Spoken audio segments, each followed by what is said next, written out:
it's time for the inquiry to resume.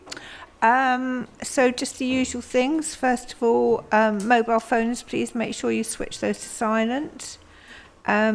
If we hear the fire alarm, we go out of one of the 2 fire exits either side of the room, down the stairs, and we congregate in the council's car park. Obviously don't come back into the room until we're told it's safe to do so. Everybody all right with stairs? Yes, good, thank you. Now, this week then, our task is to hear the evidence of Mr. Gearing, which we anticipate will take today and tomorrow, hopefully. Then we've got Mrs. Dickinson. Sitting behind me. Oh, hello. On Thursday. And then on Friday, we're going to do at least the section 106. If we have time, we'll look at some conditions. But I think we will be taking quite a long time over the section 106, just to be quite honest. So I'm not sure we'll get to the conditions. Oh dear. Whoops. Don't worry, I'll just grab some cloth.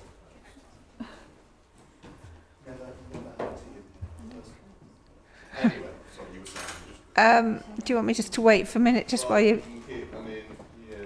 Let's just wait till that's... that won't do much good, I don't think. What you need is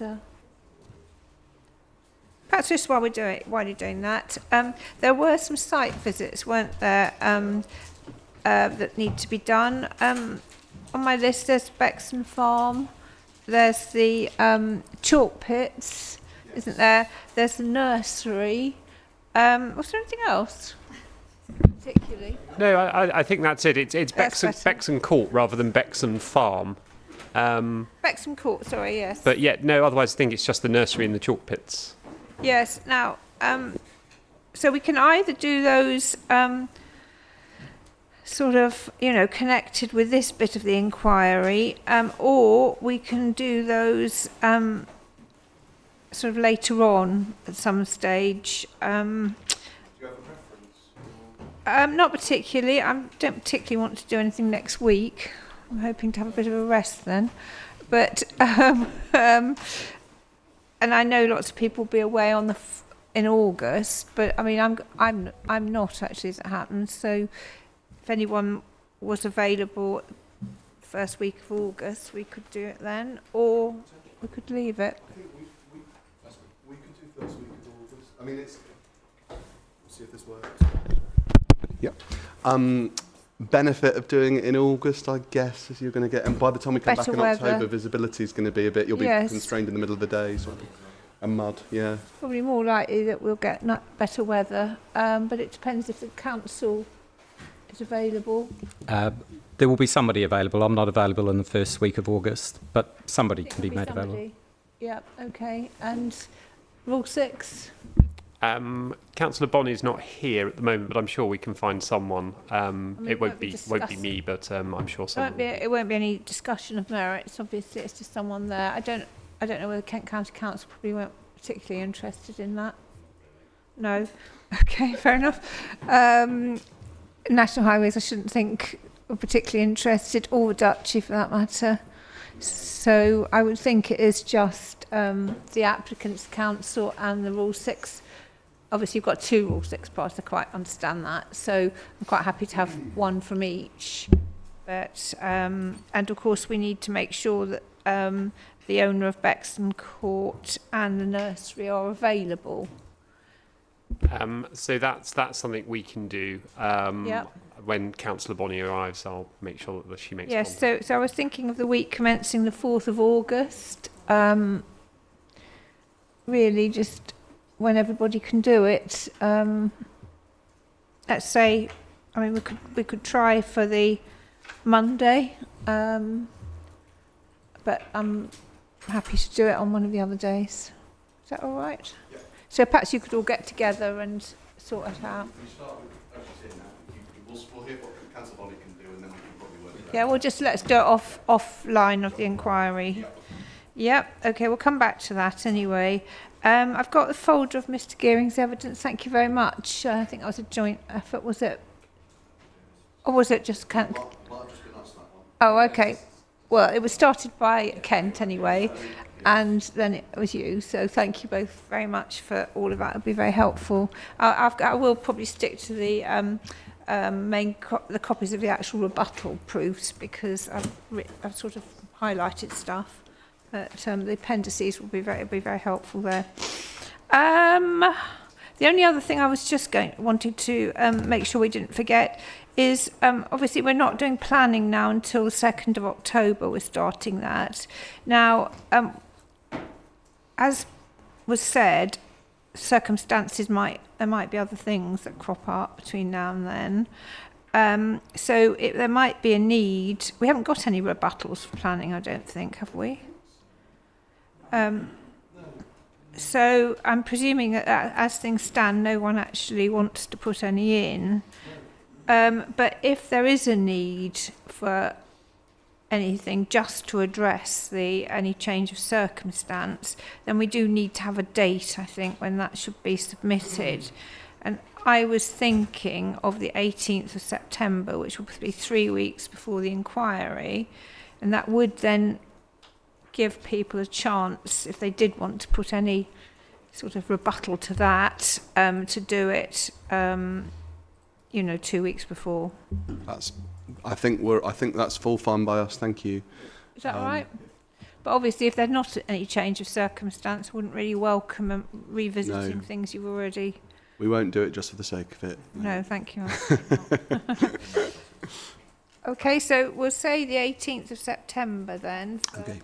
Anything, and then if as a result of that anyone wishes to respond, then that would have to be sort of, I don't know, a week later, I suppose, wouldn't it? That. I mean, we're hoping that there won't be anything to respond to, but I suppose it would only be if national policy changes or anything like that. But okay, all right, thank you. Well, there's nothing else I've got. Has anybody else got any comments to make before we start? no. Okay, so it's Mr. Gearing, and over to you, Mr. Simon. Thank you very much, madam, and good morning, Mr. Gearing. Let's get the mic all ready to go, and if you tilt it towards yourself, just so that, and get as close as you can.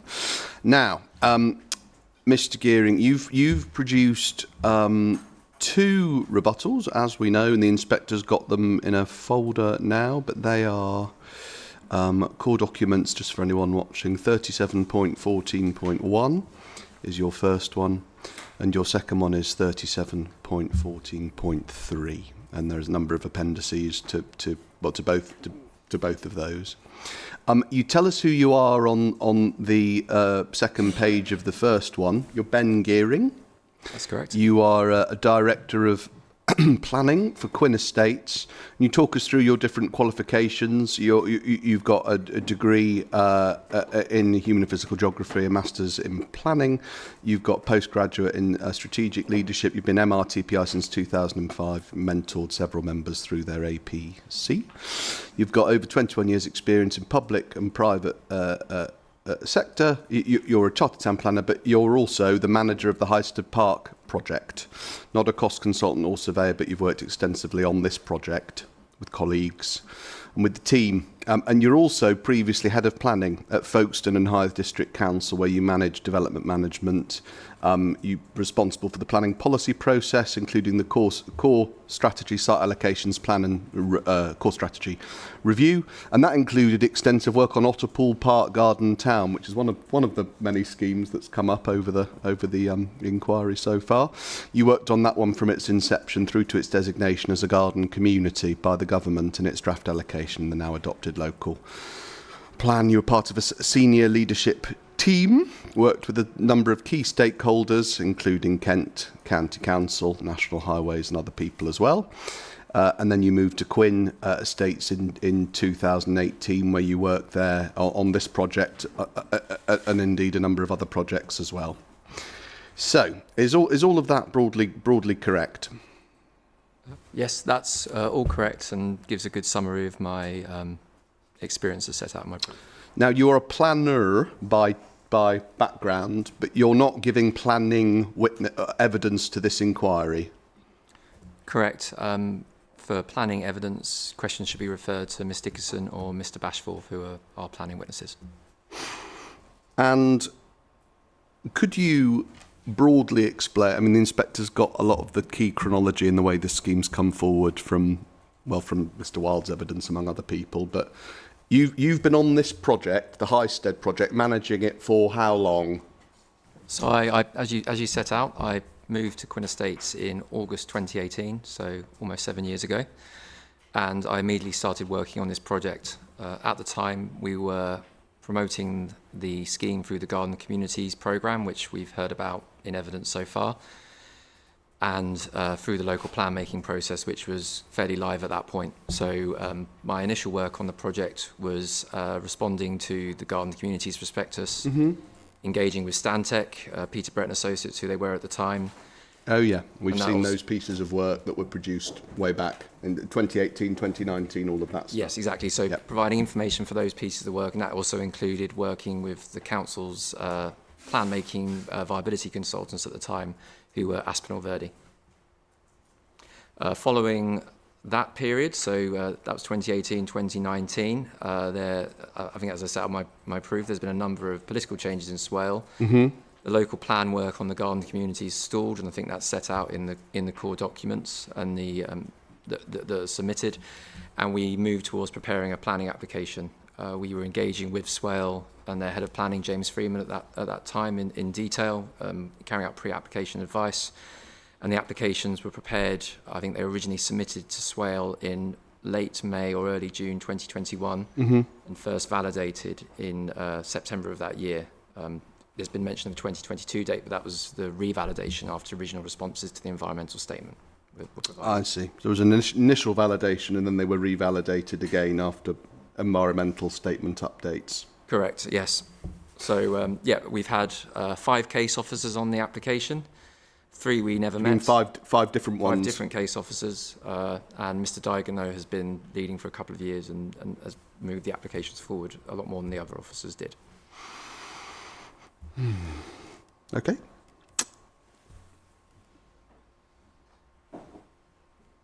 Now, what are you giving evidence about?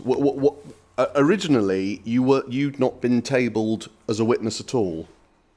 No, it was not my intention to be a witness in the inquiry. I've tabled evidence. I've been provided as a witness in response, so as rebuttal, essentially, to the fairly late evidences from KCC relating to viability and to road costs. We have heard from our viability consultant, Mr Mitford Slade, but my evidence in particular was written to respond to Mr Birchall and Mr Finch, and then following a further proof of evidence from Mr Parks, I responded to that with my second rebuttal. Now, you're not a quantity surveyor or a surveyor full stop, or a cost consultant. So what do you see as the purpose of your evidence to the inspector? What's its scope?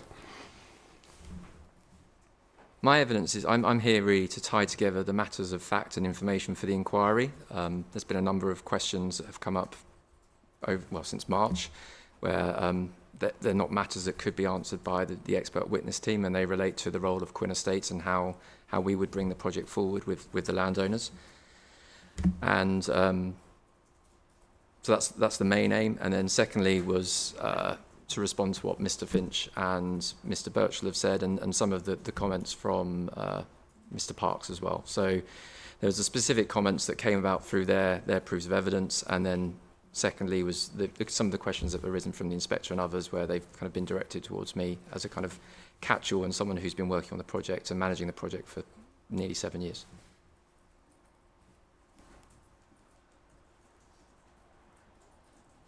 Could you give us a sense, please, of Quinn Estates? What sort of a team does it involve? And in particular, I suppose, what kind of professional specialisms are represented within the organisation? Yes, so I think that's a very good point, because I've been here every day. I've been obviously liaising with my team back in the office, but for people in the inquiry, they're mainly seeing me. So I lead the planning team. So I'm the, as I said, the director of planning. We also have the managing director and chairman who've been leading the company for 25 years, delivering huge numbers of projects that are set out in the core documents that we provide, and I can go into those in more detail a bit later. On top of that, we have various arms to the company. So we have a fully detailed technical team. So that's led by engineers, a civil engineer. Our technical director, Mark Saunders, is a civil engineer. We have 2 QSs in-house. We have a construction director and his construction team, all of whom are providing information that not only feeds into site appraisals when we're looking to work with landowners before we begin projects, but through the disposal process of land to house builders or through the delivery of schemes ourselves. We would tender the packages for construction with that team. We'd manage the construction process and we would deliver the projects. So we have huge in-house expertise, and all of those people and that team are involved in the day-to-day decision making that's informed these applications and this project. So how, at a high level, do you sort of compare in your mind the kind of costing exercises that you've gone through with the Quinn team, and after that as well through this inquiry, with the sort of thing that Kent have been doing in their, through Mr Spilsbury, Mr Finch and Mr Birchall and their approach? Yes, that's a good question. I think Kent don't have that in-house expertise, and where they need to, they may go out to external consultants such as Alan Dadswell and Mr Parks. What we do is we have this level of experience in-house, and that level of experience has provided a huge amount of commercial information that we can use to essentially make decisions on, to inform our FVA, to inform our costings, and to ensure that we're striking the balance between the risk, commercial risk, cost, and deliverability. So we have information from delivery of, and I can take you to the core documents if we need to. I just need to find the reference, but give me a moment.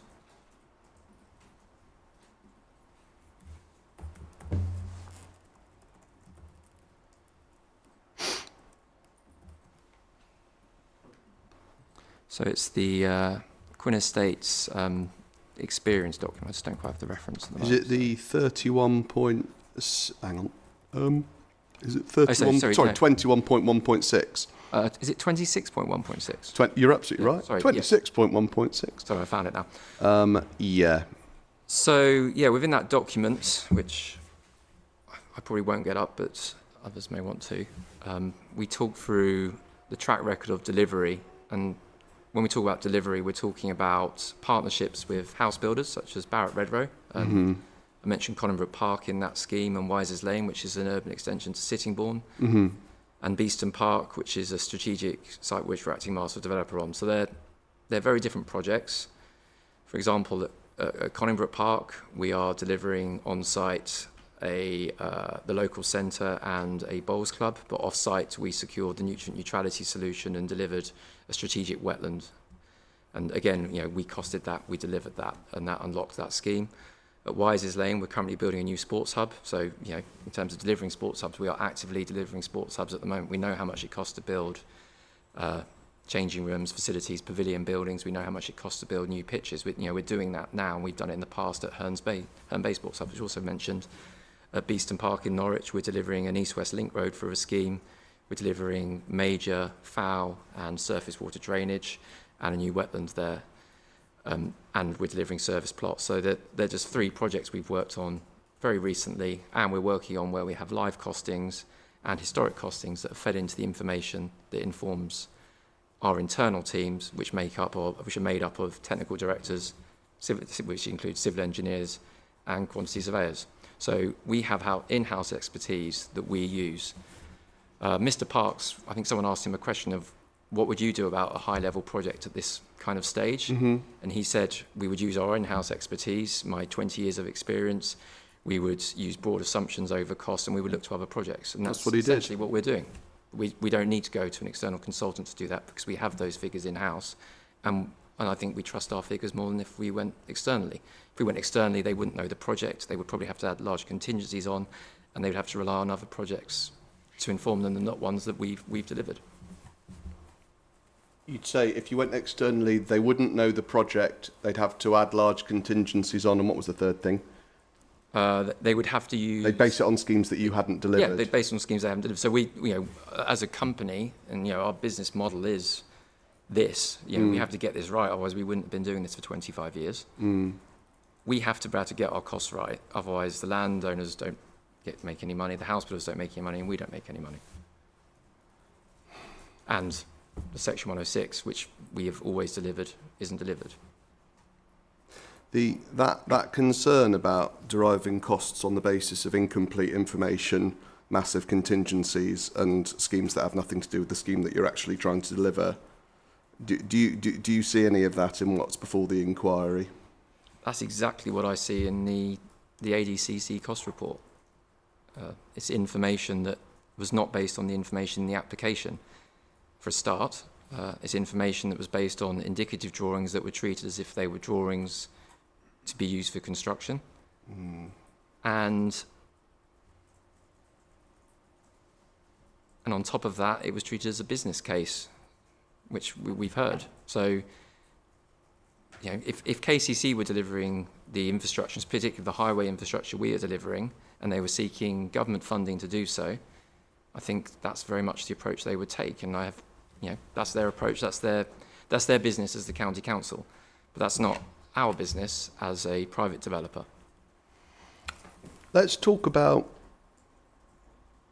your business and about the way that the model works, if you like, the way that Quinn actually makes money through schemes like this. How are things bought and sold, as it were? Because there's been a lot of discussion about that, in particular it was mostly during the viability evidence, actually, when we were looking at cash flow and how things get sold and all of that stuff. So let's not go to spreadsheets, at least not yet anyway. I'm trying to avoid it if we can. But just high level then to the inspector, how does it work? Are there any comparable schemes that are helpful to try and explain it? Yeah, I think so. As you said, this was a slightly live issue in that it grew through the viability work rather than my proof of evidence. But in my proof of evidence, I have touched on comparable schemes, and I think the most comparable scheme we're working on to this project, because of the master developer approach, is Beeston Park in Norwich. So that's a scheme that was originally identified in I think it was the Sproulston Grove Triangle in Norwich in 2012 Area Action Plan. Was that an adopted Yeah. local plan document? Right. Right. The initial planning application was submitted in 2012. Section 73, this is before we got involved, was submitted in 2016, I think approved in 2017, and the site had been stalled for a number of years. So it had an outline permission that was stalled, and there were a number of reasons the site was stalled. The structuring of the planning permission didn't work. There was third-party land that wasn't secured that needed to be secured, and essentially the team that was involved at that stage were there to deliver a planning permission, not deliver a deliverable planning permission, I'd say. I don't think that's really talking out of turn. So we became involved in the project in, I think, 2021, I think, possibly. And my role really in that project was initially to unlock unimplementable and undeliverable planning permission to a deliverable permission. That was hampered by the fact that on the day we exchanged to buy the site, and this is a site we've purchased with partners, it got caught by nutrient neutrality.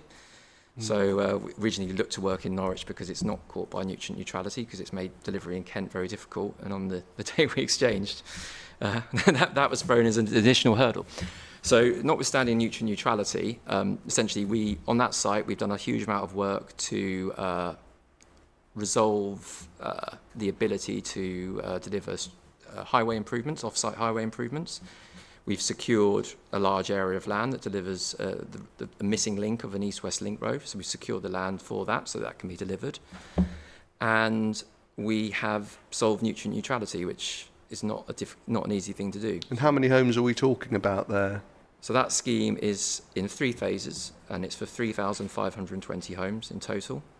On that scheme, and I think, sorry, I've explained the scheme, but probably going back to the model, which is the delivery model, that follows the delivery model we've set out in our FVA, in that we are selling essentially phase payment purchase of plots to house builders, and they pay for the plots that they are purchasing while we are delivering the what we call the necessary consents, which are the approval processes. So, for example, the planning approvals needed to deliver the wastewater treatment works on the wetlands, but also the Environment Agency permits, the highway Section 278 and Section 38 agreements, etc. So if we split it down into the process, so at the moment we have exchange. I can't go into obviously full commercial details here because it's a live commercial project. We have exchanged with 2 national house builders, one for 570, I think, one for 750 homes.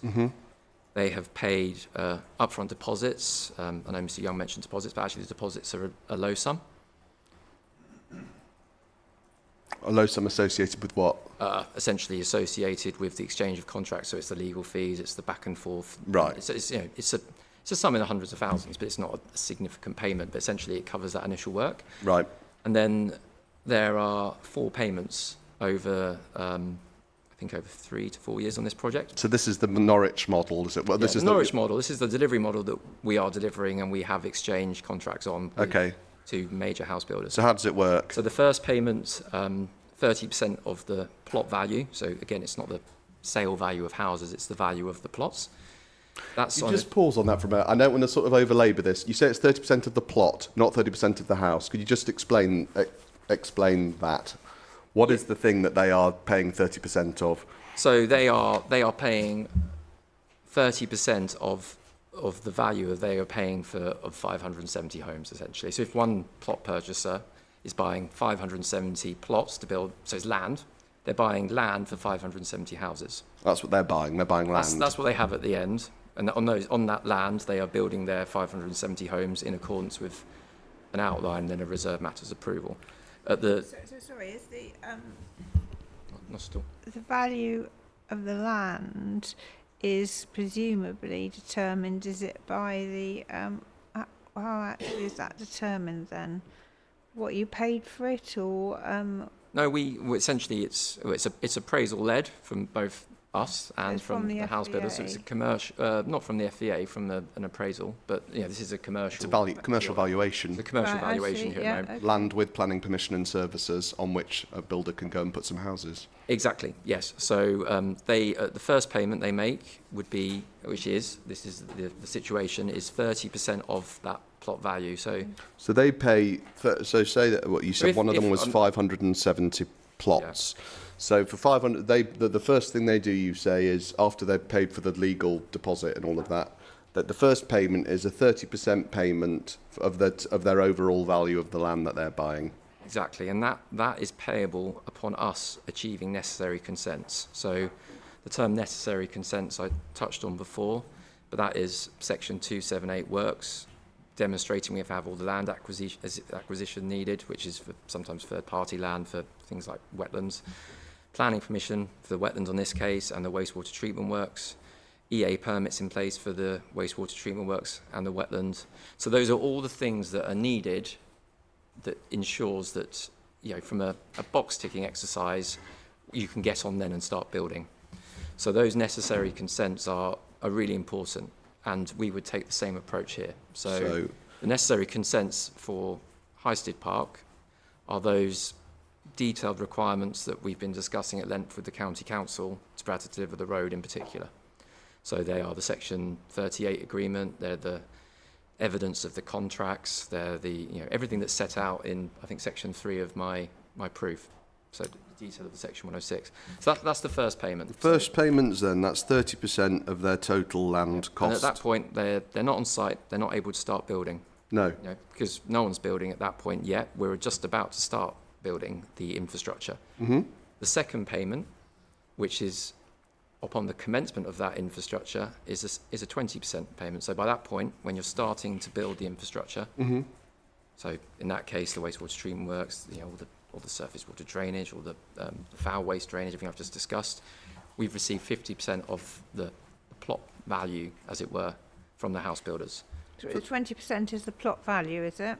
So we've already received the the first second payment, which is 30%, and the second one is another 20%. Of the plot value. So by second payment, that's 50% of the value Yep. received. Your 30% plot value at the beginning, 20 on necessary consents, 20% plot value when the infrastructure starts. Yep. And what happens after that? So there's another payment, third payment, another 20%. So these are essentially the middle two payments. And, when we look back at the FVA that Mr. Mitford-Slade set out, but we can go into that. Yeah. That's a further 20%, and that is essentially as a phased and approaching the completion of the infrastructure. So as we are delivering the things that we have to deliver and we can prove that we are delivering, they will then release more funds to us. And then the final payment, which is the final 30% of plot value, in that instance is 12 months later. But essentially at that point they're able to then, if all the infrastructure is completed, and they can then go on, and essentially by that point they would have already started to build their homes, and they can start selling them. Start selling them. So when can they actually start building then? When are they allowed to start building? So in that contract, they would start building between the third and the fourth payment. They wouldn't have sold any homes; they would have sold building them. So really, the important thing here is that essentially we're receiving 70% of the value of those plots that we're selling to cash flow the infrastructure, with the guaranteed position of the final payment to come. And I can go into borrowing in a minute, but that allows us then also to borrow money because we have planning permission, we have contracts, and we have income coming in. And this, I think it's important, this is a profile that's been negotiated with house builders who we've worked with for many years, and it gives them a huge amount of certainty over land supply. And from a house builder's point of view, land supply is their most complicated uncertainty. Because they, as Mr. Young said, they know how much their houses cost to build. They know their design of houses. Their big issues are off-site infrastructure, complications in planning, things like nutrient neutrality and things, so all the things we're taking care of, and making sure they've got a land supply. So when we're working with house builders, if they know they're buying 500 units or 1,000 units, but they know where our infrastructure costs are and our cash flow issues are, we structure contracts with them on the basis that it makes things work, because it then works for them.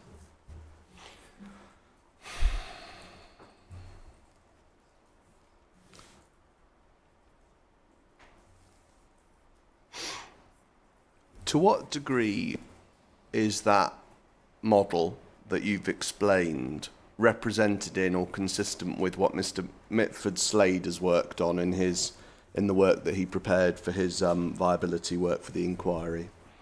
It's really relevant, and it's fed into the work, in discussions with Mr. Mitford-Slade. So where we've worked with him on his cash flow, it's been based on detailed discussions in house. It's a back and forth with us explaining how our delivery model will work, so that ensuring that our FVA robustly reflects our cash flow. So if we were to look at the I think it's CD 100.55, which is Mr. Mitford-Slade's cash flow. That is inquiry document 100. Inquiry document 100.55. So this essentially. I'll just make sure the inspector's. Sorry, I'll give you a second.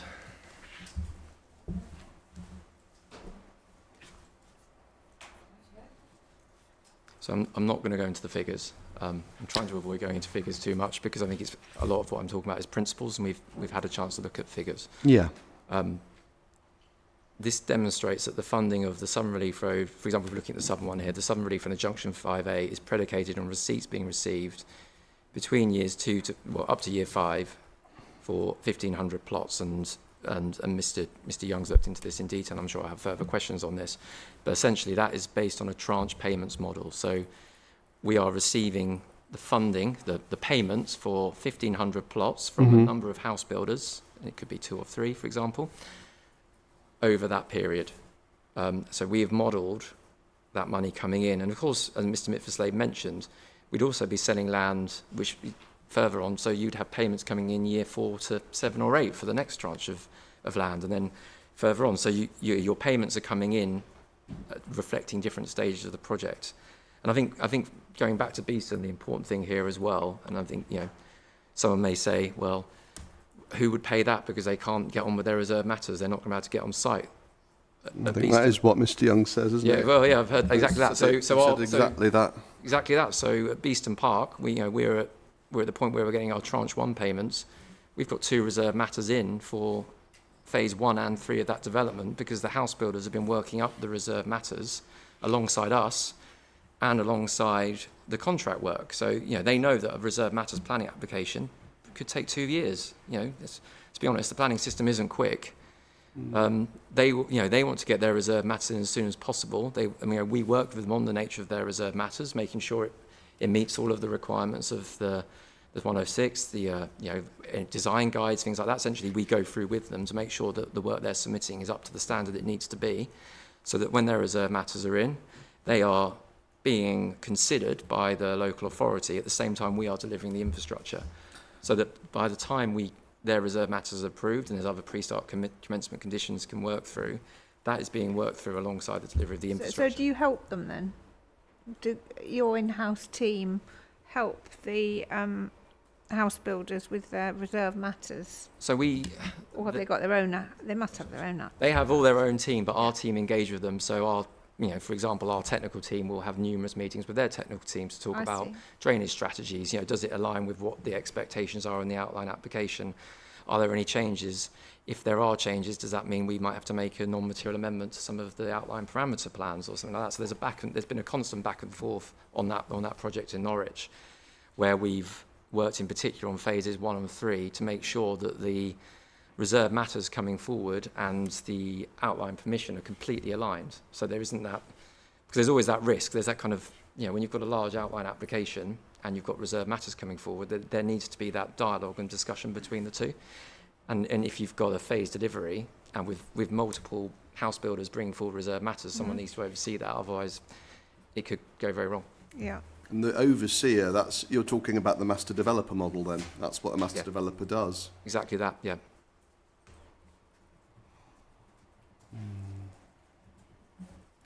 I don't want to sort of be unfair in the way I characterise Kent's case, but I think that it was suggested between Mr. Young and Mr. Spilsbury, basically, that model that you've just described is absolute nonsense, is rubbish, and couldn't possibly be tenable.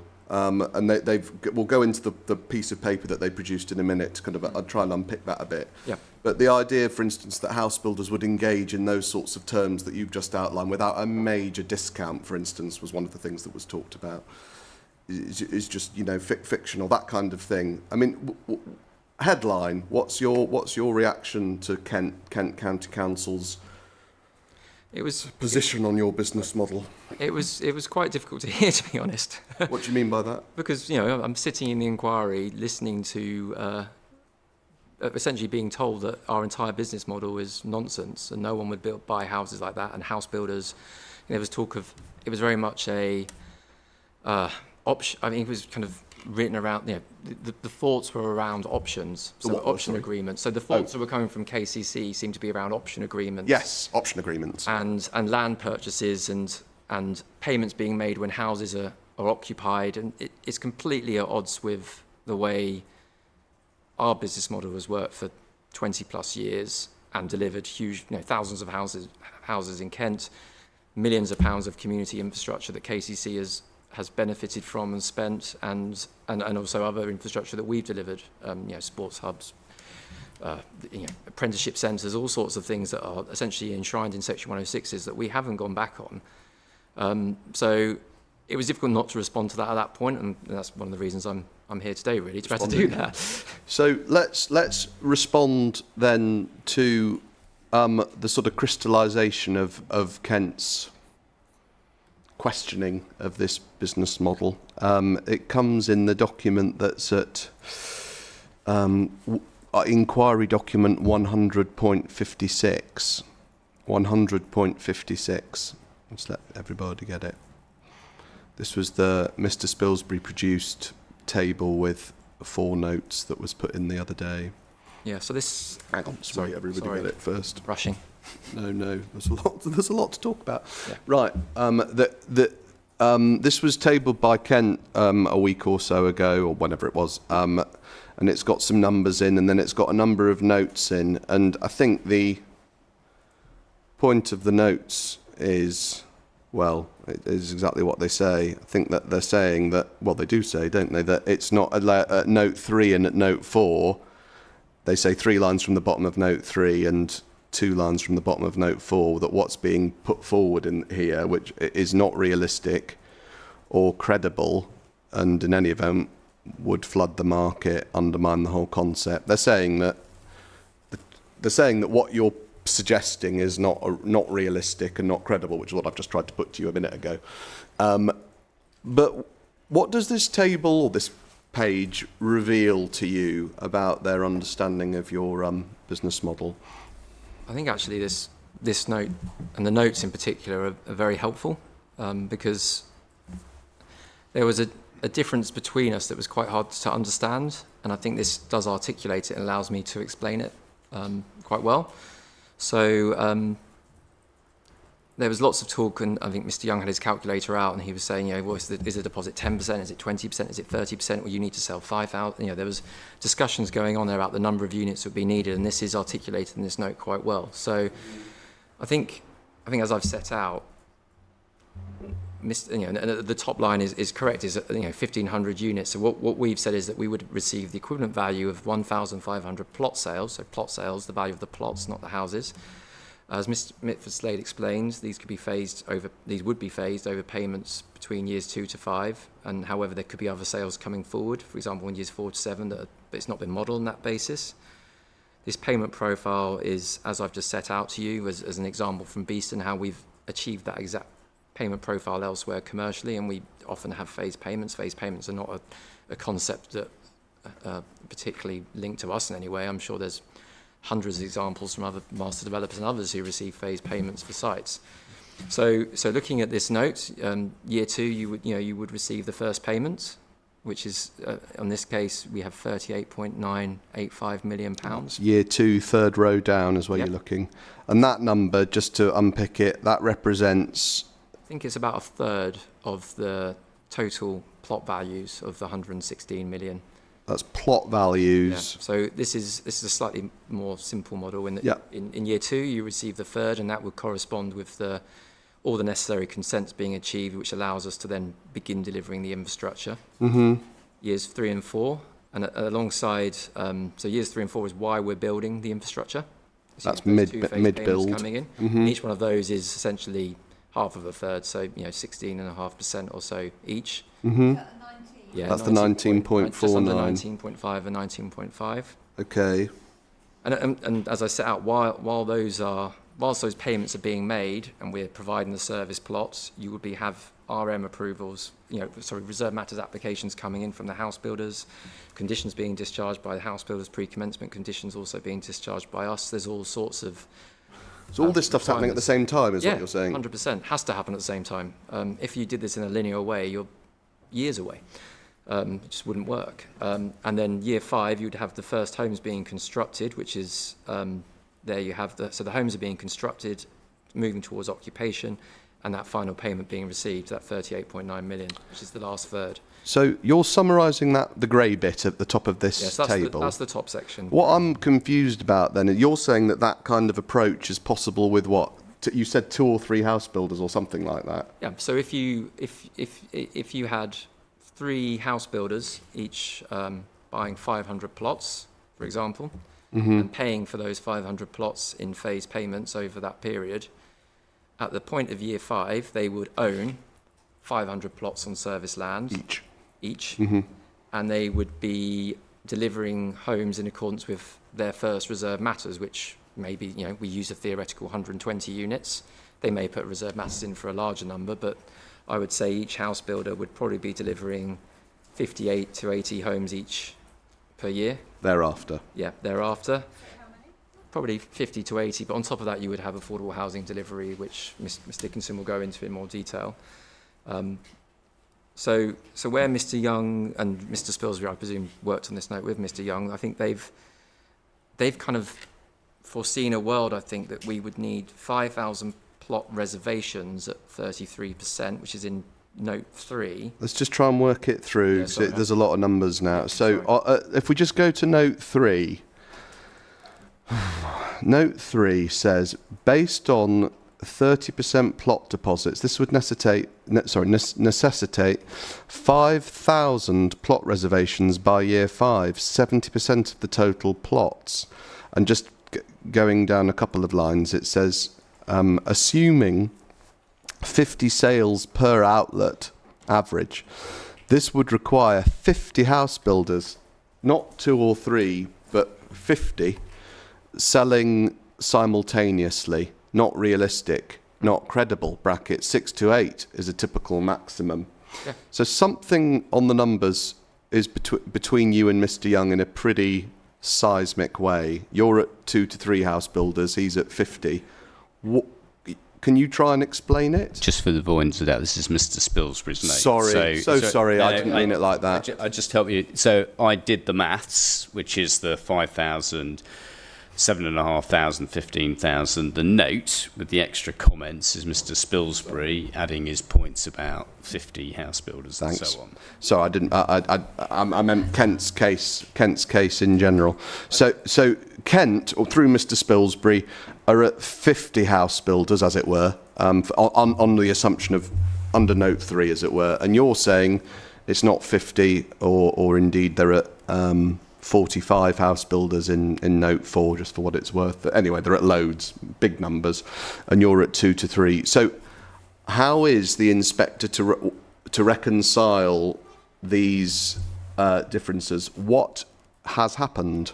So we've given some thought to this note, and I think this is on the assumption that the balance of the payment from the house builders would be when they sell their houses. So they would have to sell those homes for us to generate. They would provide us with the income upon the sale of the homes. Just pause there. You're saying Mr. Spilsbury assumes that the master developer income from a particular plot, say, or whatever, is contingent on the house on that plot being sold, essentially. That's the only conclusion I could reach based on this note. So which is why Mr. Young had, sorry, not Mr. Young, apologies, Mr. Spilsbury's note had set out that to achieve the kind of income that is set out in years 1 to 5, the 116.9 million. Yeah. You would have to have 40, because in that note you'd have to have sold not the plots, the houses, to generate the income which would fund that money. Right. Which was why, and obviously as Mr. Spilsbury says, no house builder is going to have to build, single house builder is going to have to build that number. So you'd end up with, you know, in his note, 45 house builders selling 50 homes all at the same time so that the money comes in. But obviously this is irrelevant, essentially. Why is it irrelevant? Because it's not the model. It's not the model in our FVA. It's not our master developer model. It's not the model that we use to sell homes and have commercially, and is a commercial model that works. You say it's a commercial model that works. What kind of interest so far? I think we can put that document away, actually, just for now anyway. By that I mean the Mr. Spilsbury table document. You say it's a commercial model that works. You've referred to your Norwich example. What kind of interest so far have these proposals here generated in the marketplace, so far as Quinn are aware? So there's a huge amount of interest. I've touched on this in my proof, and it's set out in CD 26.1.7. So we've had years of conversations about this scheme, as you can imagine, because we've been working on it for years with some of the largest PLC house builders who are our valued clients, to be honest. So we have a very to Quinn. Yeah. Are they existing clients? You mean? In the majority, yes. Yep. So and future clients on other schemes as well. So people we're engaging with in the industry. We have SMEs. So we have smaller house builders we work with, and essentially at times are our rivals when we're building ourselves, essentially in bidding for sites. We have affordable housing providers. Mm-hmm. At the moment we build affordable homes ourselves. So Quinn do. So we've delivered for Moat affordable homes in a number of our sites.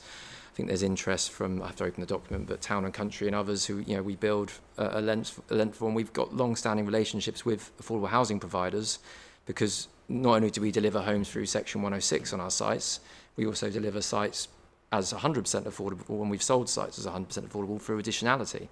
So we have relationships with these companies who know that we can deliver on our side of the bargain, as it were.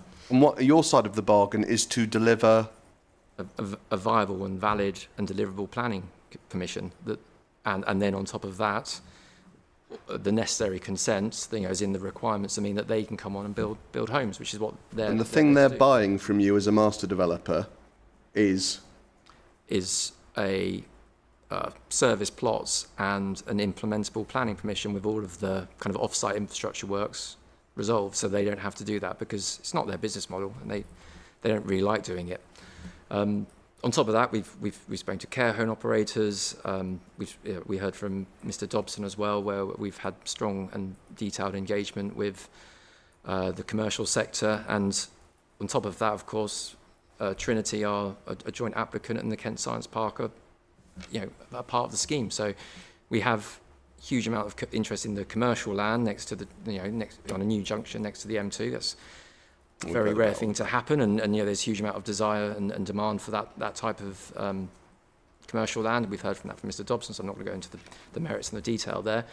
And we've got letters and interest from house builders, and I think the important thing from those house builders is that interest is on the basis of purchasing service plots, and they are fully aware of the need for phased payments and the infrastructure delivery that we are required. You're saying that the house builders who are interested, they know how the master developer model works, is what you're saying? Yes, 100%.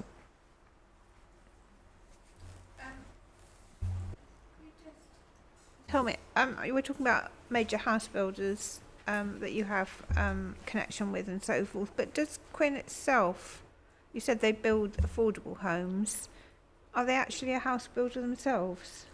Yeah, so we have Quinn Homes. So at the moment we're on site in 3 locations. We're building, so in the Folkestone Hive district, a site in a village called... You're old. Yeah, that site, nightmare. But anyway, yes, so that site is in Sellinge. Originally had a permission for 162 homes. We've got a 106 with Kent that's finally been signed that ups that number to 182. We've built out the first phase on site of 34, and once the 106 is, and the permission's finally issued there, we'll move on to phase 2, which is another 50 or so homes on that site. Mr. Birchall mentioned a site in Deal, Albert Road. So that's a site we've been delivering on for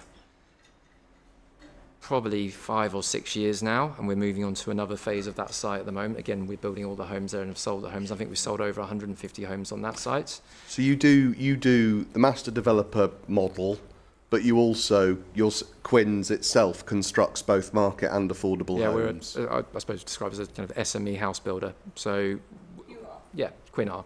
Yeah. On top of that, we pick up some smaller projects as well. So we've delivered a large number of self-build plots and self-build units across Kent. We're on site in Charing at the moment, converting a disused waterworks and building 3 buildings alongside that, and that's on a long-standing piece of land that our owners owned for a while. So there's a wide scale of project. We wouldn't be delivering schemes of 500 or 600. I think really we'd be looking at sites of maybe 150 or so units to deliver in phases.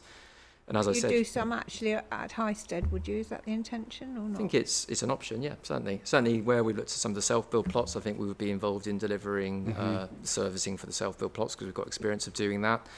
I'm sure we'd want to deliver some at Highsted. We were in, that's probably slightly confidential, but I'll say it anyway.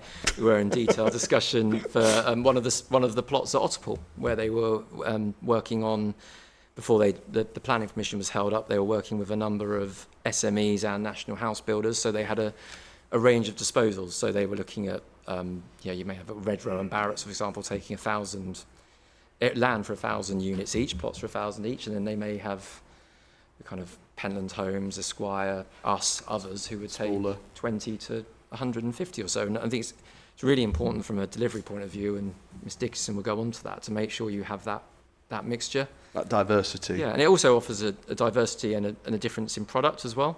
Yeah, it's really of course. important too. People, we can offer something a bit different from the volume house builders. Be a bit more bespoke. You Perhaps. talked about scale as a house builder. As a master developer, what if it said, I don't know whether it said or not actually, but we'll see. I'll ask you anyway. Has Quinn ever done anything even remotely similar to what we're talking about at the moment? This is an absolutely enormous scheme of 8,500 homes and all the roads and all the rest of it. Are Quinn really, within their comfort zone for a scheme of this sort? So this would be the biggest scheme we've ever done. There's no doubt. It's a very large scheme. The nearest size comparison is Beeston Park in Norwich, which is 3,500 homes. In terms of delivery, we've never delivered a motorway junction, but we've delivered, for example, in the town centre here, the Spirit of Sittingbourne project, we had to move the A2, so that was part of a £100 million project. The A2 was removed. We delivered in partnership with you and I and Swale Borough Council, we delivered the Premier Inn and the cinema, and a few other. The car park followed later by the council, but that was a £100 million regeneration project in the town centre where we had to move the A2 in a huge amount of permitting and approvals required with Network Rail for that. So we've delivered complex highway projects. We've had to deliver. We've had to unlock complicated schemes, which I've touched on. Not only just things that you don't always know about. So I think part of our business model is dealing with problems that arise during the process, which always happens. I touched on nutrient neutrality. Collingbrook Park, I touched on earlier, is a scheme we've done with Red Row in Ashford. That was allocated for 700 homes. We got the resolution to grant for 700 homes. We got caught by nutrient neutrality. We found a solution. We built the solution. It's the only solution that's actually been delivered in Kent that unlocks a major strategic site. And on top of that, we agreed the phasing of a land parcel for the school with the county to try and bring it forward early. We've had to build a pedestrian railway bridge over the railway line as part of the permission. That was meant to be adopted by Kent, but Kent changed their mind and didn't want to adopt it. So we've had to approach Network Rail and come up with a new solution that got planning permission last week. We're delivering the local centre on that site. I think, essentially, our business will gear up to deliver this because we've got the experience to do so. And if we need to bring in more people, we're bringing more people. That's the nature of business. But from a background of 20 years plus of experience of delivering what we're saying going to deliver, I think we've got a very good starting point.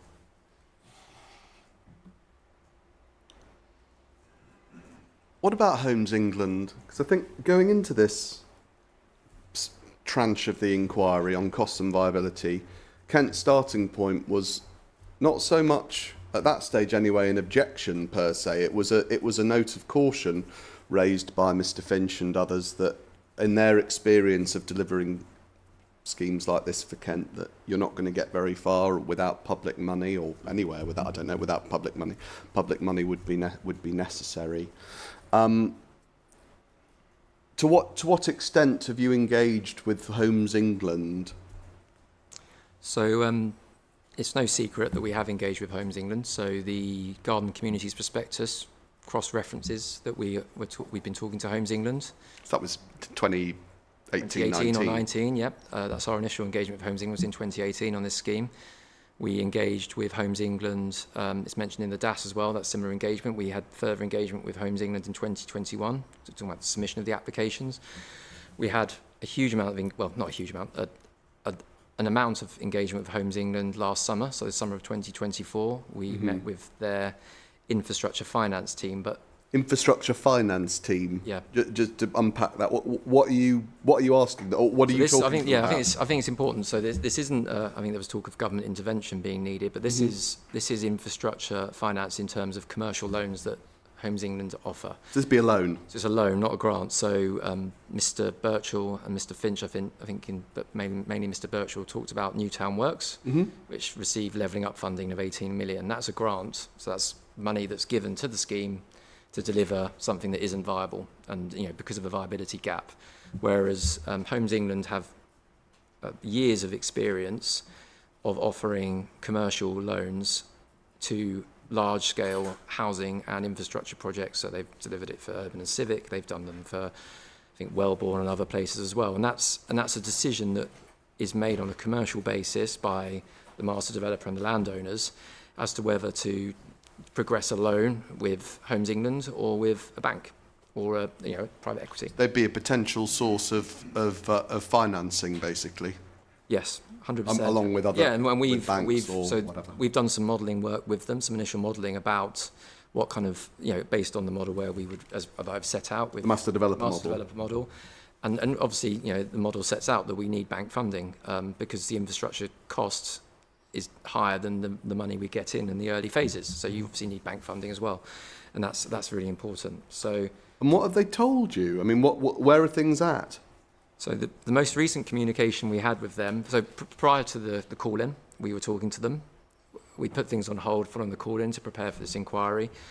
And we've remade contact given the time, and what they have told us is they would like to visit the site in August to progress discussions, and that ultimately, though, we need to have certainty over matters to do with the 106 and the permission to be able to take that to the next level, because you can only go so far with modelling assumptions and the like, and progressing details of drawdowns and what kind of money is needed exactly when. At this stage, you need a planning permission before you can really progress loan, as with a bank or anyone else, progress the finance.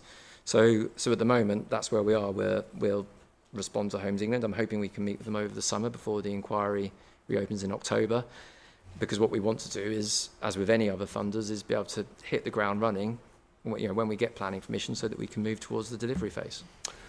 What about the role of the Thames Estuary Growth Board? We heard from the head, I think it was the CEO, and the head of the board addressed the inquiry.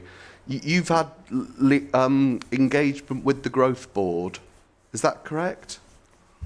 That is correct, yes. So Shona Johnson, who's retired now, I think earlier this year, but she was seconded to Thames Estuary from MHCLG and helped us set up some of those more recent meetings with Homes England in 2024. The Growth Board we've had discussions with over a number of years because of our position in the Thames Estuary, because of the infrastructure deficits that the Thames Estuary Growth Board recognise, the need for jobs, the need for homes, the need for infrastructure. So they've always been very interested in this project. They've engaged with us, and from our side, we're keen to have further discussions with them about the accelerator. In particular, I think it's quite a useful idea that you get Natural England, National Highways, KCC Highways in a room, and if you've got some problems, sometimes getting people in the room is the biggest issue. So if they can have that ability to facilitate that, that's a really useful and potentially time-saving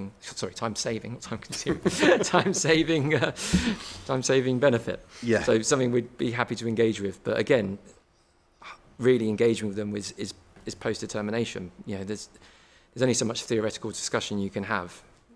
People are not going to put time and effort, and their time and effort, essentially their money, into forecasting a project, how you can unlock a project, if they don't know it's a project that's deliverable, and be deliverable, you need planning permission. You've talked about the 106, about one of the things that Homes England would want certainty on, for instance, is the 106 and what's in it, and they'd need that sort of assurance to understand what the scheme is and all of that. You've got a section in your evidence on the 106. It is of your It's my first proof, section 3. First proof, section 3, on page 8. And we won't go over the detail of the drafting now. We did do a bit of the detail of the drafting with Mr. Birchill, and then we stopped. But just, I suppose, high level, I mean, as I said, we've got a 106 session to come, but what's your assessment of these 106 clauses? Why is it that you're putting them in your evidence? What are you seeking to demonstrate? I think putting in the evidence was obviously it was a rebuttal, and it was a response to some of the concerns raised by Mr. Finch in particular about, well, he mentioned it in his evidence in chief as well, that the county have had issues with another project at Chilmington Green. Ah, yes. Chilmington Green. We've heard about Chilmington Green. Yes. I'd like to say that's quite a different project because that's delivering off-site highway works. Just talk us through Chilmington Green. You say it's a different project. Yeah. We have heard a lot about it. What are the important differences from your perspective that the inspector needs to bear? No, we're not involved. So, which is good. So I think to not go into huge amounts of detail because everybody always says that before they start talking about Chilmington Green on this So inquiry. essentially, this it's an allocated site in Ashford. It's an allocated It got commissioned, site. I think, some years ago, Right. maybe 2014 to 16, around then. And it's a big scheme. It's a big scheme that started. So it's started, and the issue to do with highways for Kent on this project is that it requires off-site highway upgrades to be completed before 400 occupations on site. Off-site highway upgrades pre-400 completions. Yep. Right. So you've got plot developers on site building out homes that may well exceed that 400 number. I don't know. And you've got, I think that's the position that Kent are now in, that you've got potential occupations going above 400. For people are moving in, there's more than 400, Yeah, but the works aren't finished. The works, well, they haven't started. So the money hasn't been. KCC don't have the bonds that allow it to spend its own money. I understand this, and correct me if I'm wrong, someone please, but to spend its own money delivering the improvements to the A28. So KCC needs to have certainty that it will get the money back before it upgrades the A28. So it may just never get the money back. Yeah, and obviously it can't take that risk because it would have to use public money to upgrade the A28 and not know that it's getting the money back from that project. Whereas the reason we've set out the 106 on this scheme is, and we've worked with Kent at length, is to structure a Section 106 that works for us and Kent, is to make sure that the clauses that are built into the Section 106 have the relevant and the required clauses. Clauses is the word that essentially means that we can't start the development until essentially all of the required approvals are in place. So we've got the Section 38 agreements in place. We've had a reserve matters approval for the road. We've done the detailed design, which we're not even near to that yet. The road that's being costed isn't a detailed scheme. And we also have the evidence that essentially the funding's in place. And on top of that, there's a clause that we went through on Friday, I think, about the security. We did look at the There's further security. security in there as well, which covers this point about bonds. Covers the Chilmington thing. It does. I mean, obviously the difference is that Kent would be building the roads, and if they didn't have the money back, they're out of pocket. Whereas we have to build the roads. We can't occupy any homes until we built the roads. I mean, notwithstanding the Section 106, there's going to be all sorts of commercial clauses and step-ins that would link to bank funding and the contracts we have with house builders that would mean we're locked up to deliver a road from all angles. From all angles. Do you know, is Chilmington similar so far as the model goes? So the master developer structure that you've just described, where you've got a master developer in the mix who are sort of overseeing the way that particular parcels are brought forward, etc., as you've just talked about. Is that what's happening there too? I think it may have. I don't think it's ever been structured that way, but the way it's ended up is that the main the main house builder on site has had to buy the whole site. So has had to buy the whole site. The main house builder has bought it all. Yes. So to bring forward the scheme, the main house builder has bought it all. So they've had to spend a huge amount of money on the land, which is completely different from the master developer model we've got here. No one is buying the land up front and then selling it on. There's not a middle land exchange. The land is only sold once from the landowners to the plot purchasers. We're not having a middle ground where someone buys the land and then sells it again. So in your model, sorry, just to be clear about it, in your model you're saying land is only sold once? Yes, and that's set out in our FEA as well. But in the Chilmington Green situation, there's a contrast, and just explain how many times is land getting sold there? So Chilmington, the land's been purchased already by Right. Hodgson, and then they're then either delivering themselves or then selling that on to house builders. So they've already, I would assume, incurred debt and finance To buy the land. by the land. On top of that, and it hasn't been mentioned, they then got caught by nutrient neutrality, which meant they couldn't then dispose of the land. Right. So no one could occupy any houses. So after buying the land with debt, they then can't sell any houses. So, that's a problem, a massive problem. Your mortgage payments start Yeah. to... Yeah, exactly. You're paying interest on something you can't sell. And on top of that, they had early clauses for delivery of primary schools and secondary schools, which I think they've done. Mm-hmm. So there's significant upfront infrastructure requirements that are kind of linked to early occupations. And then the next step is this big bond, which would be needed to upgrade the A28. So from a cash flow point of view, it's an entirely different project. And from a delivery point of view, it's an entirely different project. And from a Section 106, it's an entirely different project. Kent, is it worth touching on the schools and how we've tried to structure things differently to that Of as well? course, yeah, please. So, Differently to Chilmington, you mean? so something that we've been discussing with Kent is their concern that, we build the road and, we overcome the issue of the road actually gets delivered, but then there isn't the money for the schools. Yes. And then they're chasing plot purchasers for Section 106 sums, and the plot purchasers are saying, well, we've paid the Section 106 to someone else, and the someone else is saying, well, we haven't got the 106 money, which is what may be happening elsewhere. So what we've structured into the Section 106 with Kent is a requirement for the Section 106 sums to go into an escrow, so essentially a shared account, with controls over, upon the sale of the plots. So this means that by the time you sell 1,500 plots, the Section 106 money for education is locked down essentially by that point, well ahead of the triggers. So we then can take that money and use it to, the 106 money we've received, and use it to fund something else. Yeah, sure. Sorry. So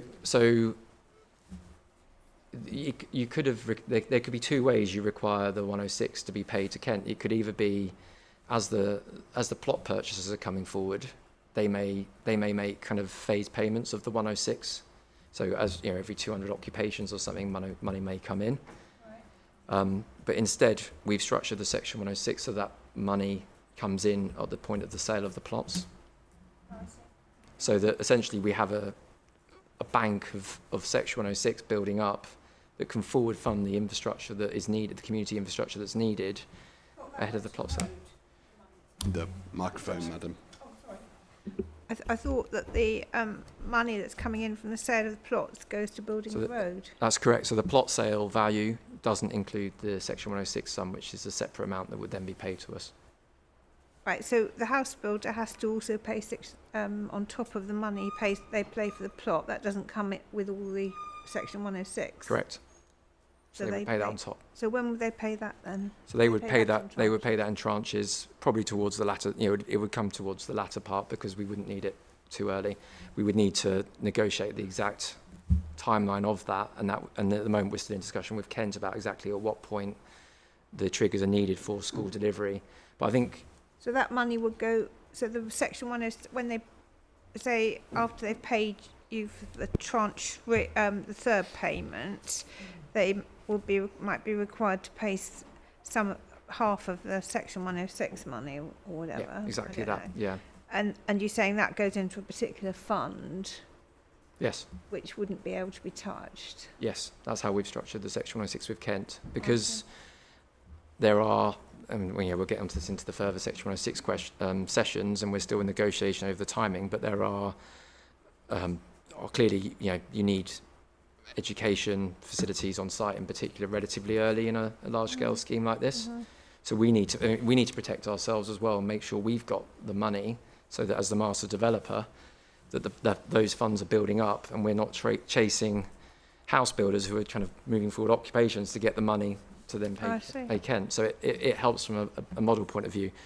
It's slightly different on Beeston because it's a SIL scheme, which does make it easier for us, but there are other. Well, let's just. Yeah, we'll focus on this one. Sorry, focus on this. Talk about another but model. Yeah, without SIL, it kind of almost acts like in a similar way, really. So it allows us to build up those funds, and our modelling. If you look at the FVA, it assumes that those 106 payments are made on the plot purchase of 120 units. So this isn't an assumption that isn't in the FVA. Mr. Finch said, on the topic of deliverability, which is sort of what you're talking about, Kent getting everything they need is what I mean by deliverability, really. That it would be a shame, he said, be a shame to go through all of this process at the inquiry and everything that we've all been doing for 39 days so far, on a scheme that in the end you get permissions, say, but actually in the end it just can't be delivered. Can't be delivered. That'd be a shame. So what's your reaction to that concern of his? I mean, it's for us, it's a bit more than a shame, because we've spent millions of pounds on the planning application. We've spent millions of pounds on this inquiry. There is no benefit to Quinn Estates in securing a permission that is not deliverable. There's no money made through securing a planning permission that you can't then sell. So just deliver. Banking the permission, as it were, you're saying that doesn't give Quinn any sort of benefit? No benefit whatsoever. When do the benefits happen then? The benefits are linked into the master developer role. So this is a long-term project for us. The realisation of income comes through the you've seen in the FVA, it takes a number of years before the scheme is generating large amounts of profit. And the model is that, and that's a commercial deal essentially, but the split between the MD as it were, and the landowners is something that works through that process. Do you remember during the viability session when Mr. Young was talking to Mr. Mitford Slade, he accused him a few times of manipulating the figures in breach of his professional obligations, of manipulating the figures in a nutshell so as to bump up values and push down costs, so as to sort of create this patina or veneer of deliverability for something that in fact is totally unviable. That's Kent's case, totally unviable. What's the gain then on your? I mean, what would such an approach of if you like artificially pushing values up and artificially pushing costs down end up in a win for Quinn Estates by securing an undeliverable planning consent? Not at all. It would create huge amounts of future work if it creates anything. So from our point of view, we've been working always on the balance of making sure that we've got a deliverable permission that's a viable and deliverable permission. And it's our business to get it right, because the bottom line is for the 106 and the affordable housing, that's secured. That is what's secured, sorry? The section 106 sums, so the amount, on a dwelling basis, whatever, the amount that's set out for the section 106 and the percentage of affordable housing are essentially locked down by this scheme. I could go into, I don't want to go into numbers, but it would, in my view, it would be fairly ridiculous to think that if we thought the scheme was viable at 15% affordable and, not more, we would then be still pushing for 20% affordable for a scheme that then couldn't be delivered, because we would then not be able to deliver the scheme, and you would still have a scheme of over 1,200 affordable units being delivered in Swale, which still, in my view, I'm not saying out of planning balance, but between 1,200 and 16 affordable units, they're both really good schemes that deliver hugely on the affordable need. What we've done is we've worked to a viability that puts us to a point that we think is correct, and Swale also think is correct. I mean, from our side, the way we drive up income really is and future profitability, which again is there's a review clause in the Section 106 on this, but it's through quality and placemaking. Quality and placemaking. And then making sure that when we do the delivery side of the master developer role, we've done really decent design work up front, site investigation, full value engineering before we start the work. So Mr. Goodwin touched on this. It's really important. A good scheme is a scheme that has had all the work done up front. It's not a scheme that's under pressure to get going because the grant may disappear or that it has to be done quickly. We need to spend the time and the money, which is huge amounts of time and money, once we have a planning permission on that detailed design work for the road, for the value engineering of the road, for the the construction, all of the work on earthworks, everything else. These are all interlinked pieces of work, but these are not pieces of work you would do at this stage. Could I ask you that your comment gives rise to one of the inspector's questions from a week or... Write that down. I Yeah. that to Mr. Geary. Yeah, well, let's ask it now. The inspector said, I don't know whether it's the same question that we've got in mind, but it was the one about why not go in, just in theory. You've gone in an outline for the road and everything's outlined. But as the inspector said, so much of, certainly the last month or so of the inquiry, Mr. Young's clients have been involved most, has been about the road and the detail of it, I suppose, well, not the detail, the costings of it, how that impacts on scheme viability. So, and the inspector asked, sort of rhetorically, but then I'm asking you now then, why not? Wouldn't it have been better, as she said, in hindsight, not to just come in with a detailed road to save us all of this pain? So I think firstly we have to remember we're not an allocated site here, so we don't have an allocation. We don't have an allocation. No. So the principle is not. The principle is not established for the scheme. So the transport assessment, the details of all of the off-site impacts, everything else, were only established during in the early stage of this inquiry. So you mean through the statements of common ground? Statements of common ground. So that means that before that point, there could have been any number of changes that might be needed. We've progressed for an outline application, especially on Junction 5A, a huge amount of detail. Mm-hmm. We have got a concept scheme for Junction 5A that's been through a fairly high level of scrutiny with National Highways, the kind of level that you could really do before you get into highway agreement type work and detailed earthworks and other things that's really, it's detailed design work that takes many years. What about that you wouldn't want to do ahead of knowing the risk, essentially knowing that you've got. But why not? So what would be the problem of doing all of that work now or over the coming years, and then applying for planning permission afterwards? In I don't know how many years it would be, but so I think two things. One is risk of change. So you may do a lot of work up front that would change. You'd also have to be looking at an earthworks model across the service land parcels, across the country park, across the whole site really. So it's not that you would ever look at the road in isolation and just design a road. What we've done is we've put the worst case in on that basis for the ES purposes, and to show that essentially it corresponds with the TA and it has the ability to be delivered and meet the requirements. But also on top of that, the cost. So the detailed level of design for a road that would be a reserve matters that would also reflect a Section 38 agreement. That's a whole different world of What are you talking about? You mean hundreds of thousands, if not more, of detailed boreholes, of detailed design, of road safety audits. All huge. The technical, it's not my area of expertise, but the technical work needed to actually design a road that is fit for building is very different from what you would ever put in an outline planning application. Did you say it cost hundreds of thousands? Yeah, I mean maybe more. Because you said you already spent millions on it. On the planning application, we have, yeah. And this inquiry. Yes, we have, yeah. So wouldn't a few more thousand be been? Well, no, there wouldn't be a few more thousand. It would. 100,000 then, but still. Well, a lot more than that, because you'd be looking at the service. So you'd be looking at the earthworks for the entire site. So obviously, could you just unpack that a bit? What do you mean, and what's the issue with that?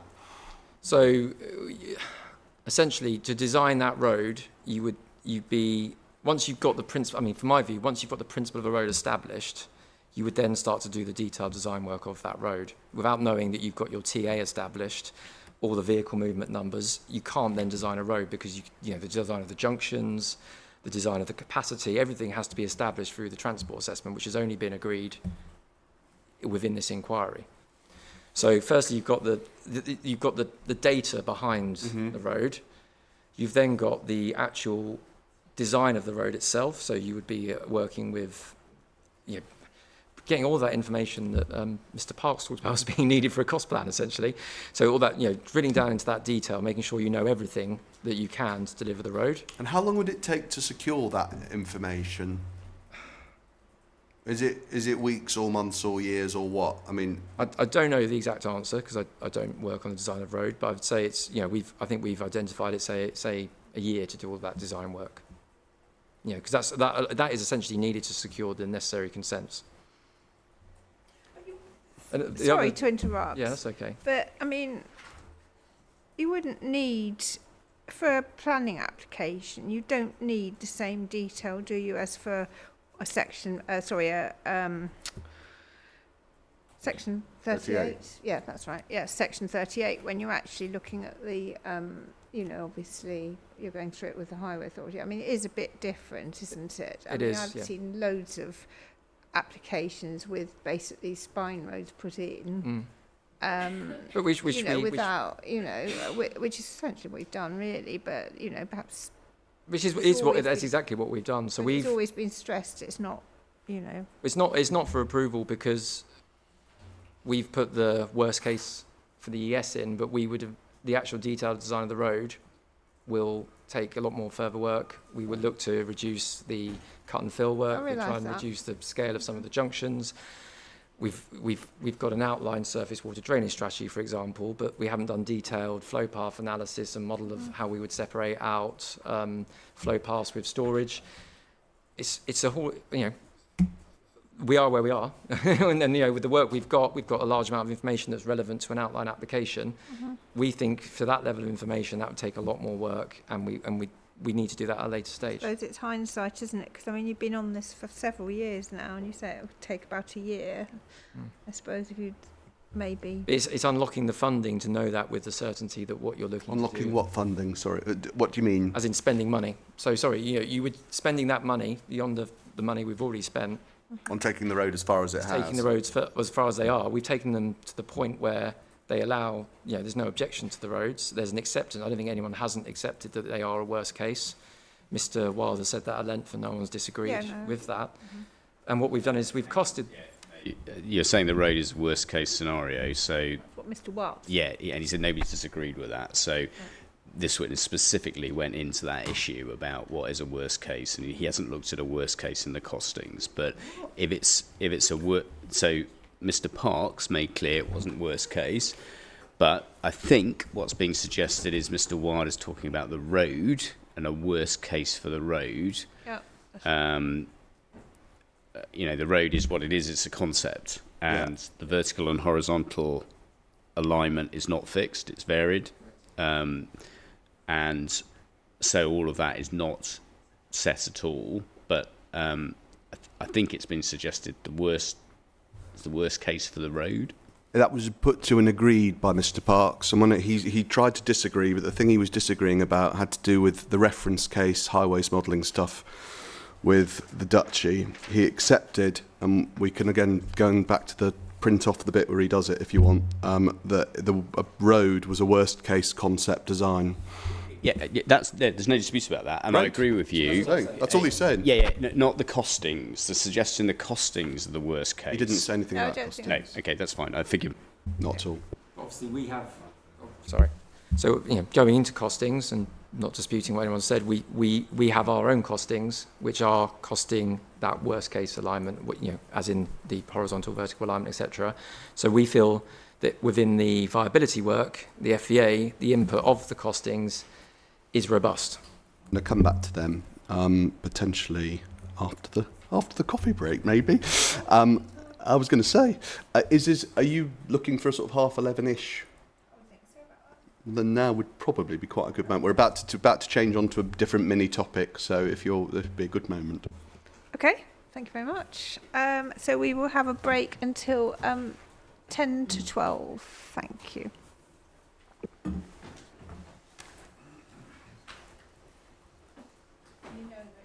No communication, 100%. Sorry, it's my wife asked.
So I think about another hour and a half before lunch. Perfect. Thank Hour you. and a half, so that'd be 20. Is that 20 past 1? Sorry. About that. Yeah, okay. 20 half past 1. You Yeah. might be finished by then. You never Oh, know. might you? I don't know. I don't want to get her set hairs running. No. No. Oh, of course. Right then. So I want to try and move. We've done the sort of high level, what your business model is, what some of Quinn's experience is, etc. 106 approach. I want to try and zoom in a little bit to some of the more particular matters that separate you from Kent, or that I should say that Kent have raised, and to which you respond in your rebuttals. So. Commuted sums. Heard about it last week from Mr. Birchill. Kent think it's unfair that, and that is the word they use, unfair that that Quinn have quote agreed to pay National Highways, but have quote refused to engage with Kent's commuted sums. So anyway, what's the position on commuted sums? Thank you. Hi. So I think in section 6 I pick up on this in my proof, but firstly, we haven't said that we wouldn't pay commuted sums. We've just raised some concerns and challenges over the principle of commuted sums and wanted a bit more information, and then actually the amounts as well. So if we take up, I think it's CD, let's have a look, sorry. Mr. Wild, we don't have to take it up, but we can reference it perhaps. Mr. Wild, Appendix 3 to my first proof, CD 37.14.2c. He, CD 37.14.2c, which was Appendix 3 to my first rebuttal. Okay. That's from called a technical note from Mr. Wild called Response to Evidence of L. Birchill. Yeah, so that provided a... Yeah, sorry, no rush. Fully tabbed, look at that. 2C, actually. Yeah, 2C. I've got 2C. Yeah, it is 2C. Yep. So I think the important thing is Mr. Wild provides detailed reasoning why it's not a requirement for KCC to request commuted sums for the adoption of roads, in particular roads that provide public benefit. So we are not aware that KCC has made a formal decision as to the balance between public benefits of the road, reduction in traffic on other roads, and viability for commuted sums. We have a sum in the ADCC cost plan that's been produced by Mr. Parks, but we haven't had any calculation behind it. But we have been told that, and it's in the proof of in the evidence of Mr. Parks, that if structures cost less, and Mr. Birchall said this as well, if your structures cost less, the adoption fees, sorry, not adoption fees, the commuted sums are likely to be less. So, firstly, once we were presented with these costs in May, we asked for details of how the commuted sums were calculated, but were not shared that information. And we have said at length that if our assumptions, and I know we'll get into this later, but if our assumptions over some of the costs of the road, in particular the structures, are less, we would expect the commuted sums to drop. But we haven't been given those numbers. So that's one element there. Mr. Wild also explained how Mr. Birchall would consider commuted sums in business cases to government and the difference between financial and economic cases in his notes, and I think that was touched on in Mr. Birchall's evidence and cross-examination. And I think it was clear that where government funding has been provided to Kent County Council for roads, so I think Mr. Wild uses the example of CELEP, there hasn't been a commuted sum payment made as well for roads. So where someone else is funding the roads that Kent are delivering, that are in their strategic transport plan and needed, they're not funded by government. So I think our view is that it's kind of twofold, is that the proof of evidence from KCC said that there's an acceptance of commuted sums. Firstly, we do accept commuted sums on roads that aren't a public benefit, so the estate roads and others. But if we look at the Kent Design Guide that Mr. Birchall referenced, Appendix CD 39.5.2. Should we have a look now? And I think you referenced this in your cross-examination. Oh yeah, this is what we went there in Yeah, cross-examination. so This is the one where... So do you remember the Kent Design Guide extract that was really long, and you had a... It's CD 39.5.2, which is Mr. Birchall's appendix. Appended to Mr. Birchall, you put in a tab, post-it right at the back. So Appendix C. Appendix C, yeah. So there's Hang on, just wait. yeah. I was going to say it's quite a large appendix, and it's towards the back of it.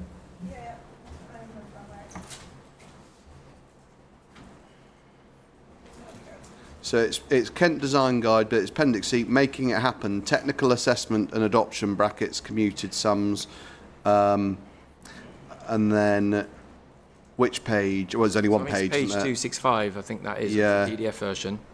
That's right, yeah. And then there's only one page in the extract that starts commuted sums, legislation, and then there's background, and then there's 4 points under background, and then there's policy.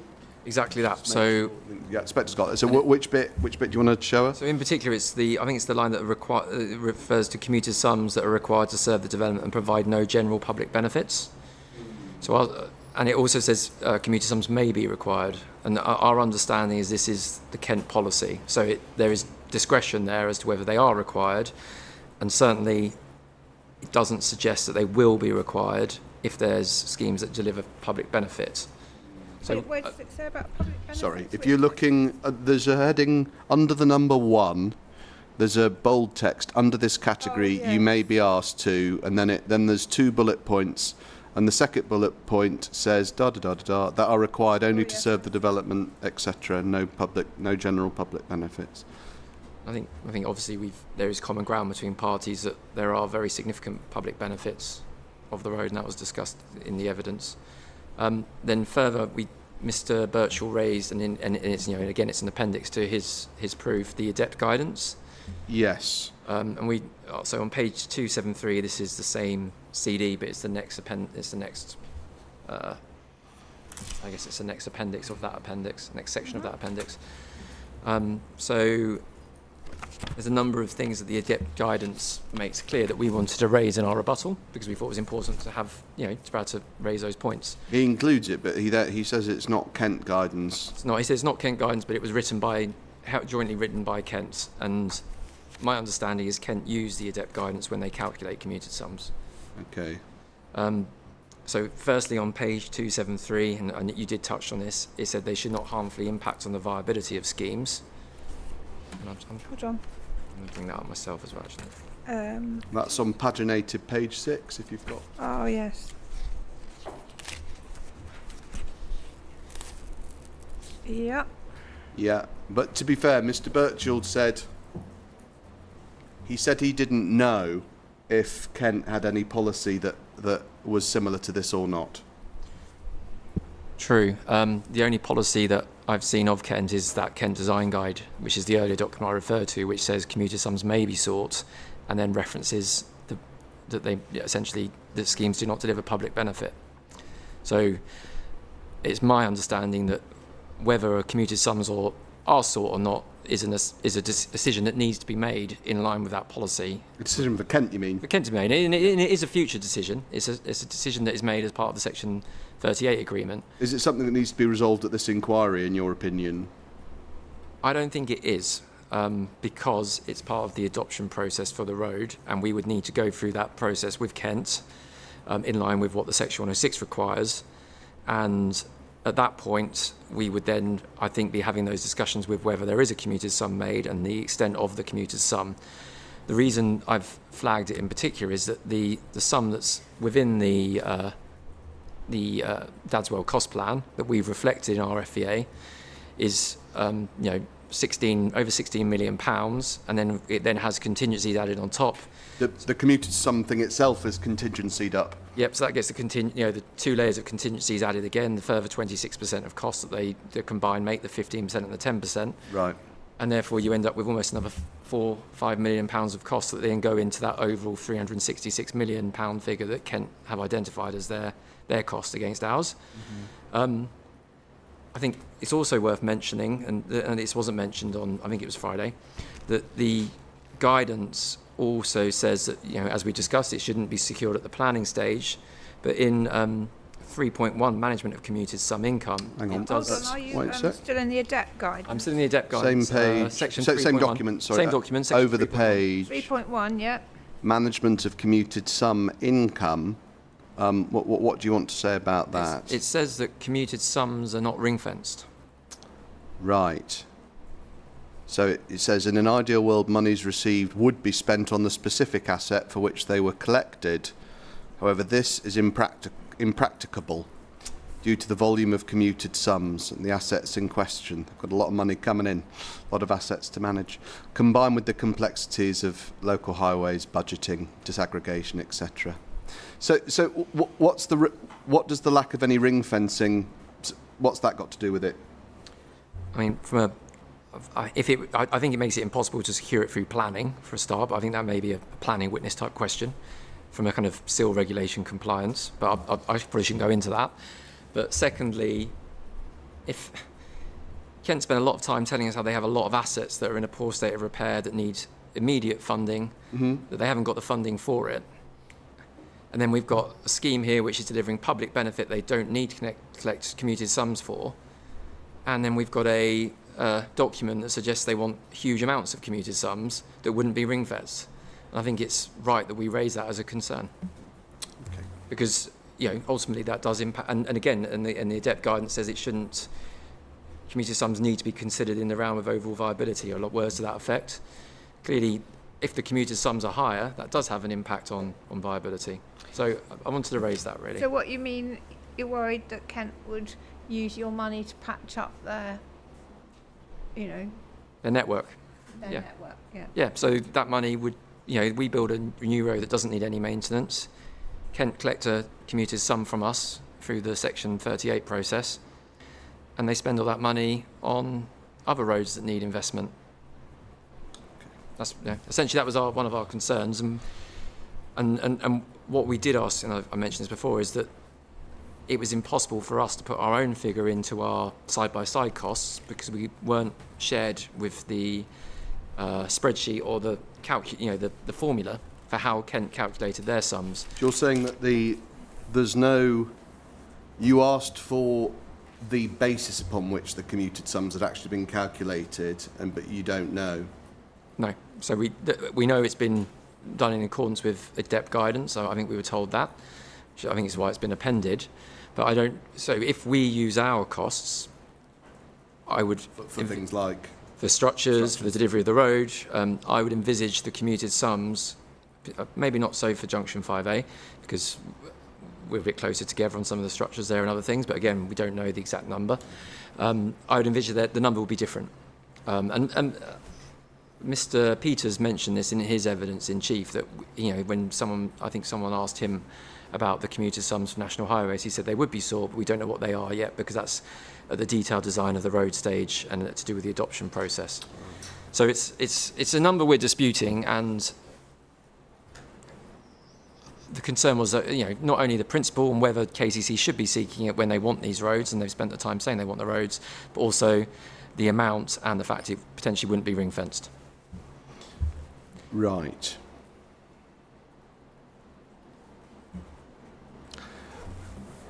Next mini topic is about, moving into different areas of costs now, in addition to commuted. You talked about commuted sums. In a moment we're going to get to highways costs, but before we get to highways costs, I want to talk about other costs. So that's it's strategic infrastructure costs across the site beyond highways costs. On this topic, and also more generally, really, there's been enormous criticism from Kent in the last month or so for the absence of a external quantity surveyor produced cost plan. It's repeated many times. So how have they been adduced, and why isn't there a costs plan, and don't you think there should have been? So this, as you said, this wasn't a specific element of my evidence, nor was it set out by Mr. Birchall, Mr. Finch, or Mr. Parks. But questions were asked to Mr. Mitford-Slade on this topic. We have spent many years using the in-house team and external sources as well to provide the numbers that fed into the cost plan. Sorry, not the cost plan, the FEA. So we deliver for landowners, we build our own homes, we deal with appraisals, and all of those components have to be accurate for us to be able to deliver the community infrastructure, sell homes, sell land to house builders, and deliver profit for ourselves and to landowners. So we know what is needed, and we have our in-house qualifications, expertise, and experience that a cost consultant wouldn't have, and KCC haven't used either. So there are no alternative figures out there. There was no challenge of these figures by Swale Borough Council when they spent the year or so assessing the FEA, and it's entirely reasonable for us to be able to use the costs and the work that we do in-house, and I can go into in a bit more detail in the FEA. So, for example, our technical director has worked with National Grid, Southern Water, and others on connection costs on this project and others. We've engaged with contractors, in particular on highway costs, which we can touch on. We've used examples of delivering sports hubs from sports hubs we've built, from pitches we've delivered, from earthwork movements we've had to do ourselves. And all of these have fed into the work that we've put into our FEA that we've supplied to Mr. Mitford-Slade. You talked earlier on about, in the earlier stages of your involvement with the project, engaging with Swale's then viability consultants, Aspinall Verdi. What was all of that about?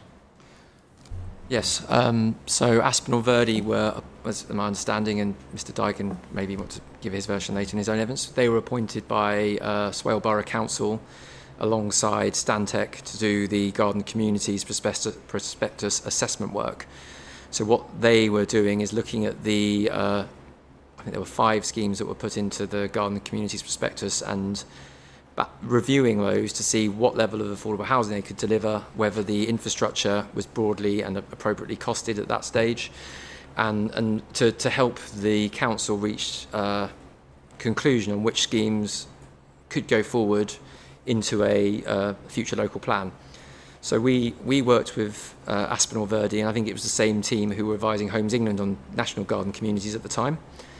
We provided them some detailed costings for that we'd done, in-house and with external parties for the road.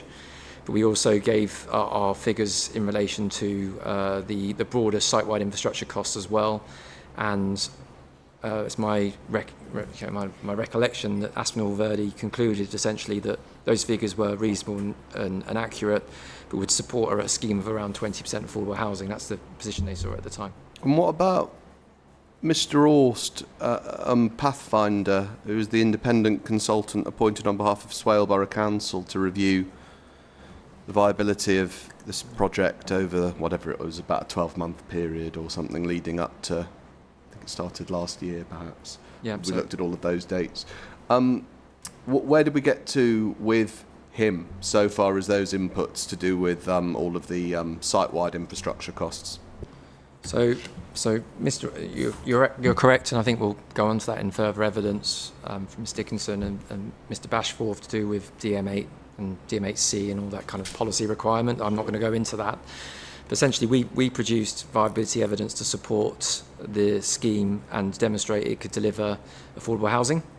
Mr. Orst's role, obviously, is to look at the deliverability of the scheme and the viability of this, well, particularly actually the viability of the scheme, not deliverability.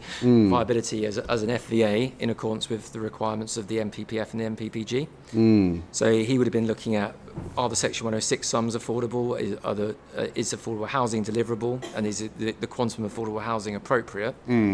He would have been looking at our costs, and I think he did say he had to, essentially, he didn't have the detailed experience to look at our costs in detail. I'm not sure when he said that. I'd have to double check whether it was after the call-in. But his role was really to balance those inputs against what was achievable in terms of affordable housing in particular.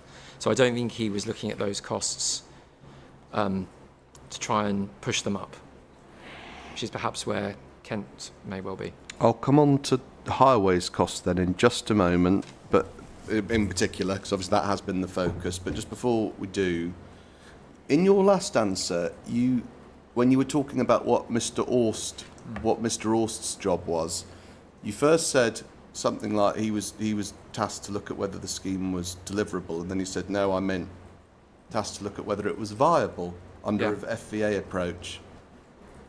And I do just want to understand what you consider the difference between those two things to be. Is deliverability not the same as viability under an FVA approach?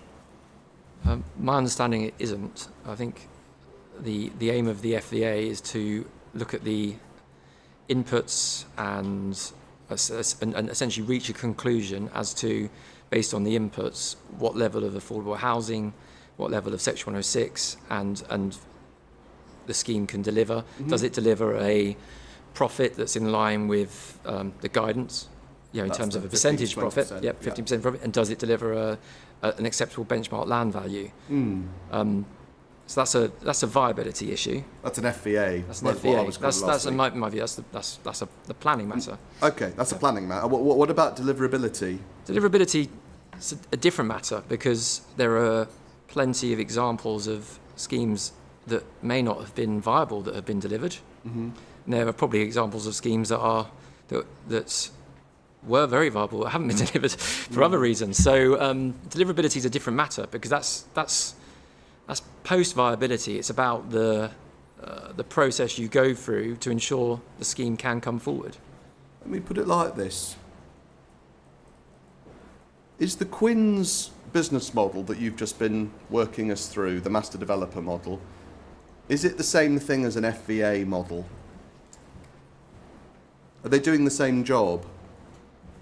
I'd say the answer is no to that, because the FVA is there as a point-in-time assessment for planning purposes to make decisions over can the scheme deliver, as I've set out with 106, everything else.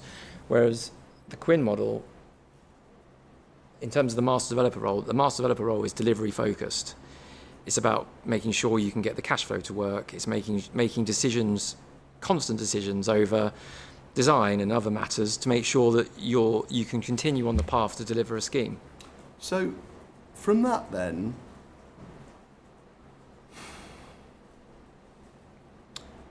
does the output of a financial viability appraisal determine whether Quinn would deliver this scheme? I would say no. I would say you would never just take a point-in-time assessment and say that piece of paper, as it were, if for an early stage of the scheme you would be looking at maybe early stage of the scheme, high costs, your profit levels are going to be lower in the early stage of the scheme, but you're looking at this scheme over its lifetime. We're working with, we're a well-established master developer company in the area. We've got a long-established relationship with the landowners. The landowners, some of the landowners here, I think that's the great-granddad of one of the landowners, or great-great-granddads. They've got a long-term land interest. That guy, look, watching us. Yes, yeah. So, what would he be thinking? I wonder. What we're talking about here is people with long-term interests, and this is a long-term project. Right. So commercial decisions are made based around this being a long-term project with long-term interests, not on the basis of an FVA. The FVA is there to make sure at the planning stage that essentially the scheme can deliver as much as it can for public benefit. I think that's as much public benefit as it can. You mean affordable housing and things like that? I think yes, exactly that. And I think Mr. Aust has looked at the scheme in detail, and his conclusion, it does deliver as much as it can. I'm not sure Kent disagree with that bit. I think they're suggesting he should have found it would be delivering less than it can, or than you say it can, rather than more. Anyway, the highways. Let's get into highways costs, because that has been the focus of Kent's evidence for the last month or so. When did this even come up, from your point of view, as a thing to be dealt with at the inquiry? So this first came up, I think, in early March of this year. Mm-hmm. So there was no engagement with the county council on Swale's own FEA. Sorry, is their On review of the Swale's viability work. FEA. True, correct. So Kent didn't get involved then. No, and obviously it's the borough's role to do that work, not the counties. It was essentially mid-inquiry, as I kind of see it, really, because all the tranche one evidence was done. We were well into the inquiry. We understood at that point that Kent wanted to do a high-level piece of work with National Highways on the costings for the road. So we understood. What do you mean you understood? So from speaking to officers at Someone Kent told you National we've Highways. decided to do this? Yes. So there was never a request for any of our costings. There was never a request for your costings? No. So no request made for a breakdown of our costs. So there wasn't ever we want to review the evidence behind this. I see. All that happened is we were asked to share a copy of the in CAD and the PDFs of the indicative highway drawings. Is CAD the 3D model? Yeah, CAD, file? so architecture files essentially. Right. We're asked to share that. Asked to share that and the drawings. The topo survey. Topo survey. And we were asked if there was an earthworks model. We said there isn't an earthworks model of the site, but we do have a 3D model that we shared. Okay. So there was no request made at all of us for any of the other information that is part of the planning application. All the other stuff. So all the stuff we've gone through, the geotech, the SI, the FRA, surface water modelling, everything. None of that we've used ourselves. You've used yourselves to do what? To inform highways costings? To inform highway costings and our FEA. None of that information was requested at any point. So what was the next you heard of it after that then? So next we heard that was, I think, we got a draft on Friday the 1st of May in the I remember it quite well. It was quite late on a Friday in the afternoon. And the draft what? So it was the version 1 of the ADCC cost plan dropped Version in. 1 of Mr. Parks's report. Yep. So would you right, you received it. Sent it to look at and come back with comments to see, where, just come back with comments essentially, which we did. So we spent the next 14 days, I think it was between the 10th and the 24th of May, we had a number of meetings. We, at the time, still, so at the time we were doing some updated cost work anyway with Jackson's, because we'd done some amended design work to Junction 5A. So I don't know if you remember, but there were some updated drawings submitted into the inquiry related to the road design, in particular Junction 5A, following the Statement of Common Ground and work with National Highways. So they were doing some costing for us. They weren't the first contractor to cost for us. And so what we did is we were scrutinising that work at the time, because this was live work, and we essentially took an open book and kind of tried to work together approach to Kent and said, well, we'll bring Jackson's in to talk to you as well, because we know Jackson's have good experience of delivering on your roads. They're at the moment, they're delivering essentially on the SRN, because the A249 is the strategic road network. They're delivering a junction scheme on the A249, which is Grovehurst. We worked with Jackson's, and what we did is we had a number of, I think, 2 or 3 meetings between the 10th and 24th of May, a number of emails exchanged in that time. In that time, we went into all the details that are in my proof. So we discussed the fact that the road design wasn't for approval, that the road wasn't to come forward in isolation, that the road wasn't going to come forward just on its own, it was part of a wider scheme. Yep, exactly. They knew about all that. They knew all about that way before their proofs of evidence were submitted. They knew that the earthworks would come forward alongside wider earthworks in the area, and that the financial viability assessment included sums for wider things like earthworks, archaeology, there were things ecology. In the FEA, in the wider scheme-wide FEA. Yeah, so they knew all of these things. Right. We were told on the call that from Mr. Parks and his other directors that they were just working to Kent's instruction. What do you mean? They're working to cost the roads. We've been given a package to cost the roads. That's what we're there to do. Notwithstanding what you'd said about the fact that it's a wider. Yep. So we've kind of had to. It feels like I spent the last couple of months just banging my head against the wall, to be honest, trying to explain these problems. That the costs that ADCC have produced, and we can go into the contingencies in a minute. Yeah, we'll go to the contingencies in a minute. Are based on different assumptions to the work we have done without a detailed understanding of the site and discussions with the designer and Without, and our own did you say technical with or directors. without discussions with the designer? Without any discussions with Mr. Wild. So Mr. Wild was in discussions with Jackson's, along with our technical director, who is the civil engineer, with our QSs and others. So we were looking at this information and having a two-way discussion with Jackson's about, assumptions over how the road, simple things as like, how we would build it. So making sure that we don't have as much time working on the National Highways network. You'd build offline and connect into. I asked Mr. Parks. So all about things like this. that. We were having those discussions. None of that went into the ADCC cost work. Why not? Well, we didn't commission it. We didn't ask ACC to commission it. No one asked Kent to produce its own cost plan, and then basically argue that ours is wrong.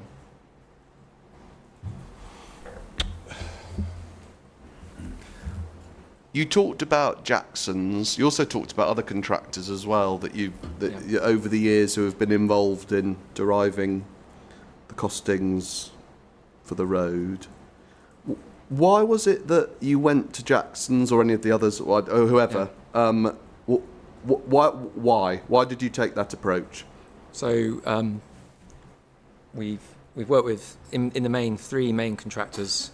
We've discussed this on all, in my evidence, I've called them all Tier 1. There's been a discussion about Tier 1, but the point being that they are all contractors who would deliver the job start to finish and have, they're not a subcontractor. Mm-hmm. So I've explained that as my definition. I think we've been over that also with Mr. Gone over that, I don't do it again. So we worked with, we worked in the early days with Volkers Fitzpatrick in detail, who delivered the East Kent scheme that Mr. Birchall discussed earlier on. We worked with, and we are still working with, Brahini, who are a contractor who are delivering a lot of the strategic infrastructure in Cambridge at the moment. And we've worked most recently with, and in particular, the company who had the capacity to work with us in this short timeline, because of, May wasn't long ago, and we had to produce evidence and responses. We worked with Jackson Civil Engineering.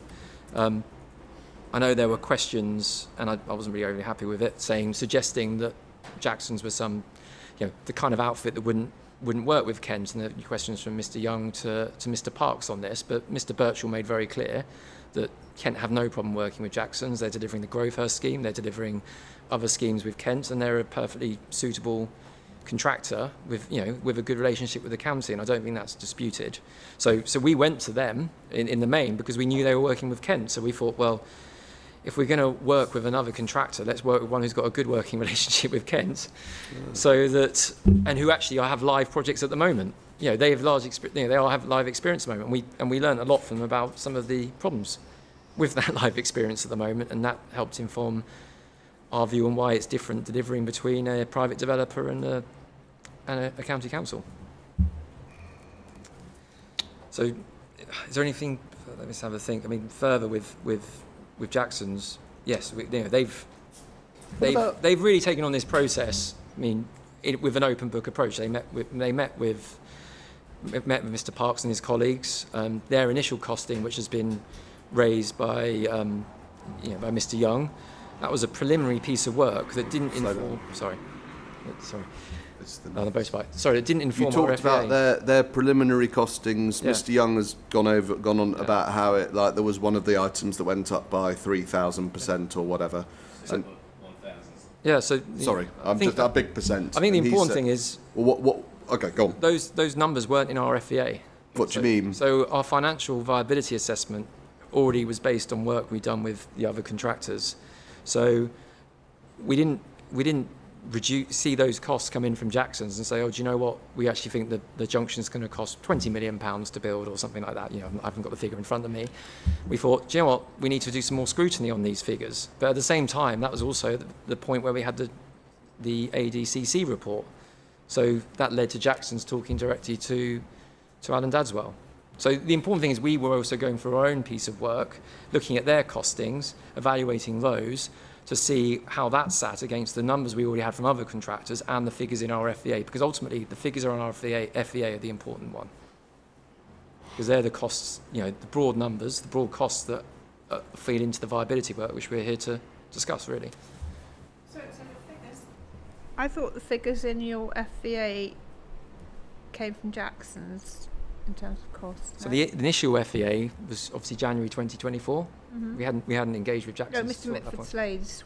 So the updated figures and what we did in throughout May and into June with the evidence that was provided is we had some side-by-side work where we were working with Jackson's was speaking to Alan Dadswell, and there was a back and forth to try, in our view, to try and reach a point where we could find agreement, and that led to the side-by-side work. And what we did is that last side-by-side position that was in the appendix of Mr. Bell, and as updated in my second rebuttal, that's so that appendix of Mr. Bell then fed into the FVA, because we thought it was important to make sure it had in the commuted sums, because we wanted to make sure that if those commuted sums were accepted, we had accounted for that in our FVA. But it was Jackson's that provided the information, not other contractors. At that point, yeah, but obviously we were always mindful of the other costs we'd received. I see. Okay. Thank you.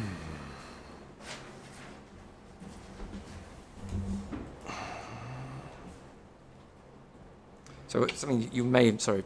Go on. Sorry. Yeah. You'll note from my proof that I've asked a number of times, could we have a, I was hoping and Mr. Birchall said the same thing, I think that we could get closer together.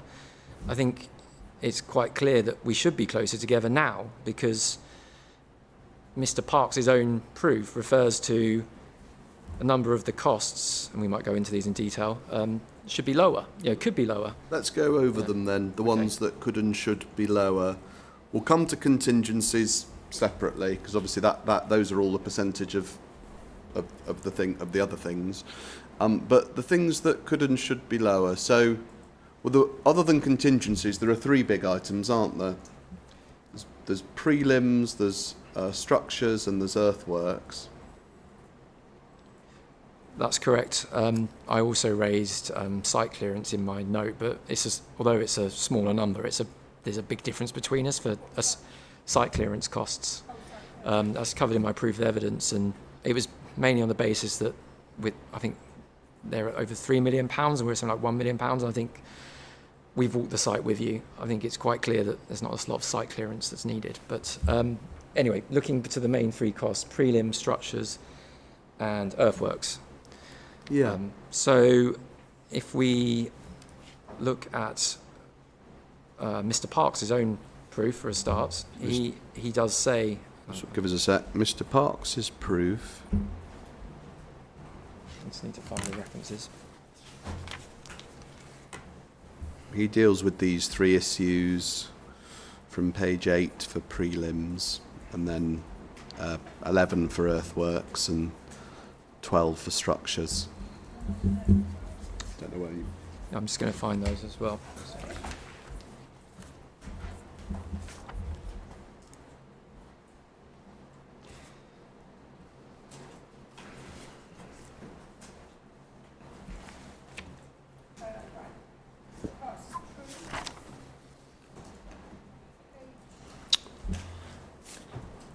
I'm just going to find a couple of references in that proof. So I think at 3.44,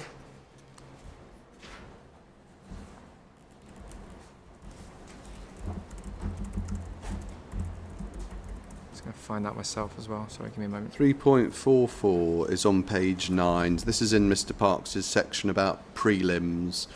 Starts on page 8. So I haven't got it in front of me, so I'm just going to open it. Do you have the Yeah, CD it's reference? sure. 39.7.1.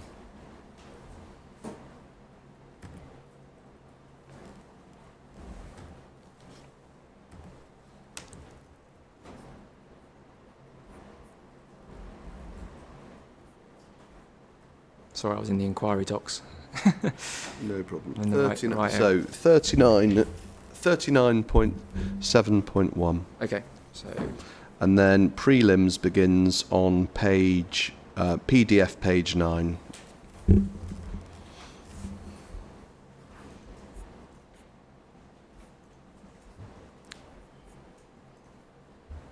So we see here that Mr. Park says, I find that preliminaries utilised by developers are significantly lower than those we experience in our schemes for KCC. He says that that's 3.44 lines 2 and 3. He finds that prelims used by developers are significantly lower. At 3.72,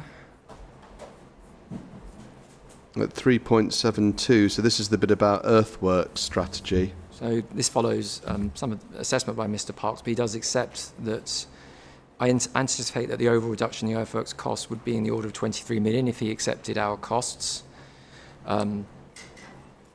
However, he hasn't. That doesn't then follow forward into any updated version of their cost plan. Right. So there'd be a.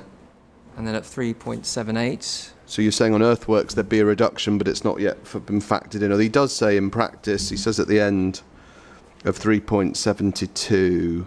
So just pause for a moment on 3.72. He does say in practice there may be. He thinks it would be severely diluted, if not negated, if the earthworks were undertaken ahead of the housing development works. Which we've established isn't the case.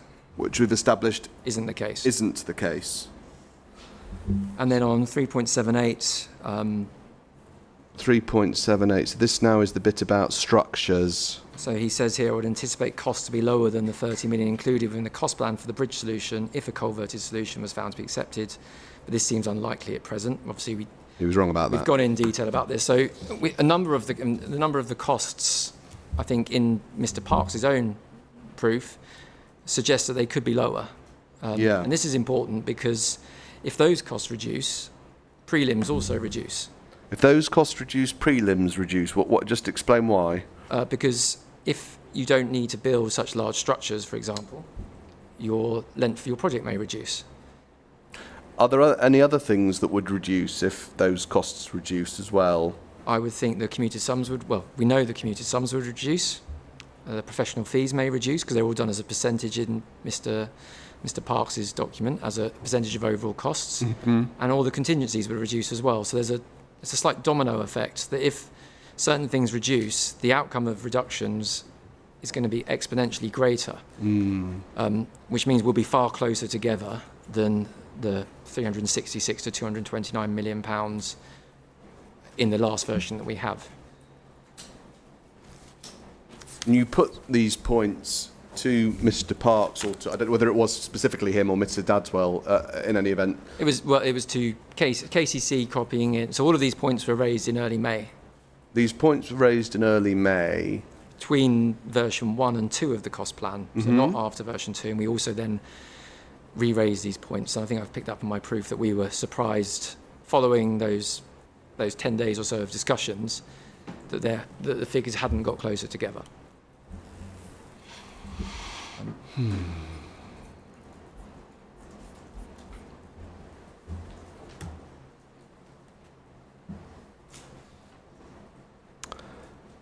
Thank you. Next item then, if we move on from those three to the fourth of the biggest ticket item between the parties, relates to the approach to contingency and risk. It's obviously something that I've had lots of questions about now, lots of the different witnesses, particularly Mr. Birchall last week and others.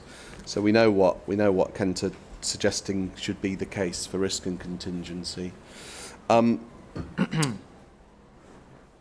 What's been allowed for? Do you want to have a look at the side by side blue and purple table, maybe, just to see it all set out in one place, which is in your. It's appendix to. I'll just see if the inspector knows. Second rebuttal. Yeah. I've got it open. Just let the inspector find it. 37.14a.5. Is that right? Something like that. This is where I need a second It's screen. I think we've got the second that's one. the old one. So the new one is 37.14.4a.5.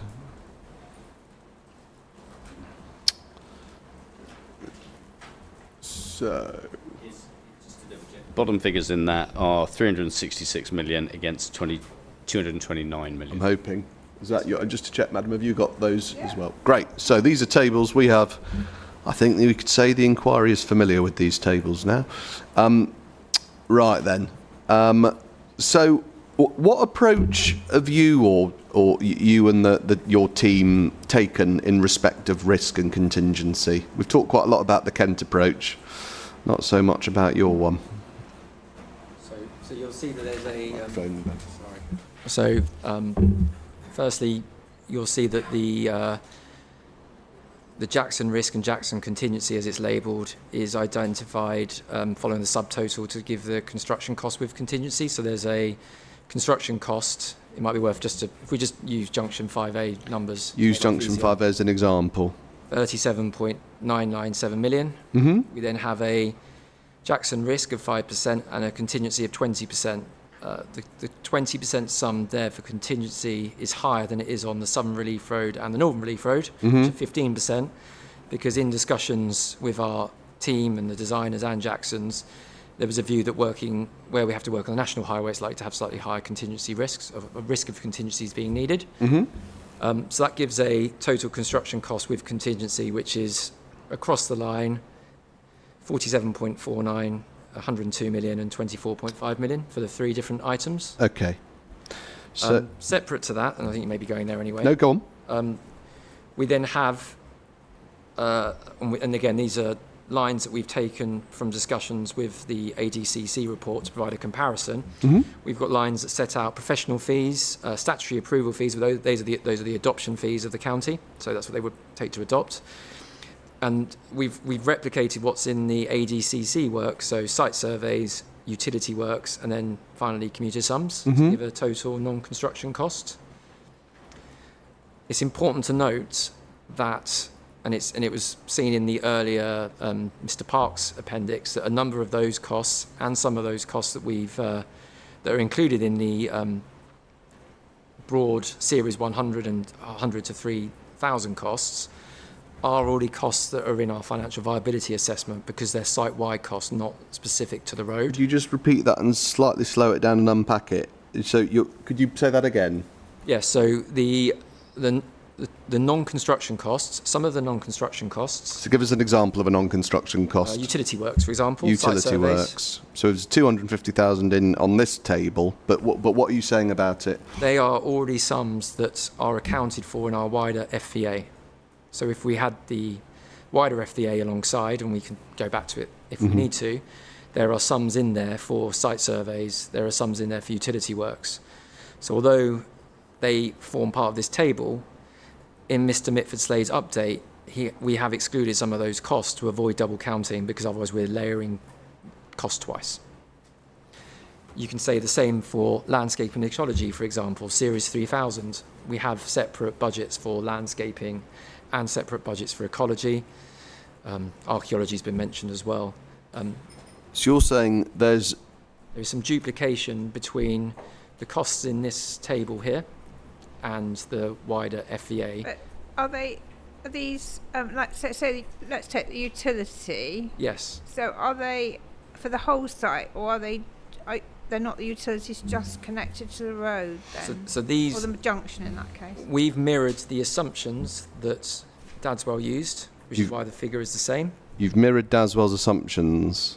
Because we didn't have a separate utilities cost for the road, but we have got wider allowances in the FEA for site-wide Oh, I utilities see. of over Could I just 20 million maybe pounds. just show the inspector? If we Yeah. just could you keep two things open at once? You keep that open. Try. Yeah, I'm no, gonna I know try it's easy. It's easy. Maybe if you've got it hard copy, keep a pin in that, and also open Mr. Mitford Slade's rebuttal appendix 1. Shall I Just- get this on You could do that on the screen. the screen? that- So I'm going to try and do both on the screen. Good luck. could you give me a CD So number? it is 37.13.5, and it is PDF page 4. Right, bear with me.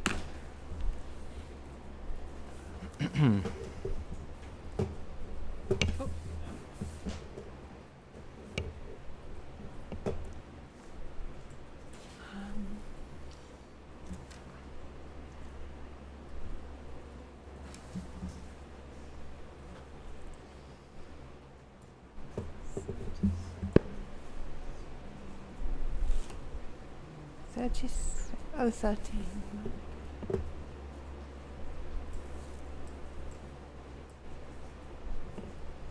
Just a moment, sorry.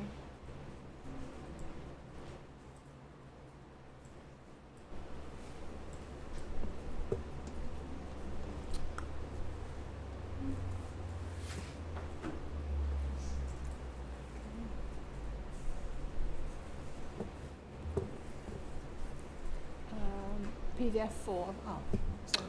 PDF 4. Have you got that?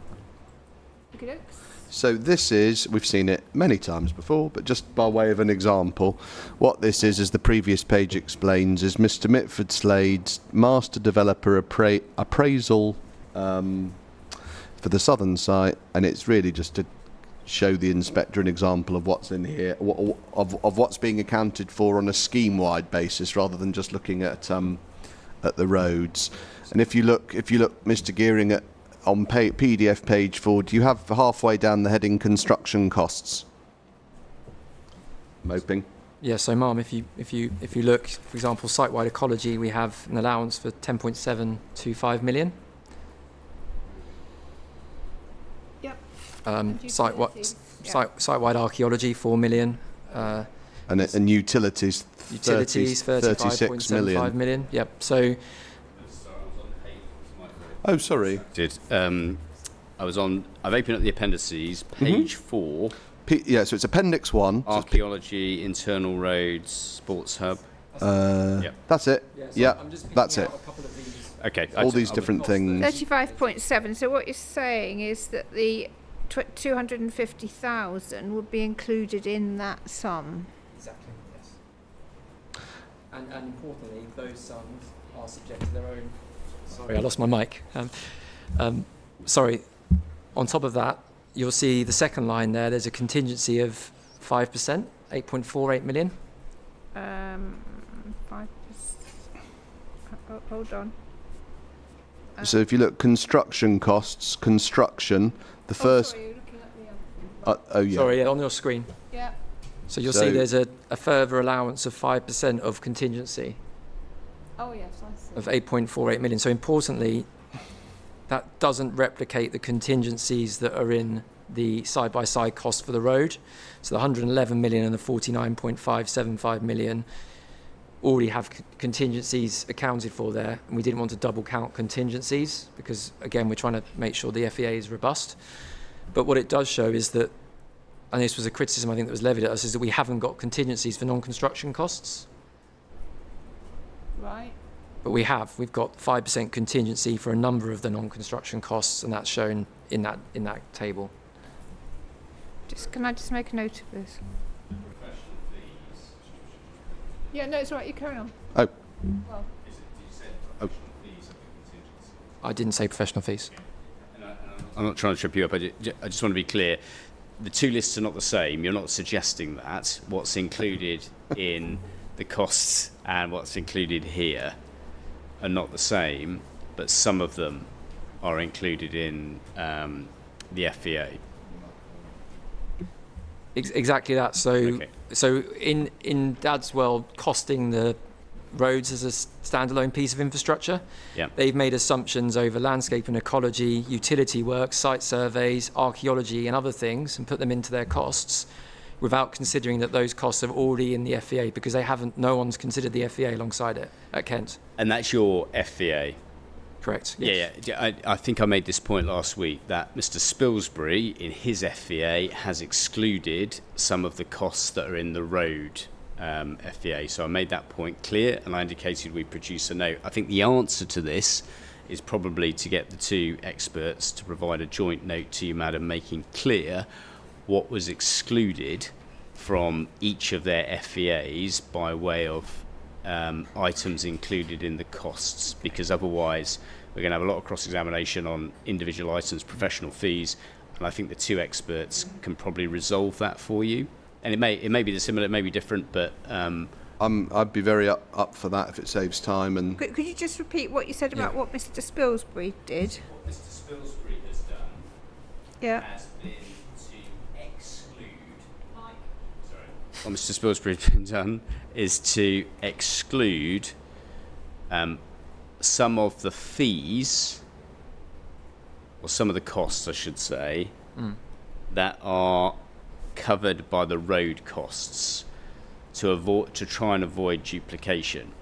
So I think in fairness, both parties are discovering or understanding the nature of what's been included or excluded while the experts have done their job.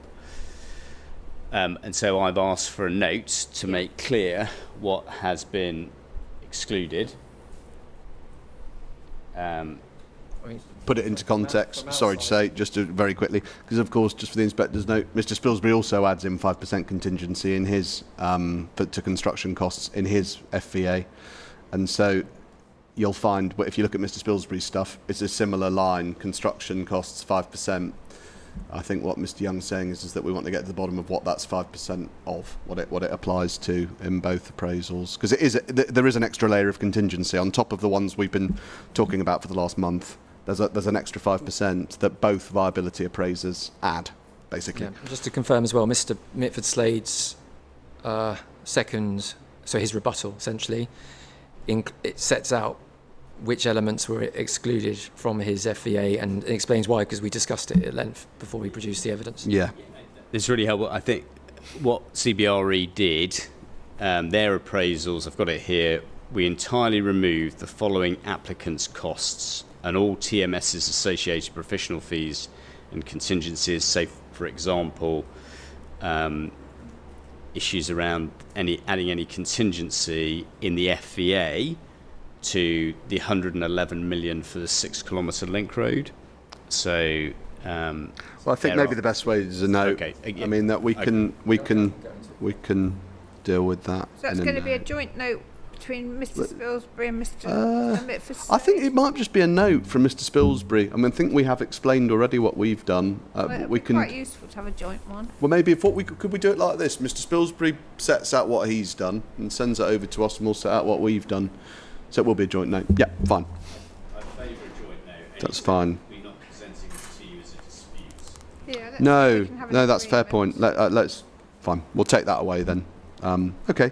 So anyway, so if you turn your so that's really came out of a question of me asking you, what have you done? What have you and your team allowed for by way of risk and contingency? And you've talked us through it. You've talked us through the percentages for construction risk and contingency, and then you've talked us through the further contingency in addition to those things that emerges out of the viability appraisal on a scheme-wide basis, basically. So that's right. So you're looking scheme-wide. I think that gives us a total contingency of the costs, so the total cost, not just construction costs, of 13% of the road. So looking at the Northern Relief Road, Junction 5A, and the Southern Relief Road, our contingencies in just for the Jackson's contingencies, not the 5 and the 20%, ignoring that in the FEA because they don't want to double count. We've allowed for 13% of costs. So we've got 9.5 million of contingencies for Junction 5A. 17 million for Southern Relief Road and just over 4 million for Northern Relief Road. Sorry. Trying to avoid figures. Apologies. Yeah, well, let's try and... Yep. So we've got a 25% contingency from Jackson's, haven't we? Or from you, rather, sorry. It's 25% for the motorway, but it's 30... It's 15% for the other two 15 roads. Plus the 5% risk, yeah. So yes, so the numbers I just read to you, the 4.9 million on the Junction 5A. Sorry, where's that? Sorry, that's not my number. My number on Junction 5A is the 7.59 plus the 1.89. Yes. That's our contingency for the Junction 5A. For the Southern Relief Road, it's the 12.7 plus the 4.2. So, next oh column yes, over. yeah, okay. And then the next column beyond that, it's 3 the more. 1 and the 3. So those are your road construction risk and contingency allowances, So what's basically. 13%? So if you those are 13% of the 229 million.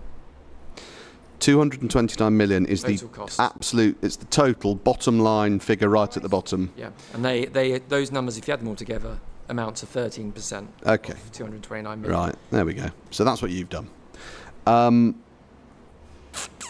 Just let me. Right, okay. So So if you look at Kent's, shall I look at Kent? Do we want to? please go there? do. Let's turn. So what have? Well, we know what they've done, but what are your observations on what they've done? Obviously, it's a lot more. So Kent's figures are 97.4 million of contingency. And that's, You're adding all those up? Yeah, You adding all those up. you can see And those, madam, on the right-hand side. Oh, I see, that's right, scope, okay, risk yeah. allowance, and contingency. So that's all of the contingencies added together. It's the 10%, the 15%, The whole and lot. the 10%. So there's a difference, as we know already, of gives you 67 million. The Huge difference. sum of 97.4 million, which is 47% of the, and these are just my figures, just doing some simple maths. 47% of the base build cost and 26.6% of the total budget. So essentially, 26.6% of 366. yes. And if you just for your note, madam, that number, all these numbers, the 13 and the 26% are set out over the page in table 3. Right, okay. Just, I don't know if you just want to note where they are. Table 3 is about halfway down on the left-hand side, and you'll see summary of contingencies. Oh, yes. I see. And the right-hand side of Oh, table I see, 3, right, okay. there's the 26% number and the 13% number as well. And the concern I raise in my proof Hang on. Okay, so the concern you raise in your proof. is that how can you have a contingency of those kind of amounts, between 26%, 47% that Kent would normally put into their business cases. How does that fit with the requirements of the MPPF and the MPPG, which I've set out in paragraph 4.2 of my proof, but probably best for the planning witnesses. Okay. But that's better. It was quite loud, wasn't it? Thank you. Wow, Councillor it's like we Bonney. come out of a tunnel. So Yes. yes. So yeah, how does that? How is it? How can we drop essentially a business case with the risk allowances that Mr. Birchall set out in detail? There's huge levels of contingency, and then we've got separate contingencies ourselves, the 5% on the non-construction costs. If you drop that into a FVA, which is a planning process under the MPPF and the MPPG, and require a developer profit and minimum land values to met, how can you make that work? And our argument is it's impossible. So we're conflating two different things. We're conflating two different things, you think? Yep. What are the two different things that we're conflating? We're conflating how Kent would cost and approach a business case to secure funding from government, as Mr. Birchall set out. That's the Mr. Birchall approach, as it were, that he explained. And last week. knowing that they have a fixed budget that they can work to.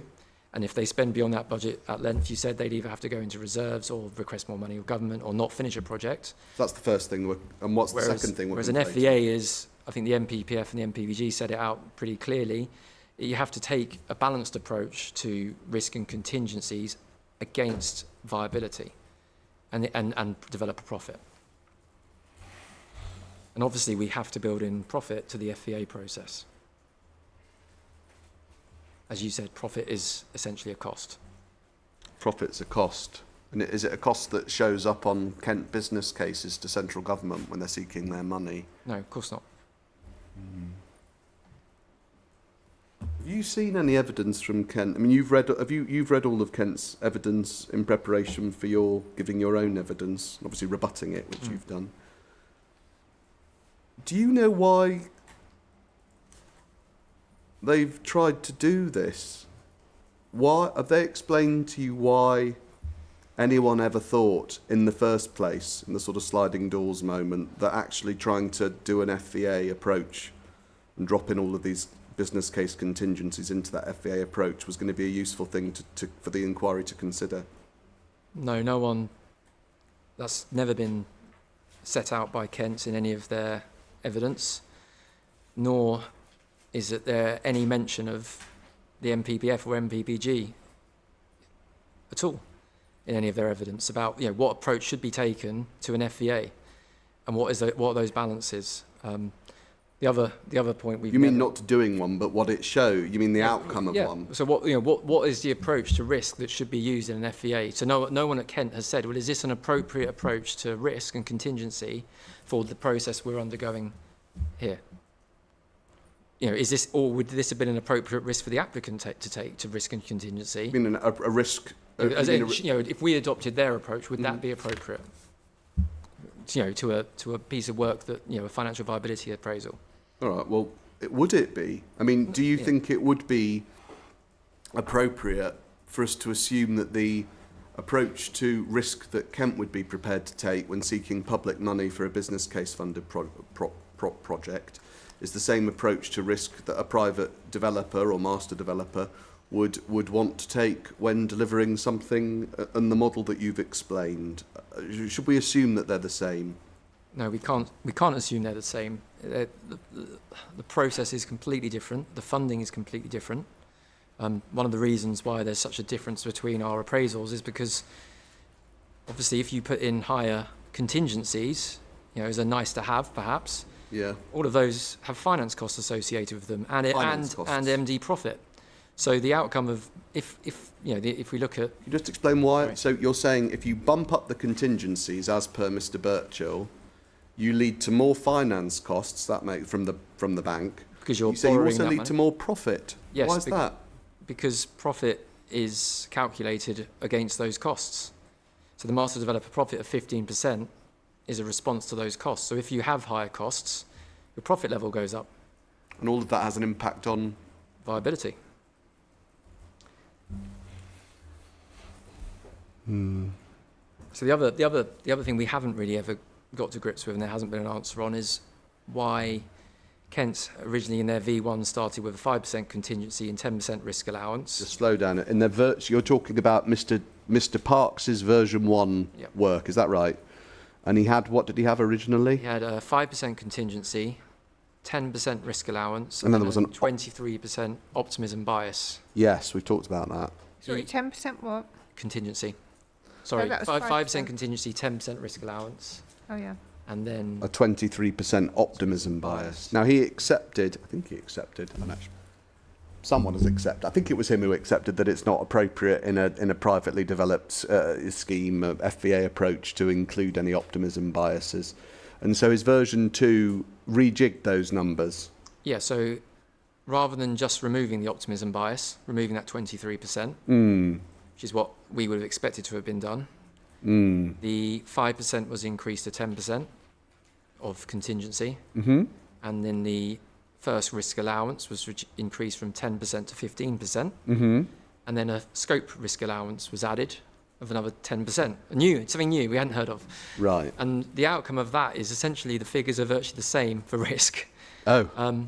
Even though the optimism bias is gone? Even though the optimism bias is gone, they kind of come back and it's virtually the same number. Oh.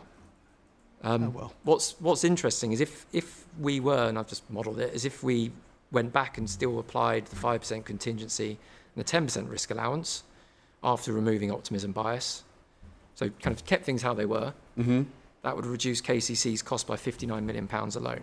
So these are huge differences. Then we're getting quite clear. I mean, the difference between us is 66 million, I think. No, more than that. It's 229 to 366.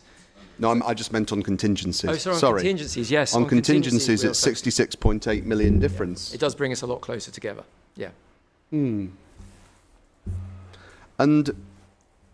that's notwithstanding the reductions in earthworks and other things and everything else, obviously. You've sat through all of Kent's evidence about this topic. They've got no more witnesses now, so you've heard everything you're going to hear.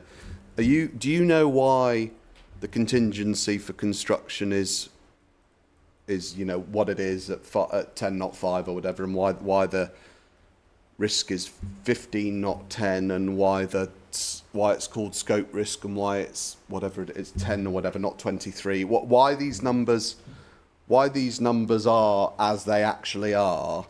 Do you know why? My understanding is there's nothing in anyone's proof of evidence or any information that's been provided to the inquiry that explains those figures or why they changed. There was Mr. Parks mentioned that following re-looking at it, he changed the numbers, but that's it. It was based on on a feel, though, he did say. Yeah, but the feel was it went up, not down. Yeah. All right. That's it on contingency.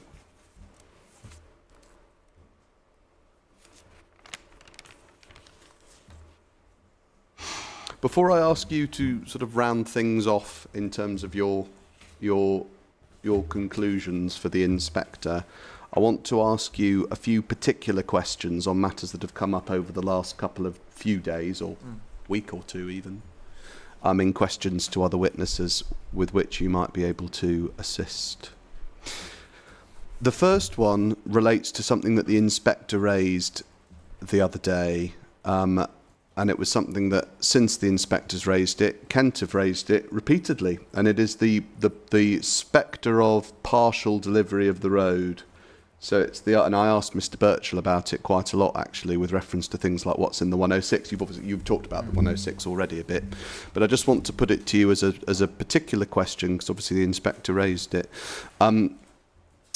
Now, the concern that Mr. Birchall articulated on Friday, and I think this is actually the key concern, as I understood it, or a key concern anyway, is that planning permissions granted, the road construction begins, and then at some point before it's completed and thereafter adopted, something happens. So Quinn run out of money, or Quinn come to Kent and say, we're about to run out of money, we need your money, we need a business case, we're off the project, it's not viable, we need a section 73, we need a section 106A or a variation of the number of things, and in the meantime the road is only partially completed, either temporarily or forever.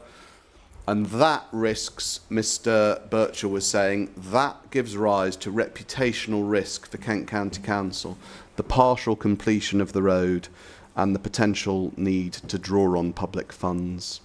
So, what's your response to this idea? So there's obviously, as you mentioned, there's the section 106. So we have gone into some detail on the 106 in my proof and in discussions on Friday, and obviously we're going to have the section 106 session next week as well on highways in particular, where we can go into. Sorry, this week.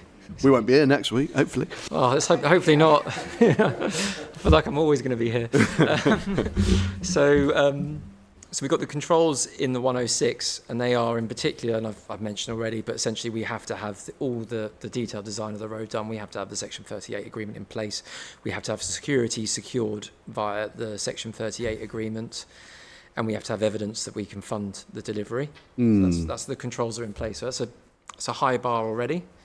But I think I'm here to represent, what developers have to do, what Quinn and the reality of delivering. And that's not the only control in place. There aren't just public sector controls and controls in Section 106 agreements. For us to secure bank funding is always secured against exchange contracts and land, which means banks have the ability, and as they release money to us, they have to make sure that the works are being delivered. So as phase payments are released by a bank, they don't just send you a check, in the post, or transfer some money. They have to be convinced that the consensus, the scheme is being delivered in accordance with the requirements. So they will have their own in-house QSs. The bank would have their own QSs. And what would those QSs review before you get a loan to actually start work? They will have to review all of the information that Kent are reviewing to make sure that essentially we can afford to deliver, and that we're, essentially that their money that they're lending to us is safe. And obviously for them to know their money is safe, we have to complete the road, and they have to have income coming back in. But notwithstanding that, to protect themselves, they take a charge on land. So that's a level of control. It's outside of planning, but I think it's a reality, and it's important to understand realities. Similarly, for house builders, and these are the same situations we're finding elsewhere as well. These are standard contractual requirements across the board, not just to this project. If we are selling service plots to house builders with phase payments, they will have contractual rights built in to those phase payments to ensure that they're not paying money to us without delivering the requirements of the scheme. Right. So, for example, we've talked about phase payments being released at certain triggers already. If for example, this is just an example, you've received the payment 1 and 2 and 3. And I think Mr. Young mentioned, you've got half a mile left of the road to build or something like that, and who's going to step in and finish it? The house builders would have a step-in right to our contracts with the builder of the road, firstly, and they could use that final payment to deliver that. Essentially, we wouldn't get it. They'd spend the money and say, we've used that money, you haven't delivered on what you've promised. So there's not only are there controls through planning, this is, I think something you only really know if you've worked in the private sector, is that there's also controls in contracts, and those contract controls would bite before the 106. So, I don't think you'd have people defaulting to KCC on the Section 38. You would have the contract, people stepping in and making sure it was delivered so that the income, which is realised only through the completion of the road, is in place. So who... So in terms of reputational damage, You go on. Yeah, sorry. I think the risk, I don't think the reputational damage sits with KCC. I think it sits with us and the landowners and everyone else. And it's not just reputational damage, of course. It's financial damage. This isn't a reputational damage issue. If what KCC is saying has happened, essentially, the master developer has run out of money. They've essentially gone bankrupt or something, and the people they've got contracts with have stepped in, finished off delivering the road, and are using their future payments to do so. So it's a different scenario, I think, that's important to understand. Oh, sorry, we can... Sorry. Hovering over the bottom. Sorry. No, it's just the thing you said about the banks wanting to take a charge on the land. So how does that affect then the... if the house builder is taking a plot of land, various plots, taking a parcel. So how would that work then? Because there's a charge on their land. So we would be talking about the balance of the land, not the. So if you sold 2,000 plots, right? There's obviously, we're talking about the delivery of the road in particular, 1,500 plots at the beginning. So that's land that's not been. Yeah, there's plenty of other land that hasn't been sold yet. But it would have to be housing land, wouldn't it? Because it's not going to be worth anything if it's. Well, it could be the commercial land as well. Well, that but not. It wouldn't be the park. No. For example. So yeah. Karen. I was going to say this concern about partial it was about non-delivery, but I think it's moved on, maybe not exclusively, but somewhat to partial delivery from Kent. Is it a realistic concern? I mean, how likely is partial delivery in real life? I mean, if you add up all these different controls, including the planning controls through the 106, obviously, those are obviously before us as well. They weren't before Mr. Birchall, but they are before this inspector, and you knew about them. So how much of a risk is it really, in your opinion? So my opinion is there is no way we or a master developer would start building a road of that nature without knowing we can finish it. Because the risk is... The microphone. Sorry, I've lost my mic. Yeah, the risk, you would not do that. You just wouldn't do it. You wouldn't do it from the 106 point of view anyway, but you wouldn't do it from a contractual point of view. You need to know that by the time you make that decision to start, you finish. You do all the detailed design work, you make sure you've got all the funding in place, you build in, you know your contingencies, you then start the work. You don't start a project because you have to get it started by a certain point, and if you run out of money, we'll find some money somewhere. You have to get it done. But what if then it turns out that the cost of the delivery of those roads is greater than that which has been anticipated by Jackson's at the moment? So if the cost is higher than the FEA, I suppose you mean? Yeah, exactly. Yeah, so, we discussed already that we think it's a worst case preliminary design. We've already explained that there's other significant sums in the FEA, and it's a long-term project with landowners with long-term interest. But ultimately, as we said, the FEA is not the basis of deliverability, it's a viability case. So if the FEA costs were higher, then there would need to be I think that's a commercial decision for the master developer and landowners in the future. So if the costs were higher, it doesn't mean the road wouldn't come forward. It would mean that someone would make someone, as in Quinn, the master developer and landowners, would have to make a commercial decision as to whether they would want to progress the scheme, knowing those costs are higher, on the basis that they would either take what they think might be a lower profit at the time, but actually this is a long-term project, and we're talking about outturn profit here, really. About what profit? Outturn profit. Outturn. The 15% profit. It's not that this 15% profit runs through every minutiae, every stage of a scheme. Mm-hmm. That's the end result. So decisions may be made in the first 5 years or 10 years on the basis of only forecasting forward and you forecast forward, and you say, okay, well, we think that means we get 15% profit, but actually we may get more, we may get less. These are forecast forward. Commercial decisions are made on a constant basis in a project as to what decisions, what way to go forward. And it's not, I don't think it's a question for the FEA now. The FEA now shows we are viable. Our numbers show we're viable. The work that's been scrutinised by the Borough Council shows we're viable. If you used our road costs in KCC's work, we'd be viable. It's only the ADCC costs that are causing the problem. So in my view, that is a commercial decision. So, it's not led by the FEA. The FEA doesn't define whether a project is delivered. I think we touched on that earlier. Would you do another FEA before you started? No. So there would be... when you've got all the information. There'd be different information. So an FEA is, I think, we need to treat the FEA as a planning tool here. So it's the inputs into the planning decision. Well, a different cost benefit. Yeah, different cost. But so whereas the decisions that are made by the master developer and landowners to actually proceed or not will be a commercial decision.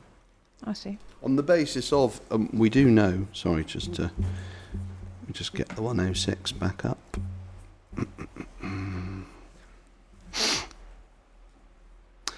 We'd know by then all the detailed designs of the... I'm just reading off the 106. Detailed designs of the roads. We'd have a programme, a construction contract. All of those things would, by the time that construction commenced, they'd be approved. And so you're saying that they'd have to be approved under the 106, or else there'd be no... And also for lending and everything else, and for those payments that come through from the house builders. Yeah. So that, three ways they have to be approved. So just help the inspector then. There'd be obviously some thought as to whether to ever start the road contract, some appraisal. Why wouldn't it have to be a financial viability appraisal of the sort that Mr. Mitford Slade's on, an FVA tool? Why don't we need to do another one before we start building the road? Because the FEA is there to establish the agree a number of parameters for planning, so the benchmark land value, MD profit, other things like that, but also to establish the Section 106 contributions and affordable housing. Right. And they are by that point enshrined in the Section 106. Right. Thank you. And just on that, a couple of linked things on that. How does that position that you've just described about taking a long-term view on profitability over time compare to the situation that Kent is in when it plans for business cases and delivers its own roads? It's a very different position, and we're comparing two very different things. So I think Mr. Birchall mentioned Grovehurst, and I touched on that in my rebuttal. That a business case was written to government, including contingencies. That secured a sum of money. I think it was the 38 million, give or take. I'm getting a nod, yeah. 38 million. So that 38 million was essentially a fixed price, almost, that KCC had to work to deliver that project, unless they had other money through Section 106 agreements or the ability to use their reserves or other capital. That project had to meet those costs. Also, it's my understanding that money had to be spent by a certain point. So not only did they have to bid for the money comes in from government. We know that the start time for that project got delayed because of Junction 5A works. So it got squeezed forward. It also had to be finished by a certain point. So that puts pressure, I think, on the need to start perhaps earlier than you'd have the kind of level of information we need to start, because we need to have all that information to make sure that we know, it's actually what we're building when we start, because we're borrowing to secure that. We haven't already got the money in the bank. So it's a different scenario, and it's not that there's a right way or wrong way to do it. They're just two completely different things. Lastly, before I ask you to just summarise where, in your view, we've got to by way of conclusion, Mr. Young has mentioned a couple of times the concept of ransom. I suppose maybe in a couple of ways. I think one of the ideas is that the North may itself be subject to ransom, that as in the Northern scheme may itself be subject to ransom. And then there's another idea, which is that the South may be subject the southern scheme may also be subject to ransom, maybe as a consequence of the north. Anyway, what's the situation so far as your analysis of the ransom position is? So we spent, I can't remember exactly when it was, but we spent, I think, a morning in the inquiry discussing this previously. It was CD 100.29, for you as a reference. And that set out the land position for the delivery of the Northern Relief Road. We also discussed there's also been a recent note from Trentport, which is CD 100.48, and discussions with Network Rail, which is CD 100.17. Sorry, CD 100.29. We also had CD 100.17, which was discussion over the Stones farmland. So there's a number of CD references where the inquiry has already discussed that matter. KCC made clear during the session on delivery of Northern Relief Road they were satisfied we'd done all we could with Network Rail. That was on the record. We'd done all we could with Network Rail. I don't know if you recall. We discussed the work we'd done with Network Rail. There's been no resolution or suggestion from Swale Borough Council during the inquiry that Swale Borough Council would not release land safeguarded for Northern Relief Road to deliver the Northern Relief Road. Which is essentially Safeguarded, do you mean in the local plan? Safeguarded in the local plan, yep, and referenced in some of the documents in the Section 106 as well. In the letter from Trentport, there's some suggestions about how the roundabout will join if they build the road first. But we've already heard from KCC about the Section 106 agreements in place they have to secure that land. And then finally, we've worked on the drafting with Kent to ensure there's mechanisms that we go through that unlock any land if there are any problems. So, culminating ultimately with a CPO if required. So do you anticipate at the moment, I suppose, at the basis of where we are now, that's going to be necessary, or that a ransom situation is likely to arise in respect of the northern scheme? I would hope it isn't necessary, but I think the 106 builds in the mechanisms to ensure that it isn't a ransom situation. And obviously the exact details of a commercial CPO aren't for discussion. They're a future point. But the Section 106 builds in the mechanisms to ensure that the Northern Relief Road land can be delivered. And the south? The south, the position that's been discussed in the inquiry is that and through the TA and the ES is that the south scheme can't come forward until the Northern Relief Road is delivered. So it's not that in my view, it's not that the north ransoms the south, in that it's that we need to ensure the Northern Relief Road is delivered before the south comes forward. They're just two separate things. We wouldn't try and bring forward the south without knowing that the Northern Relief Road is delivered. And I think there's no way of that's the planning applications, and that's what's for consideration here. So, wrapping all of this together then, and summarising the situation, where do you see things sitting now? I mean, you are the final witness on this topic. We've had weeks of evidence on viability and costs.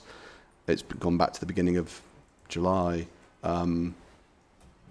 Where, taking a step back and reviewing it, the nature of Kent's objection, what they've provided to try and substantiate or support their objection, and where we now sit, what's your overall view?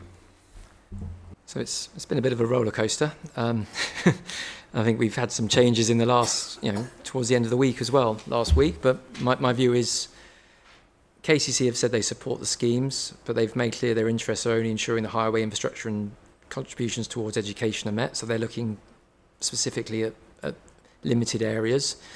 They've commissioned ADCC to cost a road that isn't a design for approval. They've used assumptions that don't apply to this project, and they've layered, and they haven't used all the information that's available to the project in the planning application. They've then layered levels of risk allowance that don't reflect a developer-led scheme, and nor in my requirements meet the MPPF and MPPG, which I can touch on further, will be touched on further. Their commuted sums, they've suggested they are almost mandatory, but their own policy doesn't say that, and we've asked what their commuted sums are, and how they're calculated, and could they provide updated commuted sums that reflect perhaps our costs, and that hasn't been provided. So we've raised concerns with the commuted sums. I think as a minimum, we think those commuted sums will be lower than are set out in the ADCC report and our FEA, which again shows our numbers are robust. We have provided our own evidence. So we've got the 2 rebuttals, the approved evidence, the appendices that robustly explain why we consider our allowances in the financial viability assessment are suitable, and that the inspector and the Secretary of State can rely on our FEA to support the scheme and its the consideration of the financial viability.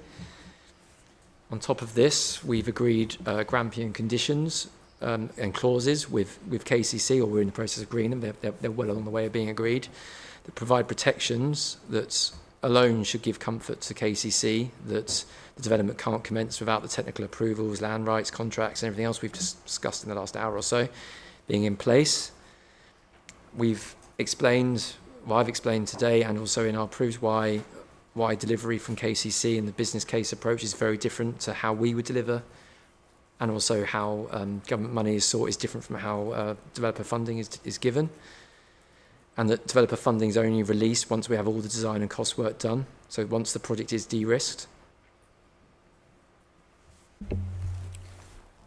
So kind of in final conclusion, I think we provided evidence that supports the FEA, which is what we have to do. And we stand by the evidence that we've put in to Mr. Smith-Slay's FEA, and that it is robust. It's based on in-house and external work using appropriately qualified people with experience and our own company experience to provide those sums. And that's why our costs are different from, that's one of the reasons our costs are different from KCC. If you look at what the MPPF says, it talks about financial viability assessments, about striking the balance between aspirations of the developers and landowners against returns against risks, and the aim of the planning system to secure and maximise benefits in the public interest, and then importantly with a contingency that is relative to project risk and developer return. So no one else has mentioned developer return in considering contingencies. Other than us. And even if So even that, notwithstanding the costs, Yeah. the controls in the 106 and ultimately disposal and finance contracts means this isn't a scenario I can see where the road would commence but not be finished. So our view is that the FEA is robust, our numbers are robust, and the viability is suitable, and that there are controls in place that ensure the scheme is deliverable as far as that can be ensured. And in the end, what bearing, or well, put it like this, would Quinns only seek to deliver the scheme if it was shown to be viable on an FVA methodology?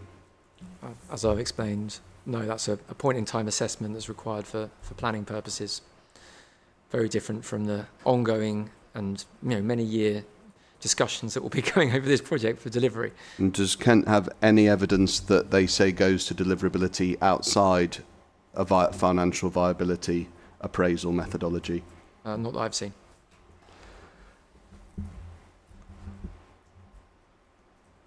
That's it. Thank you very much. Thank you. Should we take a little bit of a rain check to see how the next day and a half is going to pan out, or whether we need it all? So, Mr. Young, how long do you think you're going to be? The rest of today and a lot of tomorrow, most of it. I know my learned friend's got some questions. I'm obviously in the High Court on Thursday morning, so if this goes into Thursday morning, not for me, I will finish by the end of tomorrow. Right. There's a lot of information, it's fine. You know what I always say. There's lots to deal with. Okay, no, it's fine. I just want to get an idea. Yeah, my deadline is obviously end of business tomorrow. Yep. And I will obviously need to stop there, and I will stop there. Okay. Just to say, we're very, very, very keen that Mrs. Dickinson is heard this week. Okay. She's obviously here. Well, you're not. Are you? I can't remember whether you. I indicated I wouldn't stand in the way of her having her evidence called. Sorry, and she's not here on Friday. No, Yeah, I know. Yeah, I understood that. In terms of the time, it might be helpful to know the time required for Mr. Dickinson. I indicated, yeah. come back to after the lunch break. Yeah. Okay. No, it's fine. So, yeah, I mean, all I think we're talking about is if I finish at 5 o'clock tomorrow with this witness, then there's still the opportunity from learned friend Mr. Bell to ask questions of this witness, and he can be re-examined. And because it's all videoed, that's fine. I don't need to be here. So Mrs. Dickinson will obviously start on Thursday, and depending on how much time we need after my learned friend says, I only really need half an hour. This is a very specific issue, but I know others have a requirement for time, and maybe we have an early start on Friday and Thursday, and so on. So we will have her evidence heard this week. We will have it heard. Yeah, but she can't come on Friday, remember? I was going to say on Thursday. Right, okay. We better start early, I think, on the. I think that suggestion is a good one. We definitely want to start early on. Just checking that she's all right with that. But yeah. Huh? Mr. Bell, how long do you think you're going to be? With Mr. Gearing, Yes. I think we've put down 2 hours. I think we'll probably be less than that, but it does depend on how much ground Mr. Young covers. Sounds like he's going to cover a lot of working ground. on the basis. Sounds quite a lot. Sounds, I think, the whole piece. I would have thought. Yes. So, I mean, it may be we're in the position that we were with the last witness that I cross-examined, where it was very, very short and to the point. But we do have some questions that go beyond areas that I think Mr. I think You'll have re-examination, remember? Oh yeah. I mean, yeah, I appreciate that. It's really, it's only going to work. This, I think, just to be absolutely candid, if we can really start Miss Dickinson on Thursday morning, to be honest, because she's got.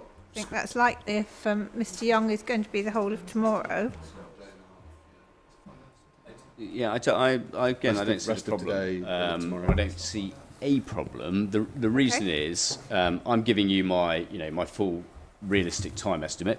If I'm a little shorter, then that there's no harm in that. Then Mr. Bell can start. Mr. Bell may find that I've asked a few of his questions, in which case the 2 hours might not be required. And then it is possible. I don't know about re-examination. Neither Friend and I are particularly long at re-examination. I tried to be quiet. I've not done long re-examination. No, you haven't, but you might want to do some. Yeah. Yeah. I just there's some that do longer, and I don't think that's either of us. Oh yeah, you're not That's kidding. fair. And so we may be finished with this witness tomorrow, but if we don't, there is obviously the opportunity to for Mr. Bell to have some time and then re-examination. I think depending on the evidence in chief, there's no doubt that Mr. Dickinson will be, the majority of business on Thursday. I mean, she's got a lot to cover, How long do actually. you think you'll be in? He did ask for more Chief. time on that. At least with Mrs. Dickinson. Yeah. Speak quickly. Could you give us 30 seconds just to have a... can we come back to you in just a moment? Yeah, go on. What about you, Mr. Bell? Are you? On Mrs. Dickinson, Yeah. kind of about 40 minutes. We put down. I think we'll probably still be that. Yeah, and also, are you guys asking questions? Was there any? Mr. Pereira, of course. Yes. My time estimate is a good one. I hope it's an hour to an hour and a half, and that seems right. So. Okay. Couple of hours in examination in chief. Right. Okay. So it will really depend. Well, I don't see why we can't. We might have to sit a bit. Do we have? Oh, she's not here. Whether we have to finish early. Do we have to finish early tomorrow? Do you know? Tomorrow, yes, I think it's 4:30. Oh no, is it? Is it or 5 o'clock? I'll double What? check. Is it an evening meeting? 7 o'clock meeting? I think it's early. Is it? Right. Okay. Well, that is a problem then, isn't it? Really. I mean, Well, if we start maybe at Mr. I mean, I 9, know he's to sort of take as long as it takes to, but a day and a half. I mean, we've done our evidence in chief in a couple, whatever 2 or 3 hours. I don't want to try. I know, but we have gone. I do just want to say we have strayed from. At the beginning of the inquiry, you were quite rightfully quite tight on. Not tight, you know what I mean. Quite. You were perhaps slightly tougher with the barristers on time estimates than we've become. In a positive way, you don't think so? I'm shaking her head. I don't think I'm ever very tough, actually. No, but I just think there is an element of I don't know. I'll leave it with Miss Young. I'm not. But like we've really got to get through. We've got October's already full. We've really got to do Miss Dickinson. I do. Yeah. Okay.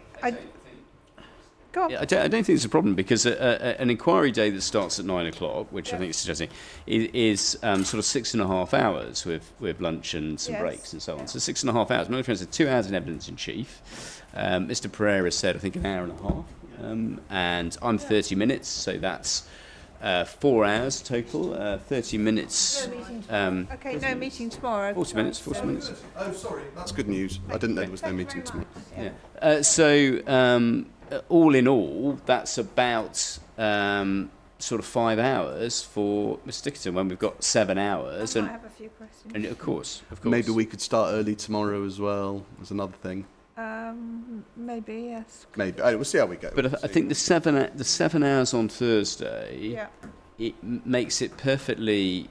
I don't think we have to finish early on Thursday either. But it makes it perfectly manageable that we will have Mrs. Dickinson's evidence start to finish and done. The only thing would be if I started cross-examining on a third day for this witness, and what I'm indicating to you is I won't. I'll be finished at worst case at close of business tomorrow, and it may well be earlier than that.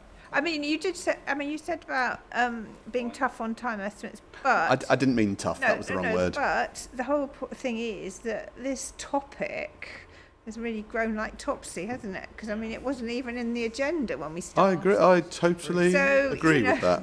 I couldn't agree more. I'm a bit reluctant to actually sort of be stopping anyone. I'm not suggesting I am you. anyway. I'm not suggesting you literally cut people. I'm not suggesting that. I'm just suggesting that we all collectively need to try and do our best to get through this as efficiently as possible. And I think, if I'm going to confess up, actually, it's confession time. I found it very difficult to actually, in this last bit, to actually keep up with preparation. Doing my best. Done yours. Done Mrs. Dickinson. Just about. I would Just have in done time. by when she comes on. Yeah. Highway conditions, I just haven't had a chance. Well, I've done. yeah. I will have done the section 106, and that's taken ages to do Yeah. because it's really complicated. Well, then we have to push it off to So October. it might very well be, unless someone else wants to lead it. But I don't think highway. so. I mean, I'm happy to sort of, I think for conditions, most of all, it really. I mean, we could lead the 106 quite happily. Well, I think, I'm up on 106. but I think you really want to I've be got leading. loads of things to ask about it. Oh, we can't wait. Well, first of all, I don't think anybody, I think if you speak jointly for all the barristers, nobody's going to ever accuse you of not being prepared. I would agree with that one. I agree with that one. On any Right, level, have we started? in any inquiry. Well, Is there anything we can do to make that easier? So you mentioned the highway conditions. Yes. They may be. I'm I've not got up them to all. speed with just the a matter latest of going version. through them. Do you want us to do anything to No, make that? I don't think you can really. Okay. Yeah, I don't- Okay. I will do my best to have a look, but I mean, Let I us know, think that may get pushed off. we will probably the section 106s will actually take quite a lot of the day. Right. Understood. And if we're going to be starting at 9 and finishing late and whatever, we might all have had enough by Can't imagine why 4 you'd say o'clock or something on Friday, mightn't Okay. we? Noted. But I'm not saying no, but I'm just warning you that Noted. You're saying there is actually the section 106 is really the main event for Friday. I think so, yes. And if we don't get to conditions, Then we A, don't. obviously there's time elsewhere in the inquiry, and Yeah. B, given how you like to prepare, Yeah. you perhaps prefer to discuss the highway conditions later on. Yeah, if possible. But Yeah. well, let's see if it finishes you. at that time. I will do my best. Obviously. Thank you very much. Right, okay. And with all that, it is just after 1:30, so we will have a break till 2:30. Thank you.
To resume. So, Mr. Young, if you'd like to start your cross-examination, please. Thank you very much, madam. Good afternoon. Good afternoon. You will know that Kent County Council have no objection to your proposal on grounds of highway capacity, yes? Correct. They have no objection in relation to highway safety. Yes. No objection in terms of severity of congestion, for example. That's right. Although work has continued after the determination that the council were going to make, Swale District Council were going to make, and obviously the Secretary of State intervened shortly before that. But in the period since then, my clients have continued to work with you, and by you I mean Quinn, and looking to resolve highway matters, yes? Highway capacity, that's what I mean by highway matters. Yes, there was further engagement with Mr. Wild in particular. Yeah, and what happened was the statement of case was issued. It made clear that there were a whole series of matters outstanding in respect of the southern site in particular, but nevertheless the work continued beyond the period of the statements of case and a resolution was reached, yes? Yes. Amongst the work that's been done has been an acceptance that there wouldn't be any unacceptable impact from what people call rat running or using local roads, because my clients have suggested over the course of the development it would be possible to implement various measures like restricting right or left turns or closing roads and so on, yes? That's my understanding from Yeah, Mr. Wild's evidence as well. They took a pragmatic approach to some of those issues, yes? I think that's fair to say, yes. Yeah, and as a consequence, we are in the happy position that we are not in any way at odds over what the highway solution should be. Yes? That's correct, I agree. Yeah. In terms of other issues like archaeology, there's some minor issues of dispute, or I shouldn't say minor, I suppose. I should say there's some issues of dispute. But in terms of Kent County Council's position, it was us who emphasised at the start of the inquiry and during the cross-examination, particularly of Mr. Bamber. I think you were there when I cross-examined Mr. Bamber, is that right? I was, yes. Yeah, I highlighted to him in particular the local transport plans 4 and 5 for Kent. Do you remember that? Yeah, you did, I remember. Highlighting to him in particular that these roads, both the northern and the southern relief roads, were something that was supported and identified to varying degrees in both local transport plans, yes? Yes. That they are roads which my clients would like to see delivered, yes? Very much so, yes. Yeah. And as my learned friend, Mr. Simons, has been keen to point out, there's no other, to use his words, show in town. There's no other show in town demonstrating how that could be delivered, yes? Yes. Yeah, and the position is your client obviously is stepping forward and saying, look, we will deliver those roads for you, yes?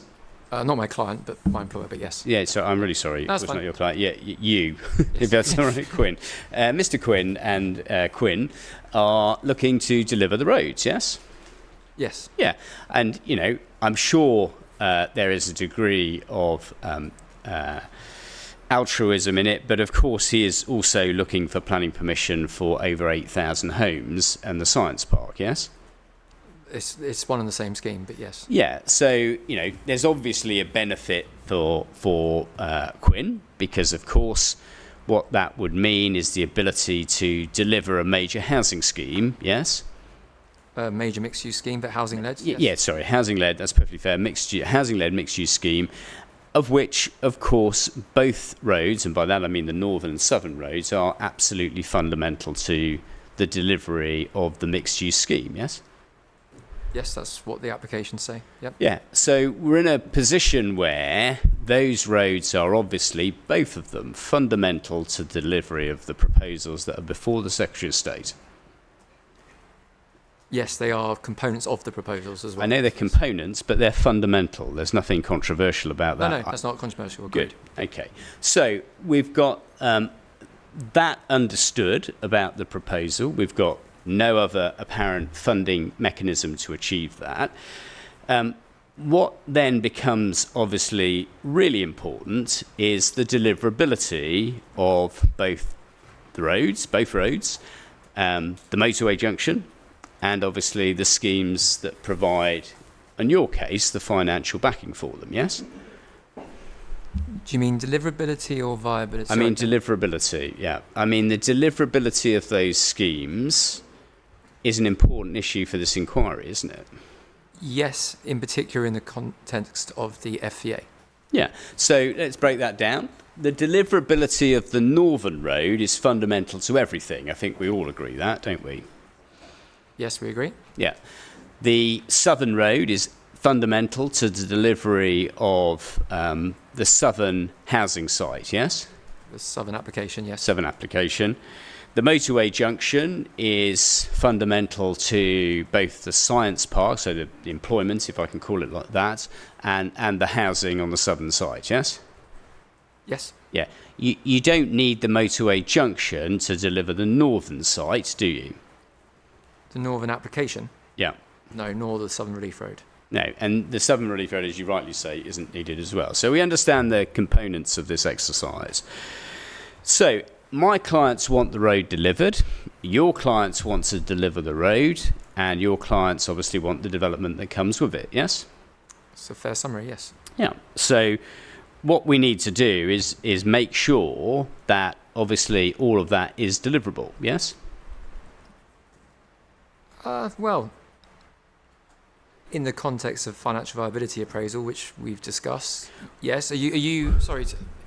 Yeah. Yes, but because I'm putting a caveat for you here, are you talking the context of delivery in terms of on the ground delivery once permission's granted, or are you talking about at this stage of a planning application? Okay, and that's perfectly fair to ask me to qualify. So let me break that back down into components, okay? We've agreed how both the roads are fundamental. We've agreed that, and we know the motorway junction is obviously fundamental to delivery of southern site. So in looking at that and understanding whether those are going to be delivered, let's call it the strategic road infrastructure, okay?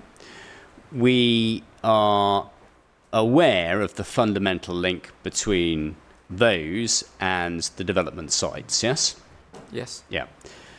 So a really important question for the Secretary of State, as we sit here in 14 weeks of inquiry, is to ask ourselves, is this scheme as a whole deliverable? That would be a fundamental question, wouldn't it? I think that's partly for planning witnesses, because I think there's case law on this matter over deliverability that's quite new. But I think in the context of decision making for is this scheme viable and therefore can I reach a conclusion it's deliverable, I think that is something that Secretary of State may get into, but I don't want to prejudge how they balance planning. It's my fault for getting into... I'm not going to ask you about the planning balance, okay? That is a matter for a later witness on your part, and there are other issues surrounding that. But just in terms of this development, the whole reason we're sat here for weeks on end is that we obviously want to be clear about whether the scheme can be delivered as a whole, both schemes, yes? Yes, I think that's useful. Yeah, and it's a useful exercise to understand whether it's deliverable. The inspector and the Secretary of State will obviously want to know if it's deliverable, yes?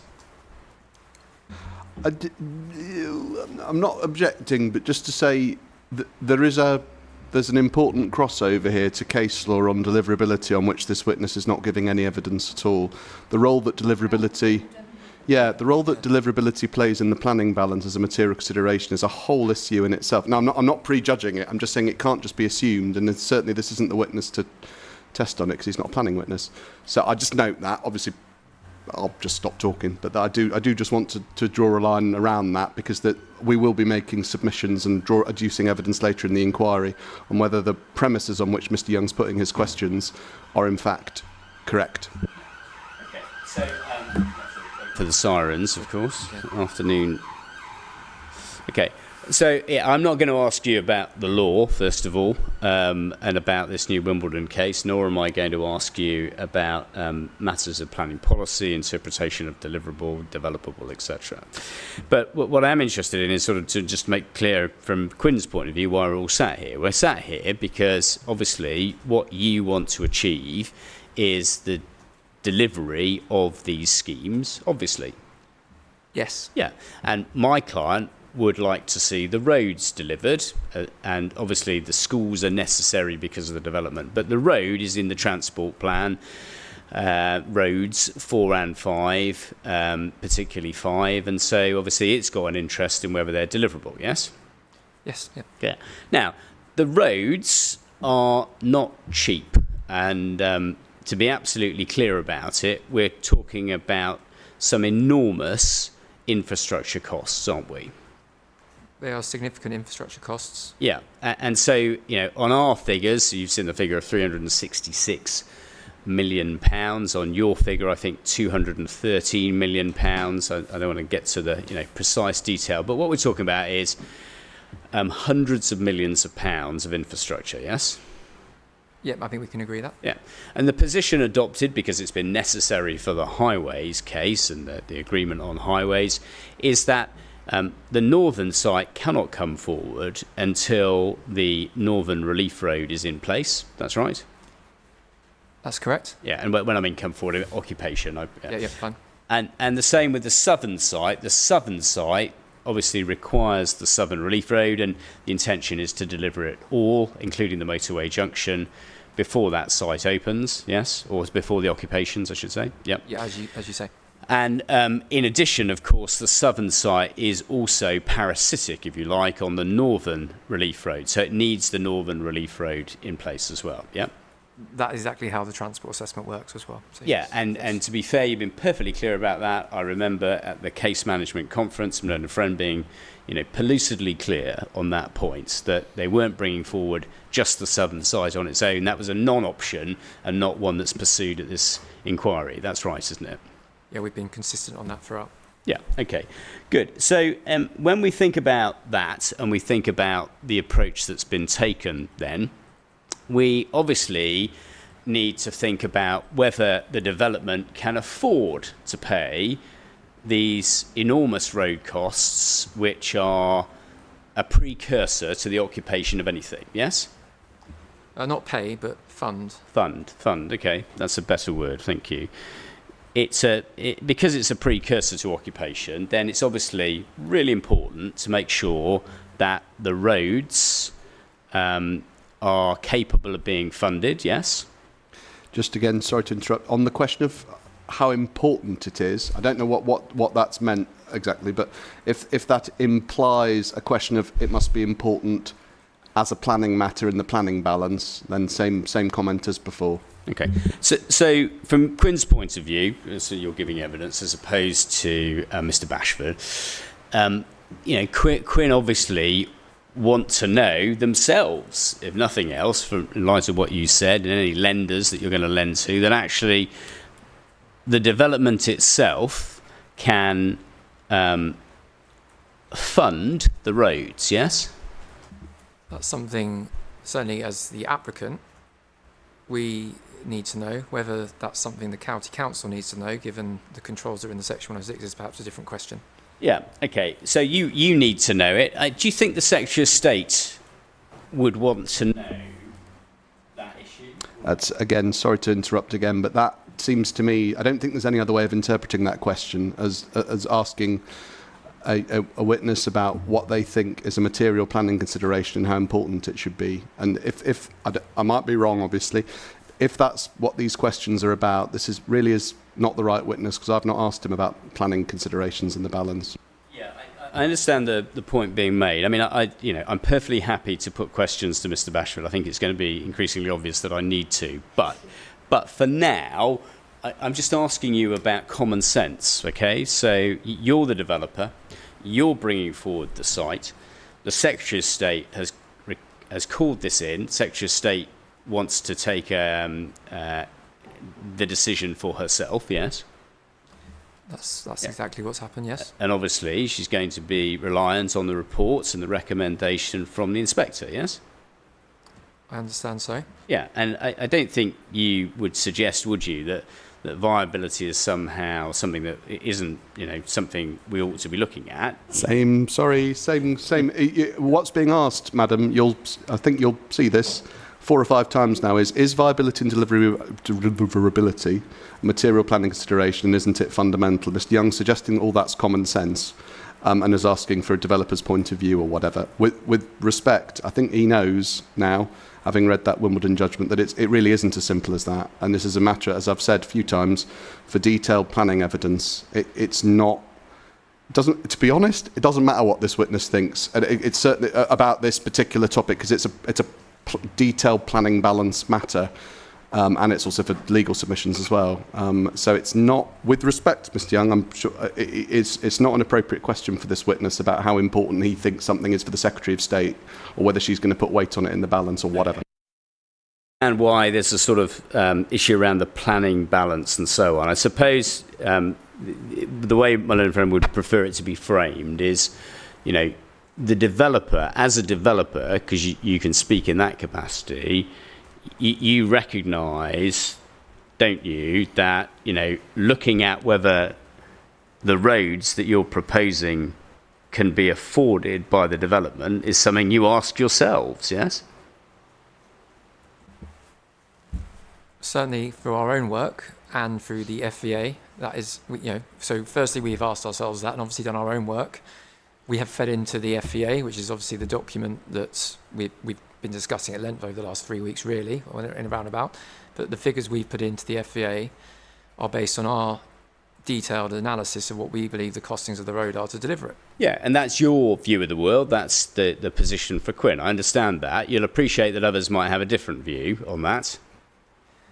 I can appreciate that the county council has expressed a different view on that. Yeah, okay. And so if the county council is keen to see the road delivered, then it needs, I don't need to, it's obvious to you, we obviously want to know whether it can be afforded. Because your case, just to be absolutely clear, is that there is no need for any public subsidy in respect of this proposal. That's your case, isn't it? So in answer to the question about public subsidy, we're not relying on any public subsidy. Yeah, you don't think it is necessary. Your financial viability evidence is there is no need for any public subsidy here. Correct, that's exactly what our FVA shows. Yeah. And you mentioned, I was interested to hear that Homes England, you're in discussions with them, and so you're going to talk to them in August, I think you said, is that right? Hope so, yes.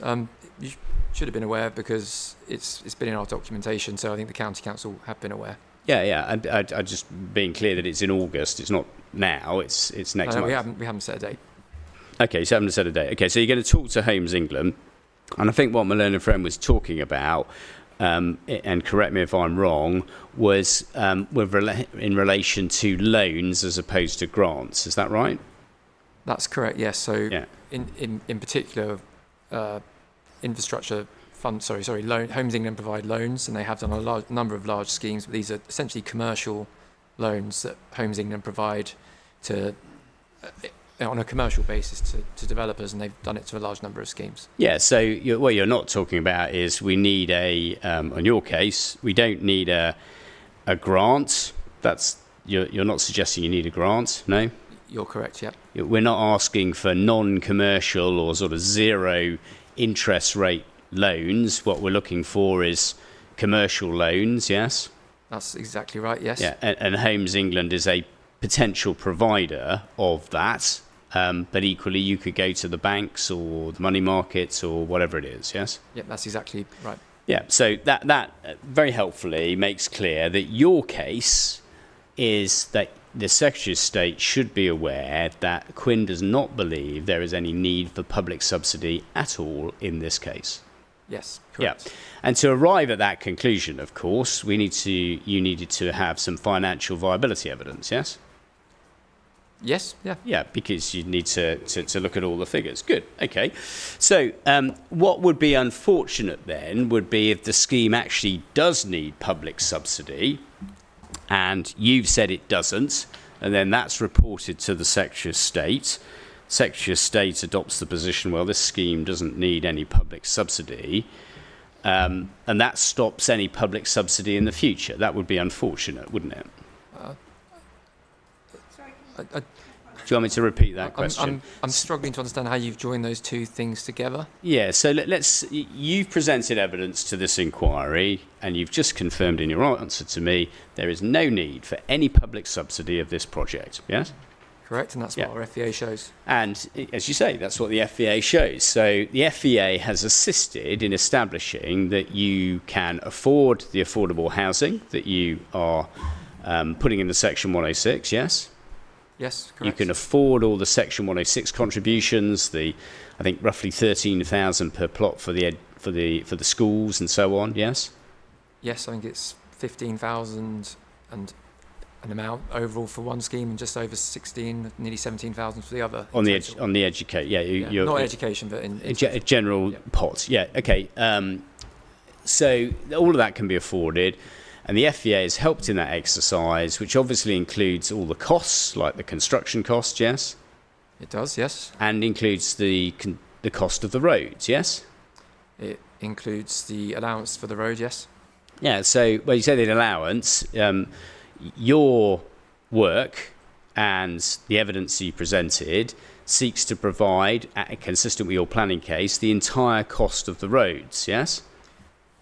It provides sums for the delivery of the roads, but on the basis that the detailed design of the road is not for approval at this point. Yeah, I understand the qualification. I probably haven't been clear in the question. The position is that your case to the Secretary of State is we do not need any public money to deliver this scheme. We do not need any public money to deliver these roads, or the schools, or the affordable housing. All of it does not require public money.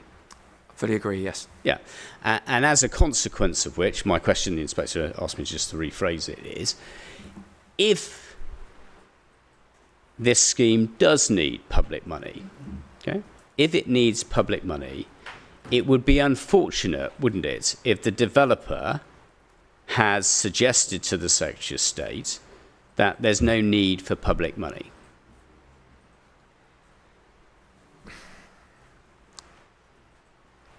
There's no evidence from the developer that the scheme needs public money, and there would be no evidence in front of the Secretary of State when she makes her decision from us that there is a need for public money. So we're not asking the Secretary of State to consider public money, as you've suggested. Yeah, your case absolutely is not, and you say you don't. But let's imagine you're not right, okay? Let's imagine that, and I don't, need to put a sum on it. There's a difference between us, I think, of £150 million. There are other criticisms about the FEA and taking account to inflation. I'm not, at this point, trying to put a sum of money on it. But if what turns out in reality is that it needs public subsidy, then the fact that the case has been presented that it needs some public subsidy, the inspector and the Secretary of State accepts your case, doesn't take into account anything Kent is saying, and then grants planning permission on the assumption that it can all be afforded, and actually it turns out it can't be afforded. Obviously, that's going to be unfortunate, isn't it? It would mean the development couldn't commence. I guess if you were saying, is that unfortunate, then you could say, yes, it's unfortunate. Yeah, I'm not trying to strip you up. I'm not saying it's an unfortunate decision. It's just it's unfortunate we wouldn't be able to commence. Yeah, I'm not suggesting an unfortunate decision, if you like. What I'm suggesting is that's an unfortunate outcome. Do you see my point? It would be very unfortunate to us. Yeah. Yeah, it'd be very unfortunate. It'd be very unfortunate to us as well, because what we've made clear, I think crystal clear, probably throughout the case, is that we would like these roads delivered. Yes. But, of course, what will happen if your evidence is accepted is the Secretary of State will say, well, there's no need for public money here. Quinn's got this all covered. We don't need to provide any funding for this. And then, subsequently, it appears that the maths doesn't add up and there's a need for public subsidy, of course the Secretary of State will look at her own decision, or Homes England will look at the Secretary of State's decision and go, well, this scheme doesn't appear to need public money. And if that happens... Just to qualify, so are you suggesting we're a year or two down the line here post-decision? That's a good question. I'm going to come to when I think your developments are likely to come on stream, and if that's relevant to your point. And that's a perfectly fair question. But I'm just saying, imagine the situation where actually this scheme does need £150 million. Okay? Imagine that's the situation. The evidence which would have been accepted by the Inspector and the Secretary of State would all be showing it's not needed, yes? Tested under cross-examination rather than a committee or anything like that. At the point of the decision, decision will be made on the evidence before the Secretary of State, of course. So my client would like to make sure that actually there is a realistic approach to the issue of the costs of the road, and a realistic approach to the financial viability to make sure it does get delivered. Because as my learned friend has been keen to point out, we're not presenting planning evidence, are we, in this case? You have not, no. No, and so we're not here to say, does the national landscape or harm of a motorway junction to the national landscape outweigh the benefits of the scheme? That's all for others. Swale, the 5 parishes, they all have a view about that, don't they? They do, and that will follow. Yeah, we're a statutory consultee. Kent, my client's a statutory consultee. We have a much more limited remit, don't we? Yes. Yeah, and as a statutory consultee, we have a responsibility to make sure that the highway safety is acceptable and the highway capacity is acceptable, yes? That's the role of the Highway Authority, yes. Yeah, and given the roads are in the local transport plan, we obviously have an interest in whether they're going to be delivered. We do, my clients, yes? Certainly would have an interest, yes. Yeah, and the timing of that as well would obviously be of interest to my clients. I'm sure it is, yeah. Yeah, good. Okay.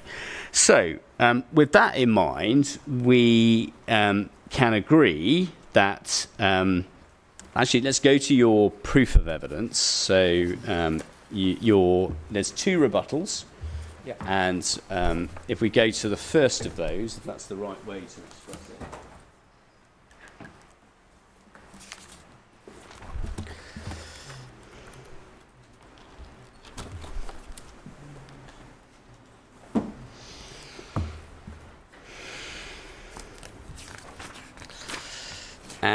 And would you be so kind as to go to 5.2 on page 12 of your first proof? Yeah, I've got that. And what you say there is the applications, and by that you mean the applications for the north and the south site, yes? Yes. Sorry. Being outlined in nature with all matters reserved, have not sought to provide a detailed cost of the delivery of Junction 5A. Do you see that? Yep. The SSRR, the Southern Relief Road, yes? Mm-hmm. And the SNR, Strategic Northern Relief Road, yes? Yep. So what you've done is you've come to brought forward these applications, but you admit on your own case and in your own evidence that you haven't sought to provide a detailed cost of the delivery of those 3 pieces of strategic infrastructure, have you? We've provided an indicative cost of a cost of the indicative drawings that are before the inquiry. Yeah, but on your own case, you haven't sought to provide a detailed cost of the delivery of either of those 3 items of strategic infrastructure.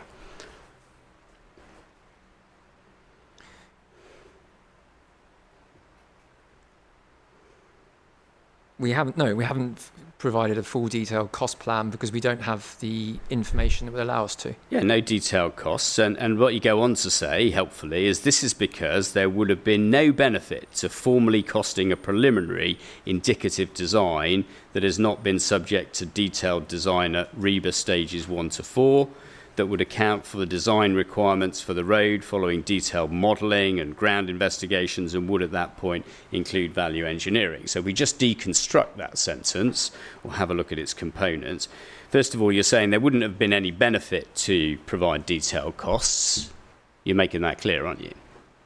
Yes. Yeah, and the reason why there wouldn't be any benefit to you coming to this inquiry and providing detailed costs for the delivery of the strategic infrastructure is there would be no benefit to formally costing a preliminary indicative design, because in your own words, what is before this inquiry is simply a preliminary indicative design. That's right, isn't it? A worst case preliminary indicative design, yeah. Yeah, we disagree, I think, about that phrase, but we'll come to that a bit later on. Subject to detailed design through rebus stages, that would, for the design requirements of the road following detailed modelling and ground investigations, you're accepting that for the purpose of the consideration of each of the roads, you haven't done detailed ground investigations, have you? We've done a specification of ground investigations that were set out to us by our highway engineer, Okay. and that's what we did. But on your own evidence, of course, you haven't done, have you? You've made clear you haven't done detailed ground investigations for each of the roads. We haven't done the level of ground investigations needed to deliver the roads, no. No. Good. The modelling, the detailed modelling, I just want to be absolutely fair with you. We sometimes stray into different terminology at the wrong times. Detailed modelling, do you mean detailed modelling of the road? I don't think you mean like paramix models or highway models, because we've got quite a bit of detail on that, haven't we? What you're talking about is like 3D modelling of the roads and that kind of thing, yeah? It's both. So the detailed modelling would be, for example, further detailed junction modelling, which will change the extent and scale of junctions. Mr. Wilds touched on that, so that is a detailed element of highway modelling. Yeah. On top of that, there's detailed modelling for surface water flow paths, earthworks, everything else. So a large amount. Detailed modelling is quite a wide-ranging term there. Yeah, I want to be clear about what you're saying. You know, there wouldn't have been a requirement for that. It wouldn't have no benefit to formally doing detailed modelling. You're not talking about detailed modelling for the traffic, because of course we've done all that and we've worked with you and we've looked to solve that issue. What you're talking about is following detailed modelling and ground investigations, modelling of the road, yes, as Yes. in 3D models that show us both the vertical and horizontal alignment, because we don't have that yet, do we? It's the vertical, and just to qualify, it's the vertical and horizontal alignment, but also, as Mr. Wiles pointed out, the junctions have always been all designed way beyond the capacity they need to be, for example, which has been accepted through the transport modelling.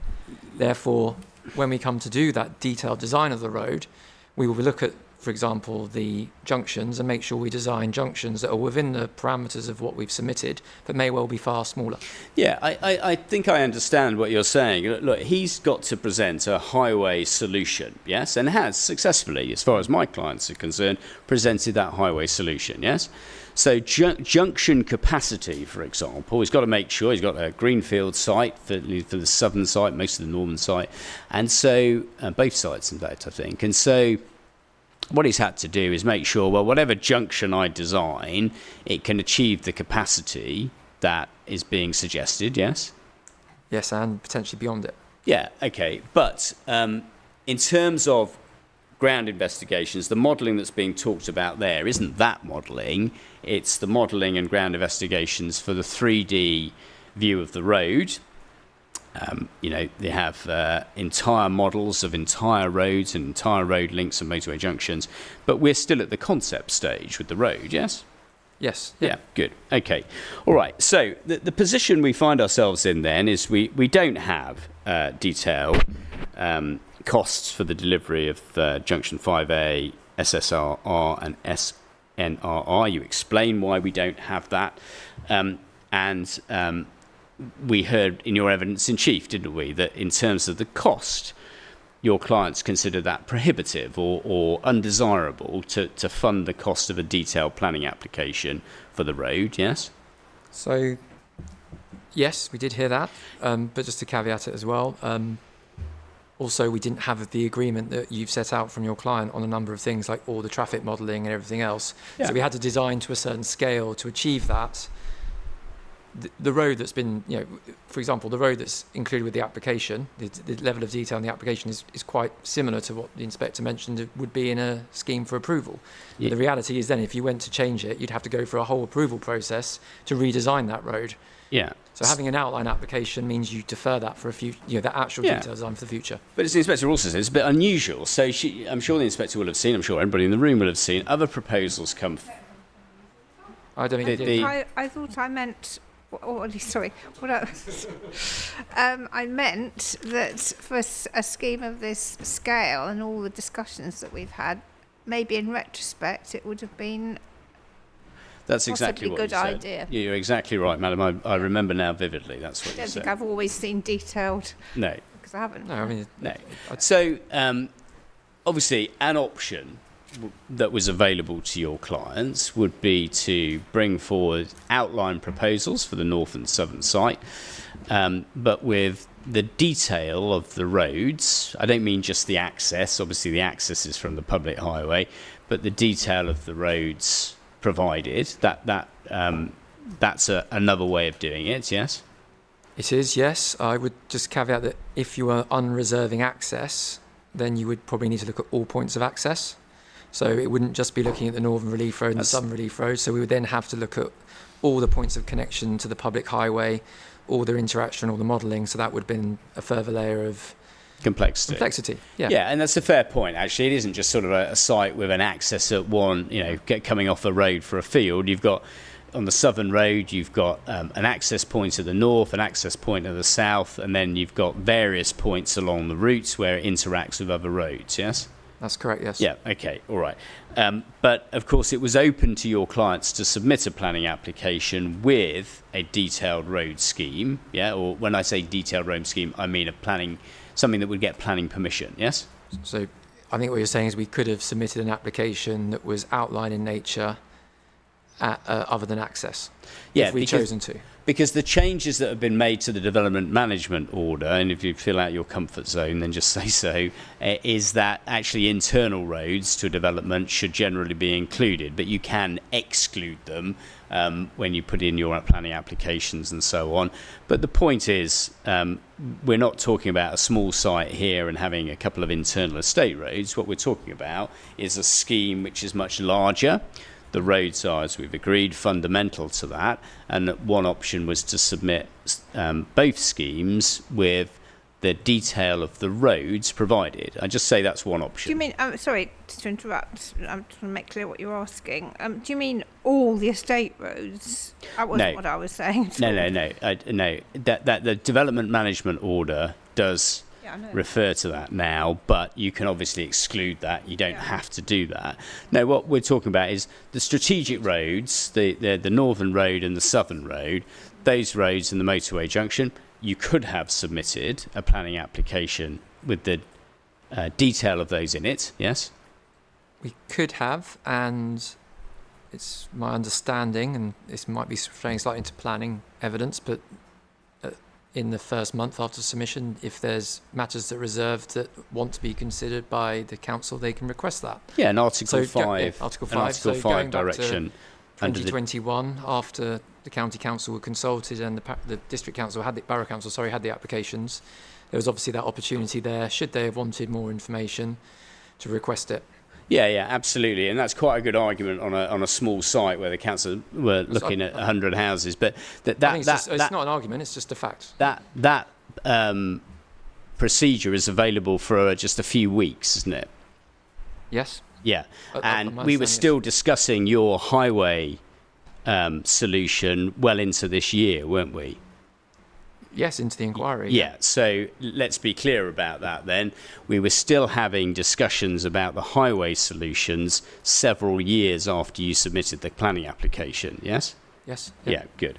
All right, now just help me with this then, please. As far as the evidence is concerned, there was a discussion, I think, or an issue arose about the affordability of affordable housing, and Mr. Mitford Slade produced a financial viability appraisal that was submitted to Swale Council, yes? Yeah, it picks up on planning evidence, but essentially policy DM8, there's a there will be infinite discussion about this, I'm sure, in the coming weeks, but DM8 has a 10% affordable housing requirement. DM8C talks about delivering more affordable housing with viability evidence to support it. So I'm not going to go into it, but that's what led to the work being done. Yeah, and I'm not trespassing on that. We're not here to have a debate about the affordable housing. That's for others. And then what we had was Mr. Orst provided a reply to the council provided a reply to Mr. Mitford-Slade in terms of the financial viability evidence. Yes. Yes, Mr. Orst was engaged by Swale Borough Council following the submission of our FEAs in January 2024. And I think he provided we've been through this, but he provided initial comments, I think, in May, and then he provided further commentary directly to the council, not to us, to inform their committee reports that went in November. Okay, so if we go to Appendix 5 of Mr. Mitford-Slade's evidence, his appendices, so the document we're looking for is 37.13.3. Okay, give me a moment. And it's the viability proof of evidence appendices for Mr. Mitford-Slade, 28th of May 2025. Okay, I've got the document. Hold on. Okay. Oh, the same one, same bit. Yeah. So Appendix 5, and it begins on page 60, as it's got numbers at the bottom of the page. Do you see that? Appendix What's 5. the PDF, please? Probably 61, I think, or something. Oh, 60, okay. Same page numbers. So this is the Pathfinder review, but just to note, is this the one where we've discussed the date being the 13th of May 2025 on the front cover? Yeah, so this is, yeah. So this, my assumption is this is post call-in, this appendix. And there's a whole dialogue when we learned there were 50 different appraisals and so on. I did ask for any sensitivity testing around the about the sales values, the revenue in effect, but we know there was a discussion. This one is produced on the 13th of May 2025. That's what it says on the cover. Do you see that? Yes, and also 1.5 it says on the 1st of April 2025, Stratton Parker resubmitted an updated viability report. So I think that confirms this is post call-in. I agree with you completely. Yep. Okay, and then if we go to page 73, and this is the appraisal, of course, for the northern site. Yep. And it says about halfway down the page, significant sums for major infrastructure works. Do you see that? Yes, I can see that paragraph. Have been allowed for by Stratton Parker. Obviously, that's Mr. Mitford-Slade in his capacity at Stratton Parker. Is that right? Yep. In their work. It has not been possible to verify these figures at the present time due to the level of information available. So what he's doing is making clear that as far as Swale were concerned and the information that was available to him as of May this year, there wasn't it wasn't possible to verify the figures for the major infrastructure, and that would be obviously the motorway junction, the Northern Relief Road and the Southern Relief Road, yes? Yes, I don't think this paragraph is in Mr. Orst's earlier reports. So this followed the request by KCC and Mr. Orst being aware of those requests. Okay. Just for a timeline. Yeah, well, certainly the timing is interesting, I must say, because here we are in a review by Swale during the inquiry. Well, the inquiry's sitting, yes? Swale were updating, yes, and Swale were updating their figures based on the discussions in particular to do with the Kent Downs National Landscape and acute care, which had gone on with the NHS. Yeah. So the purpose of Swale's review at that point was to understand the impacts that would have on affordable housing and Section 106 contributions, so that should there be blue pencil clauses in the Section 106, Swale would set out their position and what the impact of those sums would be. Yeah, so what Mr. Orst is saying, on the evidence that was available to him, obviously the applicant provides the information, he looks at it, yes? Yes. Yeah. It wasn't possible to verify the figures for the Southern Relief Road, yes? Yeah, he said it's not been possible to verify these figures at the present time due to the level of information available, which places a risk on viability outcomes presented in this report, as you said. Northern Relief Road. I'm sure he's done 2 reports. We're looking at the north, but it's similar for the south. You're but- quite right. Yeah. But it's the The same. Northern Relief Road. So It's the same comment. that would be, yeah, it's a perfectly fair point. There's the major infrastructure associated with the northern site, which would obviously be the Northern Relief Road. Yes. Yeah. Okay. And he says at the present time, so he means during the time the inquiry is sitting, as late as May, in fact. Yes.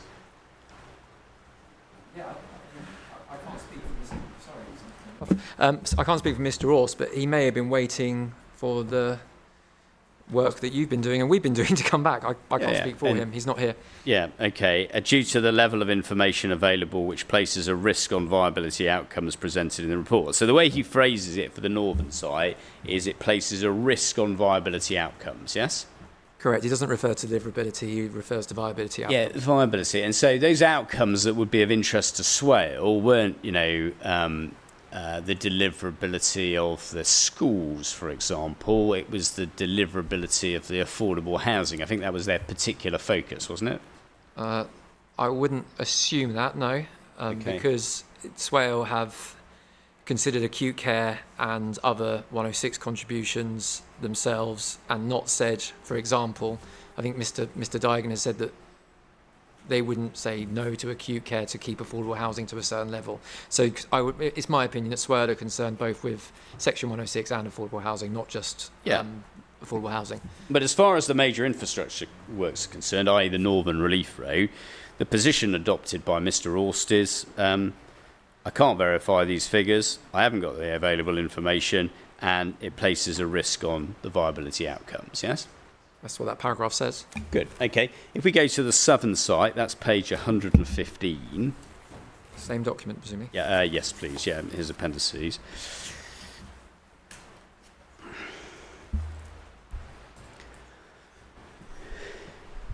The language is rather more pointed for the southern site because what he says at 7.4 on page 115. Can I check you've got that, madam? Okay. What he says is significant sums for major infrastructure works have been allowed for by Strutton Parker. So that's the same terminology, significant sums in their work. For example, 77,700 for the motorway junction and substantial Section 278 works. 77,700,000. Sorry, did I say 700,000? I knew what you meant. Yeah, it would be a quite cheap motorway junction, wouldn't it? At 700,000. It's not. We probably wouldn't be here. It's not been possible to verify these figures. So that's the same terminology again. Couldn't verify the figures. Yeah. Yep. At present, due to the level of information available. Yeah. So what he's been provided with. Yes. Mm-hmm. Which places a significant risk. And when I say sort of ramped up the language, or it's more significant. The language Mr. Orst used on behalf of the Swale District Council places a significant risk on viability outcomes. Yeah. Now, it says, yep. That obviously is raising a concern, isn't it? It's raising a concern about the reliability and value of the viability information provided by your clients. Yes. It's saying he hasn't been able to verify the figures, and therefore that places a risk on viability outcomes presented in this report. So yeah, he's saying, because my understanding is he's saying that he has not been able to verify the figures, and because of that, it introduces risk. Yeah, and so an obvious issue for the decision maker would be, in this case, might have been Swale at an earlier stage, but by this time we're into the call-in, it'd be to say, well, that's not a very satisfactory outcome. We need more information. Do you see? That's not for me to say, I don't think. Okay. You can see, can't you, that the word places, or the words, I should say, places a significant risk on viability outcomes. First of all, is expressing a significant concern, isn't it? I think Mr. Orst is saying that because he hasn't been able to verify the figures, it places a risk on viability outcomes, as in the affordable housing. Well, I assume, I can't say because it doesn't go any further, I assume he means viability outcomes in terms of the outcomes of the FVA. Yes. Yeah, I mean, given the scale of the road costs, then, obviously that will have an impact on affordable housing, could have an impact on affordable housing, doesn't it? We're talking It already rates has, yes. Yeah. of millions of pounds, hundreds of millions of pounds. Okay. What we also know, for example, is that Jackson's in their work were assuming that the link road cost a lot less than has actually now been their adopted position. So that they initially were talking about, I think, something in the region of £60 million. Was that right? Which document you refer to? Jackson's. And if you take up, please, the evidence of Mr. Parks. And Mr. Parks had an Appendix B. Do you remember that? Do you have the reference number? Yeah. If you have a look, please, at CD 39.7.2.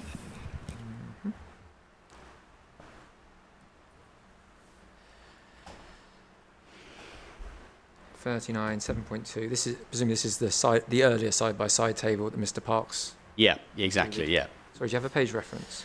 I've got it as Appendix B. I don't know if that's of any help. It's paginate. That's the one. Page 26. Fantastic, thank you. Yeah, I also refer to this document because this picks up on some of those FEA points I discussed in evidence in chief actually, so it's quite handy.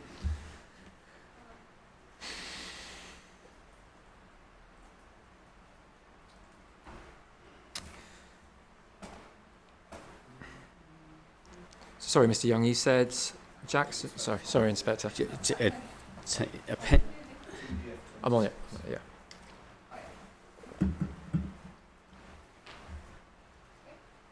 Okay, and if we have a look at the middle part of this table, Yeah. that is the Southern Road. And if you go to the first middle set of columns, if you go to the first column on the left, Yep. you can see JCE at the top. Do you see that? Yes, so I think I referred to my evidence in chief. These were preliminary costings that we shared in good faith, but didn't inform our FEA. But yes. Yeah, and what we can see is what Jackson's were thinking that road would cost. You'll have to help me. Is that 29 million? 39 million, yeah? So, I wouldn't say that's what the Jacksons were thinking it would cost. That was their initial work before it had been through quite a detailed amount of scrutiny. But if you want to say that, that's it's a starting point. It was the starting point. So if you say about 39 million, It's 976. It's Let's call it 39. 40. Yeah. Should we call it 40?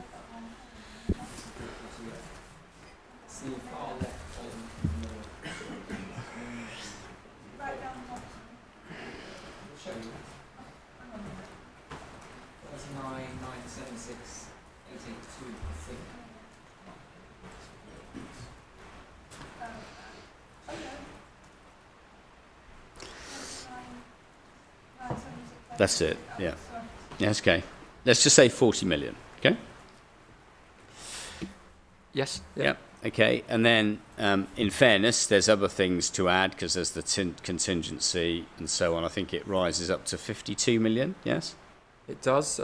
There's a big, you can see that there's, for example, excluded sums that they hadn't even reached costing yet, for example, special structures. So I'm not asking you to defend it. I'm just asking you to what... They're different, but yes. Yeah, what was the figure that was presented to us from the applicant's team, which obviously included Jackson's. Now, we look across to the fifth column for the southern site. Instead of the 52 million, we can see a figure now of 91. Yep. Point. Is that 59? I really ought to go to the opposition. It's quite hard to read. Yes, you've exactly right. You've got 52 steps to 90, steps to 91 across those three numbers. Okay, so if we want to get an idea of sort of how far that initial work was concerned, and this is work that was at the time that I think when Mr. Parks initially became involved and looking at Jackson's figures, we've gone from 52 million to nearly 92 million. So obviously that's a very significant increase. Yes, that's not our figures. That's your figures. Yeah. It's not the figures in our FEA, so just important to separate that out. These were the preliminary figures we were working on with Jackson's when we started speaking to ADCC. The difference between the figures that were initially being discussed by your side and presented to us, they were provided to us. We've gone from 52 to 90, nearly 92 million. Yeah. Yes, yeah, there's a number of exclusions there, but yes. Yeah. And I know the inspector doesn't need me to characterise that increase. We can see the scale of the increase. But the fact is that obviously it's turned out that the cost of that road has significantly increased over that period, whatever the status of the initial assessment was. Yes. Not the cost of the road, the cost of the work that Jackson's were doing, which was preliminary at the time, changed in discussions with ADCC. However, at that point, the Jackson's work hadn't fed into our FEA. So it's important to know that. Yeah, and I understand, it wasn't in Mr. Mitford Slade's work, but it was the work that was being done. We've got information about that. We understood that. And when we look at things like, Mr. Orr's talking about a significant risk on viability outcomes, he's raising a concern because of the cost of the Southern Relief Road. I think they're at 77 million, yes? I think that's the junction and some of the Southern Relief Road, because it says junction section 278 work. So your client's aware of this, but when we originally costed the junction 5A and the Southern Relief Road and Northern Relief Road, it was broken down into three. So the original costing in the first FEA had junction 5A and section 278 works, which was a higher sum, then Southern Relief Road, then a separate cost for Northern Relief Road. When we started doing further work, because National Highways in particular need a specific cost just for the element that they would adopt, we broke it down into five. So there's section 1, which is in the Jackson's work section, which is just the junction, sections 2 to 4, which is the Southern Relief Road, and then section 5, which is the Northern Relief Road. So you may be asking me soon why the figures changed slightly. That's why, because the amount that's costed has changed. I don't need to get into too much about why they changed. It's just sort of understanding what information was available to your team, what assumptions they were making at that stage. You see, the figures have for the Southern Relief Road have changed significantly. Yeah. The Jackson's figures from their preliminary figures that they discussed with your witness, to the point that they informed our updated FEA changed considerably, yes. Yeah, good. Okay, they've changed considerably in that period of time. And obviously, more information has become available. As you get more information, that can help to get a greater appreciation of what the accuracy of the cost, yes? Yes and no. So yes, if you have more information, your cost should become more accurate. But no, there wasn't more information there was no information that's fed into the ADCC cost, if you see what I mean, because they had their different question, and it's my fault. Sorry, I'm confused by your question. Yeah. So we can see what the increase is, and I'm suggesting that the reason, let's just deal with Jackson's. The reason that Jackson's and Quinn's figures sort of increased by 40 million for the Southern Relief Road is presumably on the basis of improved information. Yes. And discussion over the information that's available. And isn't really an answer, but discussion. And the discussions are part of the improved information. My client is in the business of building roads. Mr. Parks is in the business of costing those roads. So you were talking to specialists, people who specialised in major road construction, yes? Yeah, so Good. In particular, one of the points of agreement that was made between us and your client, so KCC, was that it would be useful for Jackson's, who were working with ADCC on Grovehurst, to actually have a discussion to discuss why their different numbers were different, for example. Yeah, absolutely. So it was very much a work in progress, open book approach to try and reach resolution so that we didn't end up here doing this. Yeah, and the 1,300% increase, for example, that we looked at, that was because Jackson's were having a dialogue with my clients. But I don't want to go back over that because I've had that whole discussion already. What I'm interested in is the fluctuation in the figures and the issues surrounding the figures and what the status was of them at various that's- stages. so- Mr. Rohr's position is, I don't really know what the cost of all this is for the motorway junction and the substantial Section 278 works, and because of that, it places a significant risk on viability outcomes. And you're right, he doesn't define that, but he's probably with the parish council, with the borough council's concern, they were obviously interested in the affordable housing in particular. Yes. Yeah, my understanding from discussions with Mr. Digan is that if road costs went up, for example, what are the implications on that affordable housing M106? And that isn't answered by this because he says, well, I don't have the information. So what we do know is that in February of this year, both National Highways, at present throughout most of this inquiry, and Kent County Council both thought it would be appropriate to produce a cost plan from an independent cost consultant specialising in the cost of roads in Kent, and they sought that evidence from Mr. Parks and his firm, yes? I understand that's right, yeah. Yeah. So the idea of the exercise, if we put sort of Mr. Alst's evidence to one side, and I don't want to get into the dates of May and so on, by February of this year, the two relevant highway authorities were looking and wanted to look at the cost of the roads, yes? That's my understanding, yes. Yeah, and the reason they would want to do that is obviously, first of all, work out how much it all costs based on or estimate the cost on the basis of the information currently available, yes? I think, we've heard from Mr. Peters from National Highways, who said he just, wanted a broad estimate within the realms of what could be suitable, I think were his words. So I believe that perhaps the approach being taken is different between National Highways and KCC, although the commissioning may have been the same. Yeah, so why do you think that, you mentioned Mr. Peters' evidence, why were National Highways interested in the cost of the road, do you think? I think I will presume they wanted to make sure that the figures in our FAA were in the kind of right ballpark and using kind of his terminology. Okay. Yeah, so the cost plan is produced, and you obviously didn't object to that. You didn't say, well, this is inappropriate, we can't have this in the inquiry, or this won't help anybody. I don't think we had any choice, really. No, it was an exercise that both the road authorities thought would be appropriate. That work was done, and then we get to the first version of that, yes? Yes.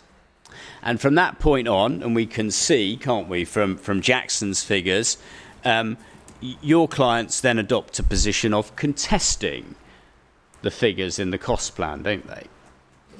But just a yes or no on that, first of all. Yes, your yes. clients. So the first cost plan was shared with us with an invite to comment and contest it. So, if I wouldn't say it's done in an antagonistic way, it was an invite to do that.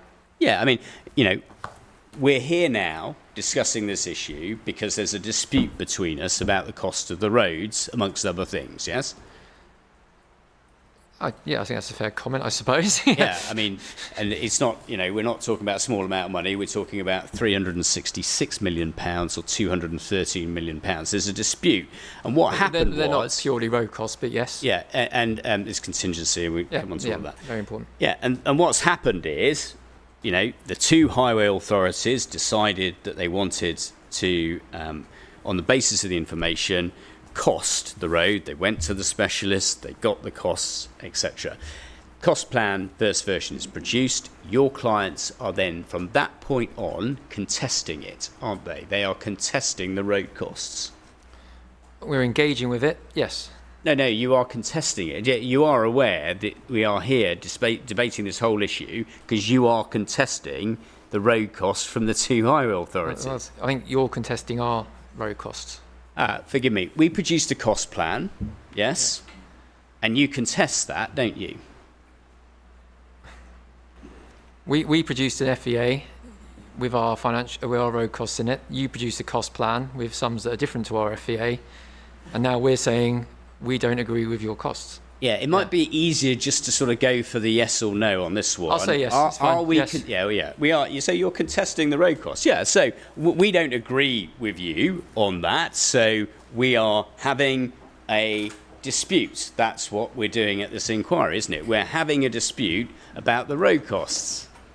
It does seem that way, yes. Yeah, because your clients don't want to work on the basis that the road costs what we think it costs. You want the inspector and the Secretary of State to work on the basis that the road costs what you say it costs, yes? I think we want to work on the basis of what's in, and on a large number of the costs associated with the road, we have broad agreement. We've focused our attention to try to limit those areas of dispute to 4 areas in the main. I think we can agree that. And the contingencies and risk allowances. But yes. Yeah, yes came in the end. I don't mind where it comes. The point is, we're here because we're arguing over the road costs. We've agreed that, yes? Yes, Yeah. you're arguing over our costs, but yes. Well, you're arguing with ours. I think that probably means it's an argument. But and the position is that, obviously, now the Secretary of State and the Inspector have got to resolve that issue, yes? No, Think- not there we necessary, go I think. again. It's that gets into. I think there's no way of asking that question without an implied question about what's material or important for the Secretary of State to actually resolve. And I've made clear maybe 10 times plus now that I don't accept the way that it's being put by Mr. Young. I think He can keep asking, but I will keep objecting every time he asks a sort of planning question, because we don't accept the premise of the way that he's putting it, and that'll be developed in our planning evidence. Yeah, so we don't enter the kingdom of surrealism. We probably just need to remind ourselves, you've agreed we're having a dispute about the costs, and otherwise, that does get a bit surreal. The difference. Yes, the exact order of the dispute, but yes. Yeah, the dispute between us is in the region, because you do dispute our commuted sums that are in there. We can talk about that some more tomorrow, but we're in the region of about 150 million apart, aren't we? If we're looking at the broad numbers, we're at 229 to 366 million. So yes, but you that have difference. you have to deduct your the 16 million of commuted sums, which you indicated you're not ruling out, but at the moment you're not accepting. But they are in our most recent FVA. But yes. Yeah. Okay, so I'm just going. It's 136 or 150 million. Okay, that's the scale. Yes. That's the scale of the scale. argument we're having. Okay, commuted sums change it from 136 million to I think 152 million. Right. That's the difference. Okay. Now, what you said, and we'll have a break in about 5 minutes, if that's all right, madam. What you said was that you're having discussions with Homes England next month. Yes. Possibly, it's part of the ongoing discussions. Yes. And you said, they. In terms of talking to them, I think you referred to the benefit of having a planning permission. Is that right? It's very difficult to borrow money to deliver roads if you don't have planning permission. So yes. Yeah, I mean, you've talked about Beeston Park in Norwich. You know that one of the sites that Mr. Spilsbury talked about was Worcestershire Parkway. Do you remember that? I do recall that. I don't remember the detail, but I do recall it. It's Yeah, the Homes England scheme I think he's working on. Yeah, and I think the only point he was really making, you don't need to descend into the detail of that or forward payments to anybody, is that Worcester Parkway isn't a planning application, it's a proposal in a local plan. Yes, he says that in his evidence. And the point is that Homes England are working with the developers and working with the local authority, but to be clear, with the developers, all of them, on that site and looking at a subsidy of £130 million. Okay? Okay. So it would be wrong, wouldn't it, to convey to the Secretary of State or to convey to the inspector, well, Homes England don't talk to anybody, and certainly not about sums of money like £150 million or £130 million. They don't talk to anybody until there's a planning application, because if Worcester Parkway is a proposal where the developers and Homes England are working together. an allocated site. No, it's a draft allocation in an emerging plan. The latest position is the inspectors have found the plan sound, I think, subject to further development. But my point is, we can look at other examples. Homes England. I've worked on these other examples, but I didn't say they wouldn't speak to us. I said they wouldn't be able to progress the details of funding arrangements further until we know where our 106 is. Yeah, it's just so I'm clear, though, I don't want anybody to get the wrong idea here. I don't think you were saying, they'll never talk to us until we get planning permission. Because, of course, Homes England do talk to developers, in that case, Summix in particular. They talk to developers about sites and the level of subsidy that might be required, yes? I was talking to their loans team, not their subsidies team, which I presume are different teams. But I said we've had email correspondence from recently. They were looking to meet with us in August, which is clearly before the application is determined. So I don't think I gave that impression at all. No, and I don't think you are not suggesting that you did. What I wanted to just be clear about is Homes England could have been working on this site with you and looking at what level of subsidy might be required. But your position is we don't need any public subsidy, yeah? It's a theoretical yes, because start with a yes, but we've never needed to approach Homes England on this scheme because we haven't got a funding gap. Yeah, but you are now. You're going to speak to them in August. No, that's not. We are not. It's not a now. There's two different parts of Homes England. So there's the commercial infrastructure loan. Sorry, the commercial side of the business, as it were, that loans money, gets money back, recycles it. And then there's the grant funding side, which is, I think, what you're talking about, and we achieve through levelling up funding and other schemes as well that Mr. Birchall mentioned. We've spoken to the loan side, which is about borrowing money on a commercial basis, and it's a commercial decision whether to progress that. We haven't chosen or had any need to speak to the other side of Homes England or approach them via the Kent as we've done elsewhere. That's really clear. So you're talking to the loans people. Yes. Yeah. Commercial loans, yeah? Yep. You're not talking to the infrastructure financing. You're not talking to that side of the business or that side of Homes England at all. Not the side that would provide grants or grants. Yeah. Now, if you're wrong about the funding and we're right, and you're out by about £150 million, the position is we'll come on to developer profit and so on tomorrow, I think, or later this afternoon.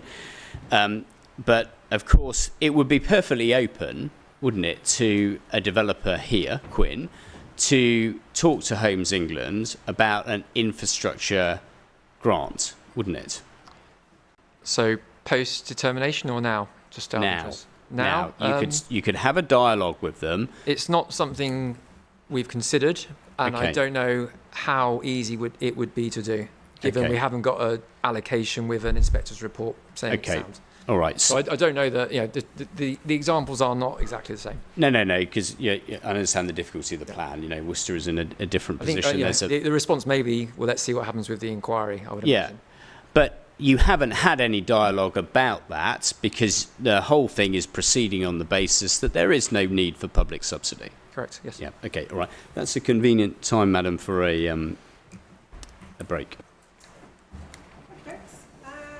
So let's break until 4:05. Thank you. Early today, did you say? I couldn't. There's no early. I don't think so. No, we're going late. Yeah, you just know. Fair enough. Okay. Not at all this week, I don't think. No. All right. I think you should have just ended, are we leaving? Okay.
Should we carry on to, we didn't start till 10, did we, today?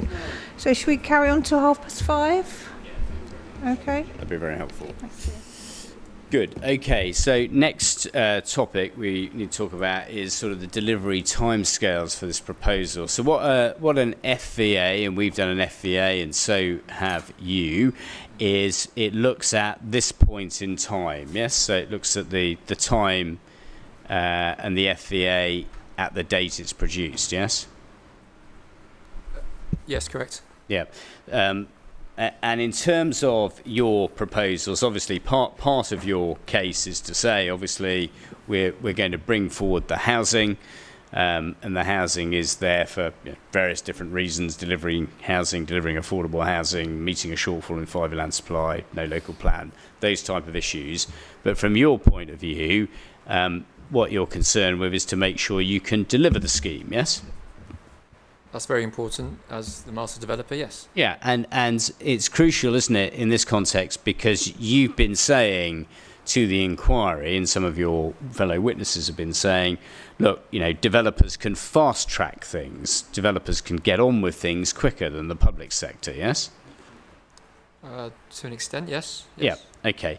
So let's have a think about your proposal and some of the things that need to take place. We've agreed, and we know, and it's very clear to the inquiry, the Northern Relief Road needs to be delivered before the occupation of a single house across the entire 8,000 plus houses, yes?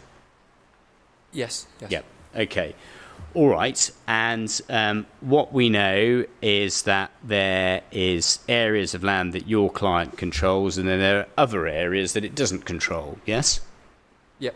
Yeah. Yes. And we had a plan, didn't we, which was before the inquiry, and for your note, madam, you could take up CD 100.53, so 100.53.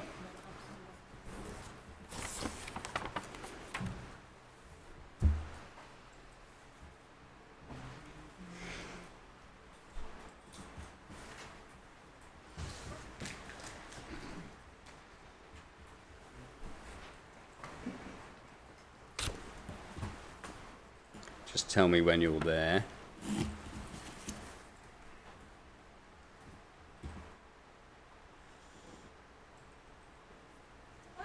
Yes. And what this drawing is showing is a red line, which is the development site. Is that right? Is it the first page in that one? Sorry, there's a few. Oh, okay. It's yeah, I think so. It's this one. Yeah, The colouring. Yeah. This is the set of coloured plans indicating land ownership and safeguarding along the route of this SNR. It's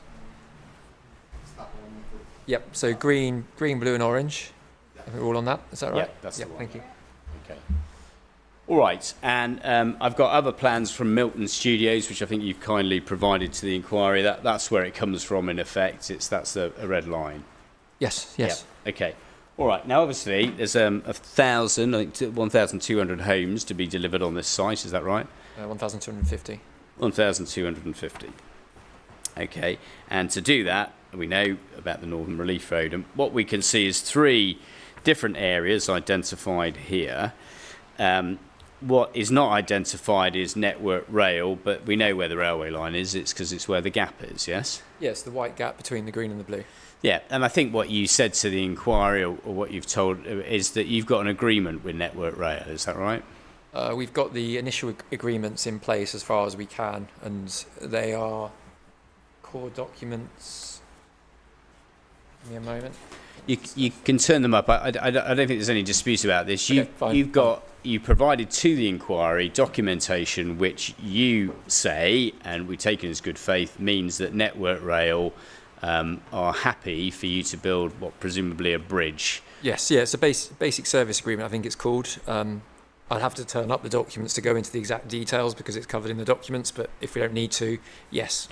Yeah, okay, and that is what the evidence that's relied upon to say Network Rail are happy for us to produce a bridge in that location or build a bridge in that location? Yeah, they've been aware of the need for a bridge in that location for a long time because of the safeguarding in the local plan as well, of course. Yeah, okay. So that's them. Now, the area in blue is an area that is controlled by or in the ownership of Trendport. Is that right? Correct, yes. There's two planning applications on that area, but the most recent is the 22502834 it references there. Yeah. And the 502384 is Trendport site, which has got housing on the larger sort of eastern side, yes? Yes, yeah. And then what they are required to do is obviously safeguard the route for the Northern Relief Road, yes? That's right, yeah. It's embedded in the Section 106 agreement and planning conditions. Yeah, and they obviously have to build the roads to get to their site, so they're going to build that section, yes? There's a requirement in their Section 106 agreement that requires the east-west section, as it were, to be built to a specification agreed by KCC to essentially be the... And what you mean by Northern east-west is if we look at the long extension of the blue area to the west, do you see that? Yeah, so the existing roundabout. So, yeah, that's the area that when you say east-west, you're talking about, isn't it? Yes, that's right. Yeah, as opposed to a north-west section, yes? North-south. North-south, yeah, sorry, forgive me, Yeah. north-south section. And the north-south section is from where the eastern section of the road or the eastern part of that is shown down to the railway line, yes? Correct, yes. So Trendport's land borders the land for Network Rail, is that right? No, between Trendport's land and Networks Rail's land is the public highway, Okay, Lower Road. But essentially, you would need to begin bridging from in Trendport's land over Lower Road, over the railway line, and then down the other side. okay, to land the bridge on the other side. Yes, yes. Yeah, okay. And so Trendport don't need to build that road for their development, do they? The north-south element of the Yeah. road? No. No. So that's land that is safeguarded for a purpose, yes, to provide that route, Yes? but they're not building it, No? and therefore Trendport are in a position where they will need to be encouraged one way or another to build the road or provide the land to somebody else, yes? Yeah, there's... we can go into that into the Section 106 session, I think, probably the best, but there are requirements in the 106 and in planning conditions to do with the phasing of their scheme as well. So there's encouragement, I guess, through planning. Yeah. What you don't control, or you don't control, your clients don't control, is the Trendport land. That's correct, yes? And the east-west section is obviously going to be built to adoptable highway standard, yes? It's required to be, yes? Yeah, I think there's a discussion about that. I think if I put it as politely as I can about whether Trendport are doing that and achieving that. But obviously, I think there's a discussion about what's going to be delivered, and I think there's been a submission of reserved matters for that. But whether that reaches the required standard is another matter. But leaving that aside, there is no reserved matters submission for the northwest part of the Northern Relief Road in that blue area, is there? No, there's no requirement for that element in their application. Okay, so if your clients want to deliver the road in that area, then they're going to need to agree something with Trendport, aren't they? Either directly with Trendport or with KCC. Yeah, well, Because of the 106 requirements on that land. we'll come to their position in relation to what KCC are prepared to do, but obviously at the moment you don't have any control of the area of land that is outside of what is proposed to be the public highway. Yeah, that's Yeah, established. good. Well established, yes. Then we come to the green land. Now the green land is easy to see at this inquiry because if you come in from the east, if you come in from Bapchild, then there's a big roundabout and there's the Hyde development scheme, and it's the open land that's on your right-hand side, yes? Yes, yeah, see it most days. And that open space is currently in the control of the developer, as I understand it, but will revert to Swale Council upon completion of the development. Is that right? Yeah, there were, early on in the inquiry, there was discussion over the Section 106 and then a separate legal document was tabled that essentially was, I think it was the novatum or another term like that, but essentially was the contractual requirement for that land to transfer. I haven't got the CD reference, but it's in the batch with those others. Yeah, and so what you've got is an area of land which will be in the control of Swale Council, yes? Yes, yeah. Yeah, okay. Now, there is a route safeguarded for the road, yes? Yes, But that's not ownership of the road, is it? it's not, no. No. So what you'll need to do is obviously, like Tremport, you'll have to approach Swale Council, won't you? Yes, Yeah. And you are obviously aware, as is everybody, the position that Swale Council adopts with regards to these two proposals. They oppose them, don't they? I think they've said in evidence that they support the delivery of the roads, but they don't support the application. No. So It's, what? One way So to a slight difference, but yes. Yeah, one way to ensure the development doesn't happen, if that's what is the view of the councillors and the council as a whole, is effectively not to give you that land or offer to give you that land or anything of that kind. There's no agreement between yourselves and Swale about them gifting you that land. No, there is no such agreement, correct. No. And It's as in a their local plan, though, isn't it? Yes, yeah. sorry, madam. It's in their local plan. Yeah, it's in their local plan, absolutely. But they are opposed to these applications. They don't provide you with, or there is no agreement between you. And as a consequence of which, one of the things that you've asked for in the Section 106 is that KCC, so my client, contemplates using compulsory purchase powers, yes? I'm not sure if we asked for it, but it was definitely something that is in the benefit of both parties, as in us and KCC, yes. Yeah, so let's have a look at that then. So what we want is the draft Section 106 agreement, CD 36.16, which is for the northern site.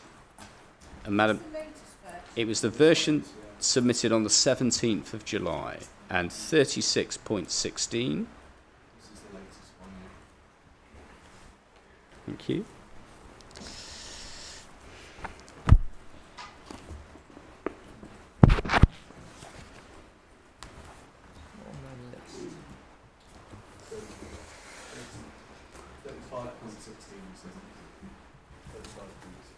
Ah, yes, thank you. So this is the northern draft.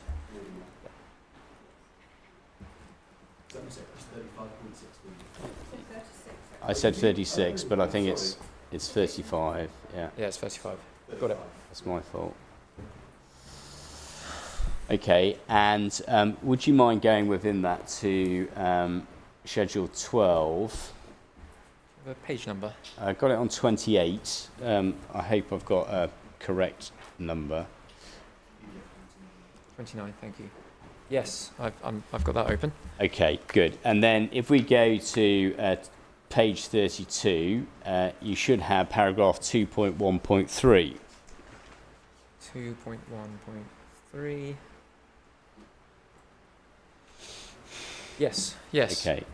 And what it says is, subject to the County Council being satisfied that the owners and the promoters have used reasonable endeavours to secure control of the Bapchild Link delivery land in accordance with the terms of this deed, but have not been able to secure control. Now we're going to just go through this in stages. What happens in compulsory purchase is that one would expect the parties to discuss and negotiate first of all, yes? Yes, that's my understanding. And so that reference to reasonable endeavours to secure control of the land means that you've got to use, your reasonable endeavours, owners and promoters. That's you in effect, yeah. Yep.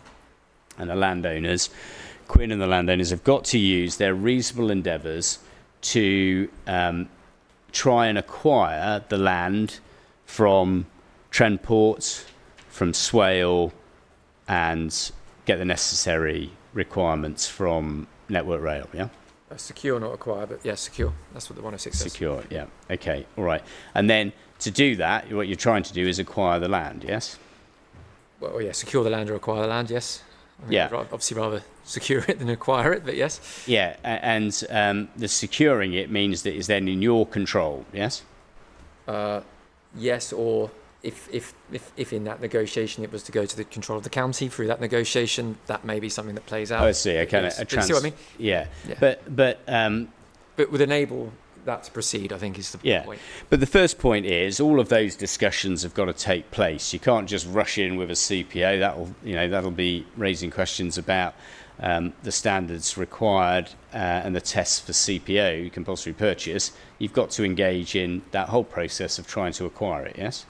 That's what I understand from the lawyers. Yes. Yeah. And so with the swale land, for example, what discussions and what endeavours have you made to acquire the land from them?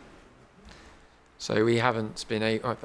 At this point, the land obviously hasn't yet transferred to Swale. We've seen the history of the land transfer and how that works out, but we have not progressed discussions with Swale Borough Council. And I would think, from speaking to Mr. Dygan and in the round, it would be too soon to do so before the outcome of this inquiry. Okay, so first of all, what you're saying is you wouldn't want to do it before the decision is made in this case, yes? Yes. And nor will it be, I think you're indicating, correct me if I'm wrong, something you'd want to do until it passed into the hands of Swale. Not necessarily the second one, but certainly the first one. Okay, so you want the outcome of this inquiry to determine the planning permission for, let's say, the northern site, first of all, come on to the southern site, before you make any or have any conversations with Swale about acquisition of that land, yes?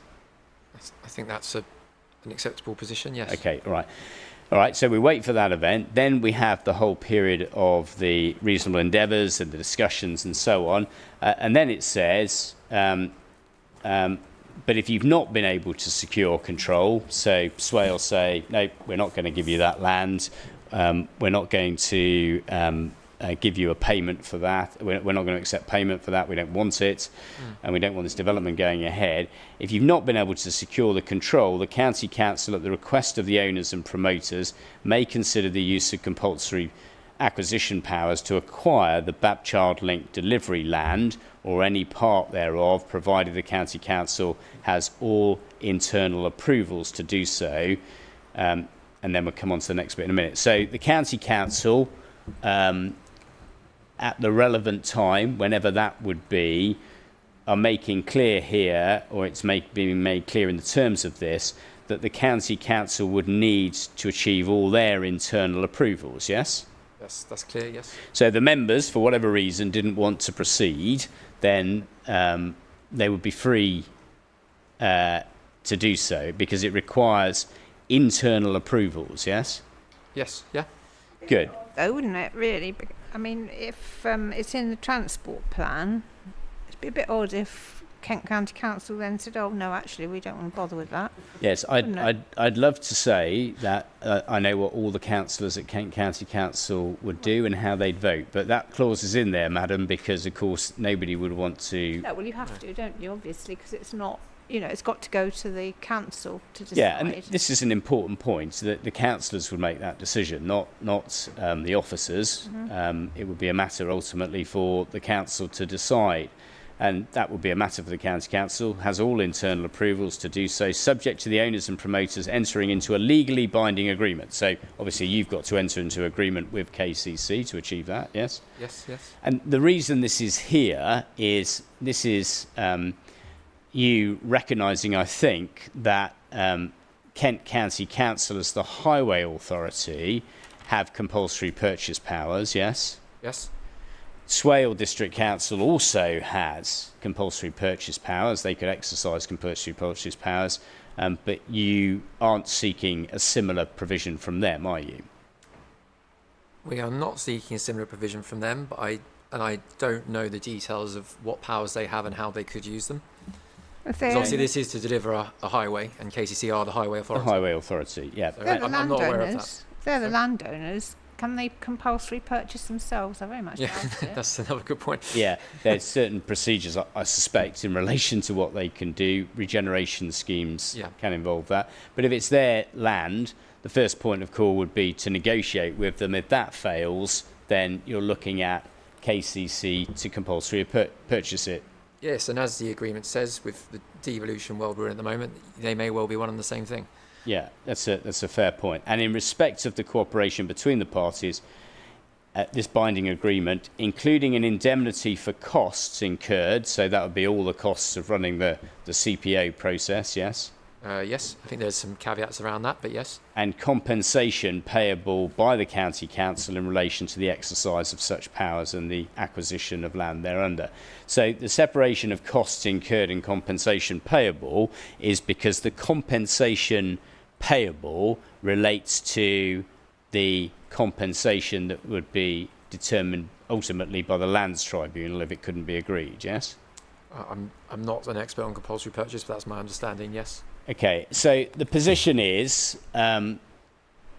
if Kent County Council do use these powers, do make their decision to go ahead and use these powers, they'll get all their costs back associated with the reasonable costs, I suspect, in relation to the CPO, and then the compensation payable as a consequence. And the compensation payable will obviously need to look at anybody who has a financial interest, yes?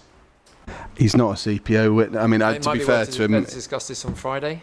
I'm not sure. I'm not sure I can give you a... I'm not sure we've even got CPO experts coming on. I mean, we've got solicitors who can talk about it broadly, but I don't think we've actually got any CPO experts instructed or to come at all. So, just so I'm clear about the bit you can perhaps assist with then, because the inspector might think this is important, is that when did you become aware that Swale, for example, had land or would be ultimately the owners of the land that you need to deliver this Northern Relief Road? For a number of years. Okay, So yeah, way before, as long ago as the submission of the application, I would think, or in that kind of area. You know, okay, so not in the length and the timeline of the inquiry, certainly. No, you've known about it for years. Yes. Yeah, and you've known that it would revert to Swale. We've known from Swale that it was always the intention it would revert to Swale. Yes. Yeah. Okay. It's in the minutes of the committee report, etc., etc. Yeah, and you were aware of Trentport's interest as well. Yes. Yeah. Very much so. Yeah. So and we're aware of the Section 106 agreements that have been secured on that land too. Yeah. So the position is with that land, you're going to need ultimately, if it's necessary, the County Council to agree to use CPO powers and for those CPO powers to be used by Kent, yes? Yes. For whatever reason, and we don't know why, the Stones Farm decision never included any requirements for the land transfer to KCC, as is the case with the Trentport land. Yeah. So that creates an issue that we have to deal with. Yeah, you have to deal with it. And obviously you have applied to your mind the idea that, of course, that land might not come for free. I have not got into the commercial details of that because we don't know at that point whether the land is controlled by Kent. We don't know whether Swale, their previous resolutions of their committees is that they want to deliver the Northern Relief Road. So, and again, that will be a political decision at the time, I think, like with your compulsory purchase. So I think we've kept an open mind on that point. Yeah, so, what you're saying is it might be in the control of Kent. Well, if it becomes in the control of Kent, that will only be, we don't own it at the moment, it would become in control of Kent if it was used with compulsory purchase powers, yes? Or the Borough Council may transfer it to Kent to deliver the Northern Relief Road. We don't know. Okay. There are a number of different ways forward. There's no evidence of Swale just transferring the land to Kent, is there? No, there's no evidence of it. There's no evidence about Swale do full stop. I mean, there's no evidence full stop about what Swale are going to do. Of any of these. Yeah, it's just what... I think the most recent evidence was... Sorry, the most recent point was discussed by Mr Simons, I think, which was a committee resolution of some sort of Swales to support the delivery of the Northern Relief Road, but not with the houses. And I think Miss Bonney said that in her evidence as well. Yeah. So that's probably the most recent position we've got from Swale. So if the houses get permission, so let's imagine the planning application for the northern site is granted, okay? Yes. Then those houses will obviously be entirely dependent on the delivery of the Northern Relief Road, yes? That's what we drafted, yes. Yeah, so from Swale's point of view, and Trentport's as well probably, they will recognise that the value of their land reflects the fact that the northern site, the housing on the northern site, is entirely dependent on the delivery of that road. I think we do have to bear in mind Just a yes or no on that. I'd say no then, Say no. because there are Section 106 agreements and conditions in place on their own sites, which also impacts on the value of their own sites, and therefore those are considerations they would also have to take into account. So I don't think it's quite as binary as you've said. No, I mean, So, for example, the Trendport permission includes, I think there's a condition, and I can't bring it up, but I'm sure we can talk about it at some point. There's a condition there that says they can't bring forward phases 3 and 4 if there's a permission granted for the Northern Relief Road. There's also land that transfers to KCC and that can be taken by KCC in the Section 106 agreements. There's two Section 106 agreements. There's the earlier 2013 Section 106 agreement that also allows Kent to take land which Trendport need for access. So if Kent took that land for agricultural value, which is in their 106, Trendport wouldn't have an access. So there's all sorts of agreements and things in place that mean it's not quite a simple binary suggestion as Mr. Young set out. yeah, because Trendport can't deliver phases 3 or 4. What they can't do is deliver phases of development which would prejudice the route. Yes. Yeah, good. Once the permission's granted for the route in particular. Yeah, so let's imagine that the route gets planning permission. Trendport can't build over it, yes? Yes, correct. Yeah, that seems entirely obvious, but that doesn't get you the land. You see, what we have is a situation where your clients, to deliver the 1,000 houses, 1,250, are going to need the Northern Relief Road, yes? No doubt, yes. Yeah, and as a consequence of which, all the landowners that sit in your way in terms of the Northern Relief Road will obviously be looking at how best to achieve value from their own land, won't they? Yes, they'll be looking at achieving value from their own land, and also they'd be balancing that against, and the different landowners' different interests, against, for example, their commitment in a local plan to deliver a Northern Relief Road, their need for housing and affordable housing, their need for community infrastructure, and where you've spoken about Trendport, whose interests may be different. And obviously, I don't want to go into commercial discussions for the future because it would kind of prejudice those.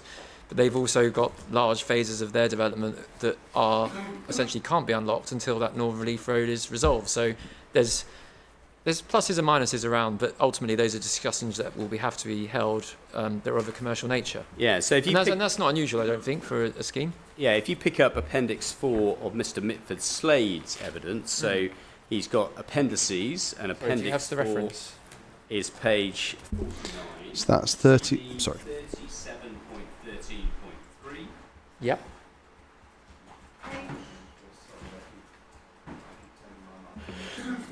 So 37. We have a look a bit earlier. 37.13.3.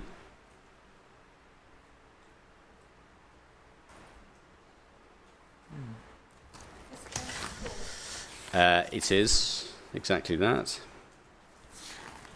Yeah, I have got it, thank you. Do you have a page number? Say 49. Thank you. Do you have that, madam? Okay, and if we go over the page to page 50, we can see it's for the northern land parcel, 11.28% affordable housing. You see that? Yes. Okay, and then this is his appraisal for that exercise. If you go to the second page, so we're on page 52 of the PDF, do you see that? Yes. And we've got other construction costs a little way from the top of the page, you see that? Yeah. And we can see third-party land, and then we've got a figure in there. So your financial viability appraisal put a figure in there, Mr. Mitford Slade, of 3.85 million. Do you see that? I can see that figure, yes. Yeah. Okay. Now, I asked Mr. Mitford Slade about that. Do you remember that? I do, yeah. And I asked him questions about where that sum had come from. Do you remember? And he told me that sum came from you, so that came from Quinn. So that's the figure that you've assumed for the acquisition of third-party rights, isn't it? No.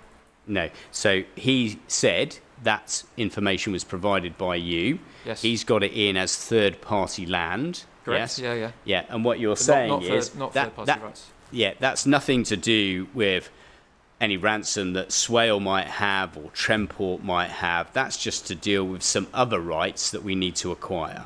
That's to do with the land that is within our red line that is the other land essentially than the areas you've identified. I'm really sorry that Sorry, wasn't clear that's to a me. straight a bit of a negative. So within our red line, there Yeah. is land that is required for the delivery of the Northern Relief Road, Yeah. the East-West link in particular, the country park element. We walk through it. Yes, sure. You've got the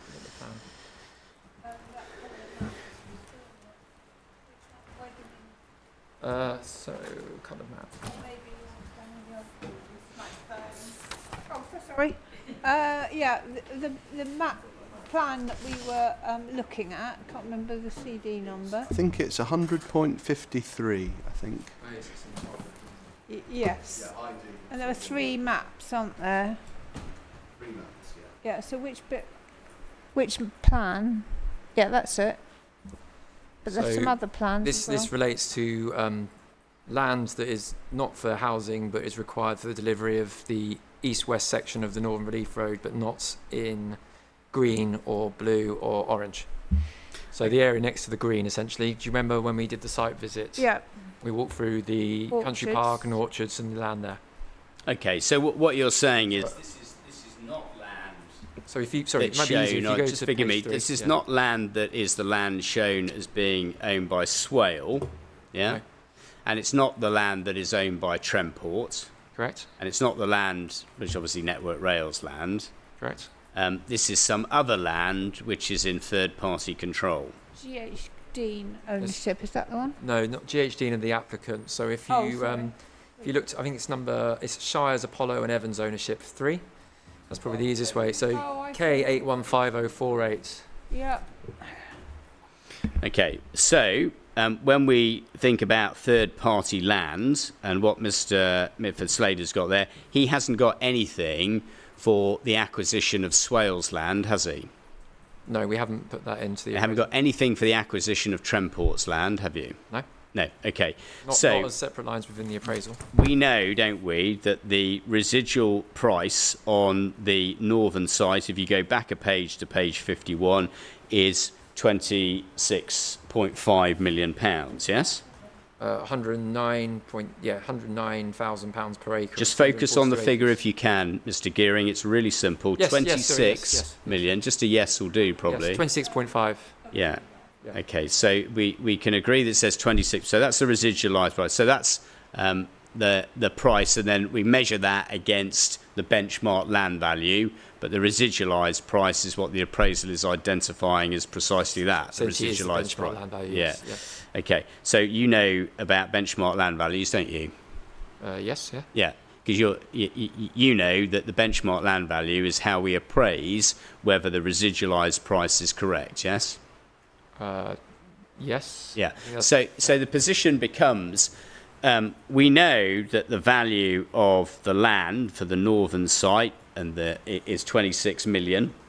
We know that you've got something in there for land that is not under the control of Swale or Tremport, which is the 2.8 million. We know that you need Swale's land and Tremport's land to deliver the scheme, and they obviously therefore are in a position to decide as the landowners what they're going to do with that, yes?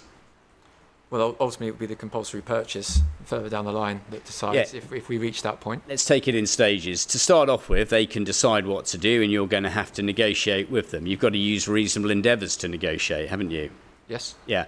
Let's say that doesn't come to fruition a couple of years down the line. You've had your discussions, and it's clear that both of those parties feel that they've got a ransom over your client, in the sense that they know to deliver your houses, your land is required. Okay? Imagine that scenario. Now, you have no figure identified in your appraisal for what they're going to ask for, do you? Of course not. No. And you don't have any idea what their price is going to be. You've got no idea at this stage. Personally, I don't know. No, good. All right.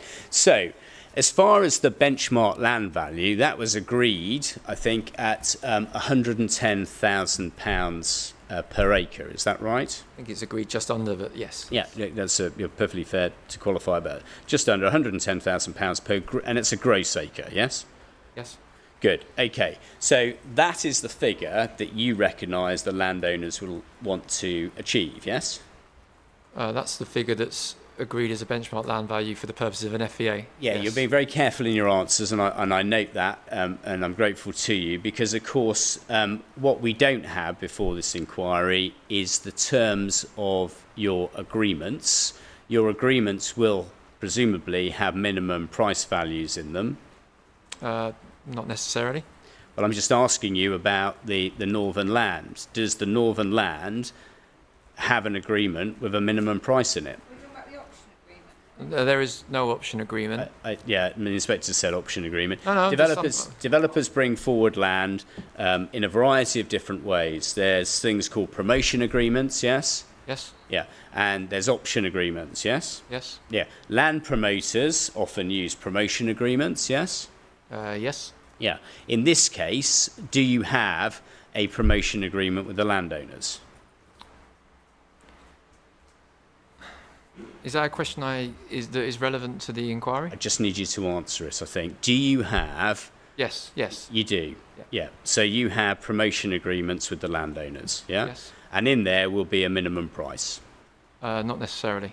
Okay, well, that's a difficult answer, because my learned friend said, look, we're going to depart from the position of the financial viability appraisal work. In the financial viability Sorry, appraisal... who said that?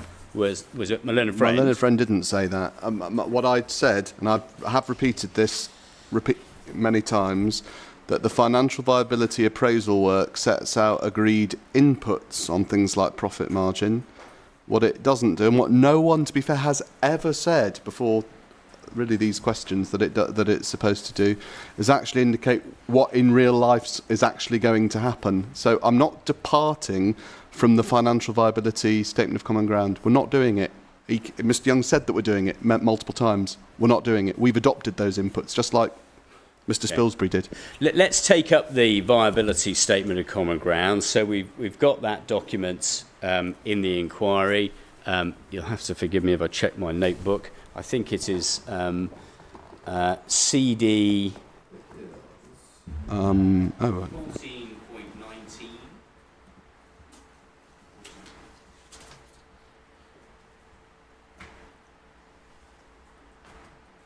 Sorry, CD 14.19, is that right? Sorry.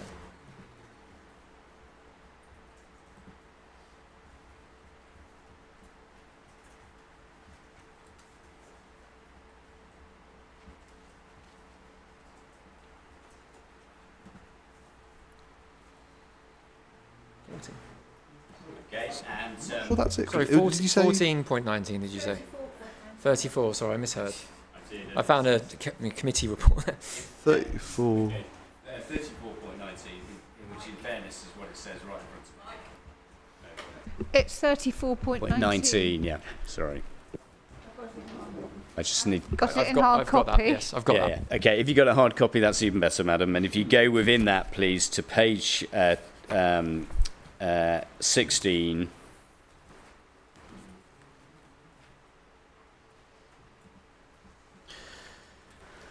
You should have on the left-hand side a series of viability inputs, and what we can see towards the bottom of the page is what's called the profit margins and performance measures. Do you see that? Yes, I can see Okay. What we've got there is the position for TMS, so that's Mr. Mitford Slade, yes? Yes, yeah. Is return of 15% on cost. Do you see that? Yeah, that's in response to the master developer Yeah. column on the left, yes? Yeah, and so what is being suggested, and we do need absolute clarity on this, don't we, is that as far as the FVA work is concerned, Quinn are expecting, or the return that's anticipated and agreed to be acceptable is 15% on cost. So the agreed position, I'm reading from this, the agreed position in the statement of common ground is that the return of on cost is 15% agreed between our parties, yeah. Yeah, good. I think that's just a yes. Okay, and so what we need to do is just understand what your case is, because I've listened carefully to your case, the way it's been put in questions to my witnesses, the way you've been asked questions, or your team have been asked questions, and what I understood, and you'll correct me if I'm wrong, is that if the costs of the road are greater than you think, then what you are saying and what your client is saying is they would be willing in a real world situation to erode that 15%, yes? I think I've said it would be a commercial decision to make at that time. Yeah, but just so we're absolutely clear, that's the figure that you're saying to the inspector. If we don't achieve that, that would be a commercial decision for us, yes? Yes, I guess so, yes. Yeah. Now, what you don't do anywhere in writing is say what the actual acceptable level is, so how low you would go. You don't provide any written evidence on that, do you? No, of course not. No. You say, of course not. I mean, the fact is you don't, or to use my little friend's words, you never, ever, ever tell us what the percentage might actually I don't think anyone... literally be, because the point is... you are saying to the Secretary of State on a really critical point, look, if we are wrong about the cost of the roads, and let's remember, there's, on the estimated cost, there's 150 million quid, but I shouldn't say quid, should I? 150 million pounds between us, all right? And that's the scale of the difference. Then, Secretary of State, you don't need to worry, because Quinn have prepared to reduce their profits below 15%. But what the Secretary of State doesn't know is, and doesn't have anything in writing from you, is what is the level of profit you're prepared to drop to, given we thought we got it agreed at 15% in the Statement of Common Ground. There's no indication of what that figure is from you, is there? Of course not. No, and that's fine if you say, of course not, because we don't then know. That's not the aim of the planning process to look into that. Yeah, you've got no idea how low your client would go, have you? I don't think anyone has any idea on any project that's being delivered what commercial decisions they would make in the future. Yeah, so the Secretary over of State, over a 20-year project, of course not. You're not signing up and saying to the Secretary of State, look, we are happy to accept any level below 15%. You're not saying that. Not in the slightest, no. No.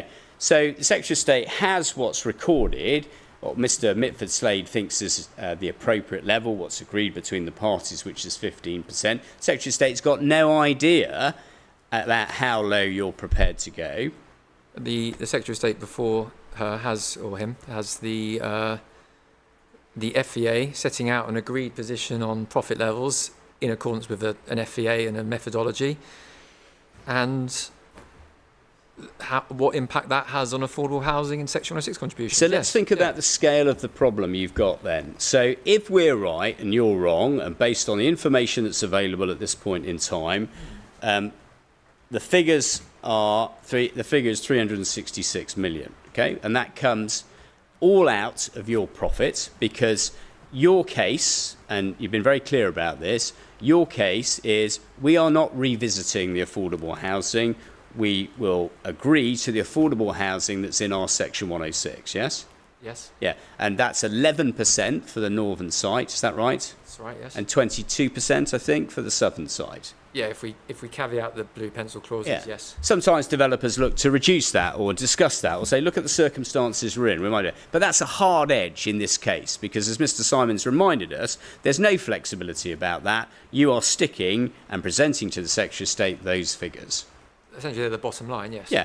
And it's the same with the Section 106, those costs for the schools. I think you referred to the total cost packages sort of being 16 million and 16,000 a unit or so. 16,000 a unit for one site and 17 or so on the other. 17 for the other, yeah. It's in that kind of ballpark. Yeah, so those sums of money, they are a hard edge as well. They're not something you're seeking to in any way revisit or diminish or have reviewed or anything like that. No, correct. Okay, so we've got all those costs fixed, and so the only place you can really go at that point then is the developer profit if your road costs are too low, yes?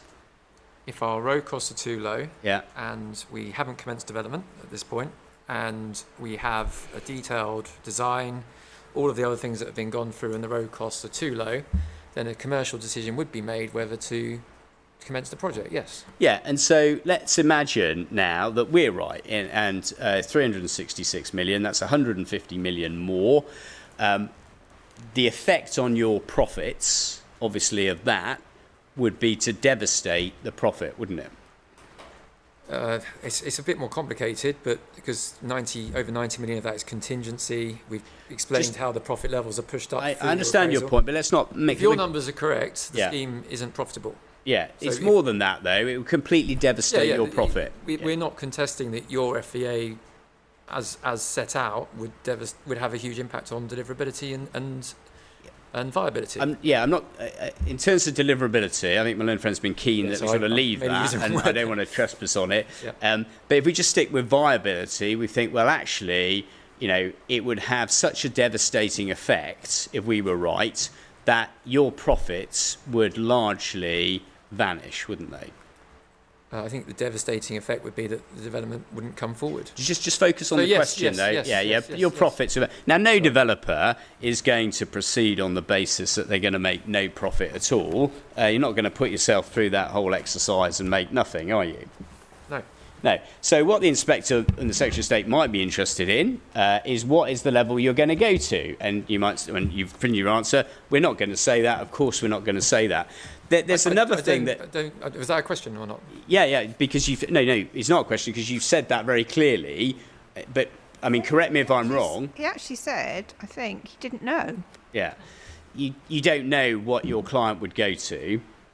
No, of course not. Yeah, so what we're being told is, in the real world, the developer would reduce their profit. But what you're also saying when I'm questioning you about it is, I've no idea, actually, what level we'd go to.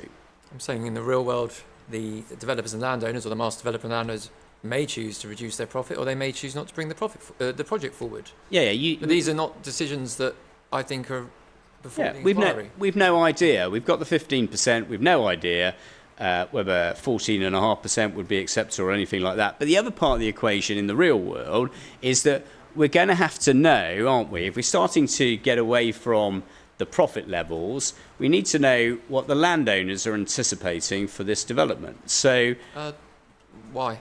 because if the landowners are to receive minimum values which are greater than the benchmark land value. So let's imagine this scenario.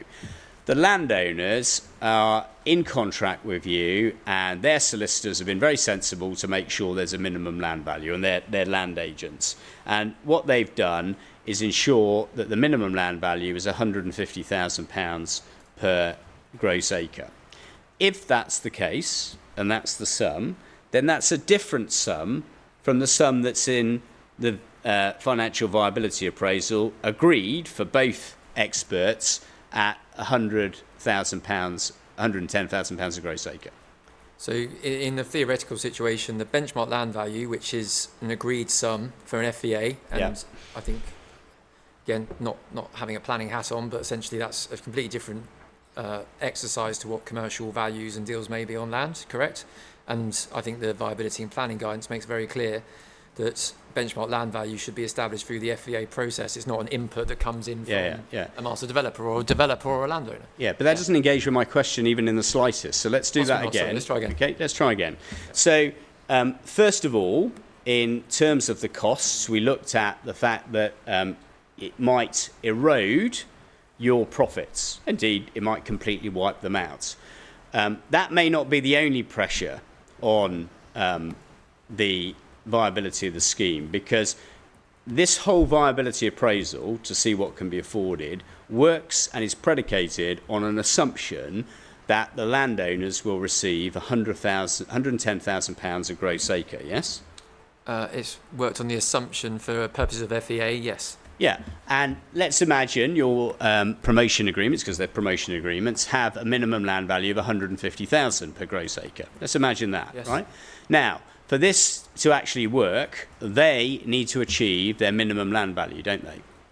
If in your imaginary contract position, yes. Yeah, well, you've got a contract. I've asked if we can see them. I don't think you want to provide them. Is that right? No, it's a commercial position, and, Yeah. and we've set out in the 106 that we'll be setting up a master developer model with the I landowners. understand the anyway, master so- development model. It's up to you in the real world if you want to show us what they're going to get. If you have a minimum land price, if that's in there, you're free to disclose that to the inquiry, yes?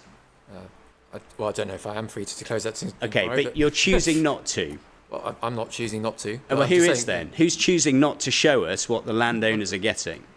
I don't think it's been a. I don't think there's any requirement. Is there any to share- evidence from Kent? Like, seriously, Really, is can there we any just evidence? focus on the questions, please? Really?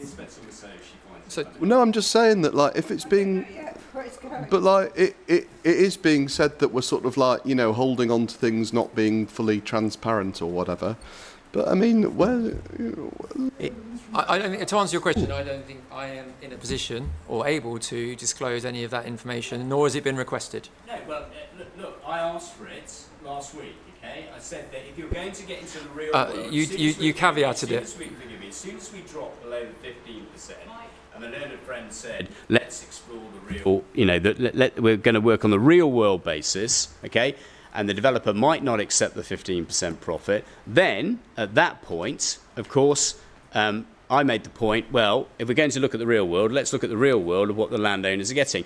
I can't force you to disclose and help the inquiry with what the minimum values are for the landowners. That's a matter for you. You can choose not to do so. My question is, are you going to provide them? And it's just a yes or no. And the answer is no, first. Okay. And secondly, I did watch that back, and you had an exchange with Mr. Simons, and you said, oh, if we're moving away from the FVA and moving into the real world, you will have to do X, Y, and Z. We aren't moving away from the FVA. But that wasn't what he said. You see, he did specifically say, if you go back in the tape, he said, in terms of we're going to look at the real world scenario. So I assume that was the case, okay?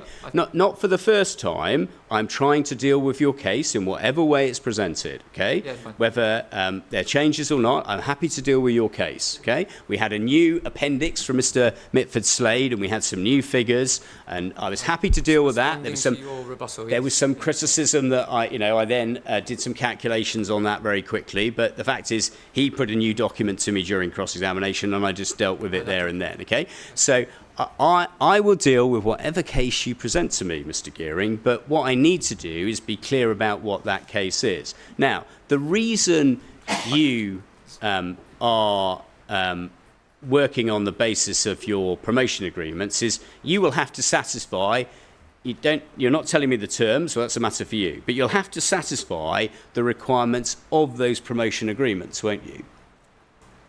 Unless they are amended or changed. Yeah, but at the moment, yes, I've got no evidence. Yeah. There's an assumption there, yes. Now, this is when it becomes really important, particularly for the southern side, okay? Because if Tremport and, let's deal with the northern site first. If Tremport and Swale decide that they recognise that this developer, Quinn, and the landowners need that land, the Northern Relief land, Northern Relief Road land, sorry, forgive me, and they decide, well, we would like to take our fair share of that, then you're into a ransom situation. The residualised value that was shown in Mr. Mitford Slade's evidence is 26 million, yes? Yes, you did show me that, yes. Yeah, and you, without needing to know about the whole compulsory purchase, I'll probably look at Mr. Pereira for that. He's written a book on it, literally. Then you get into Stokes and Cambridge, 50%, 30%, so on. But we don't know. We don't know what Swale might want and Tremport might want. But if it's just the northern site, then their ransom would relate to the 1,250. Is that right? 1,250? That's the number of houses. The number of houses in the northern application is 1,250. So the ransom would relate to that, okay? If there was one. If there was one, and the evidence is showing that you don't control that land, other parties control that land. The bit that I don't understand about your proposals is you've now brought forward the southern site at the same time, haven't you? The two applications are before the Secretary of State, yeah? Both applications, yes. Yeah.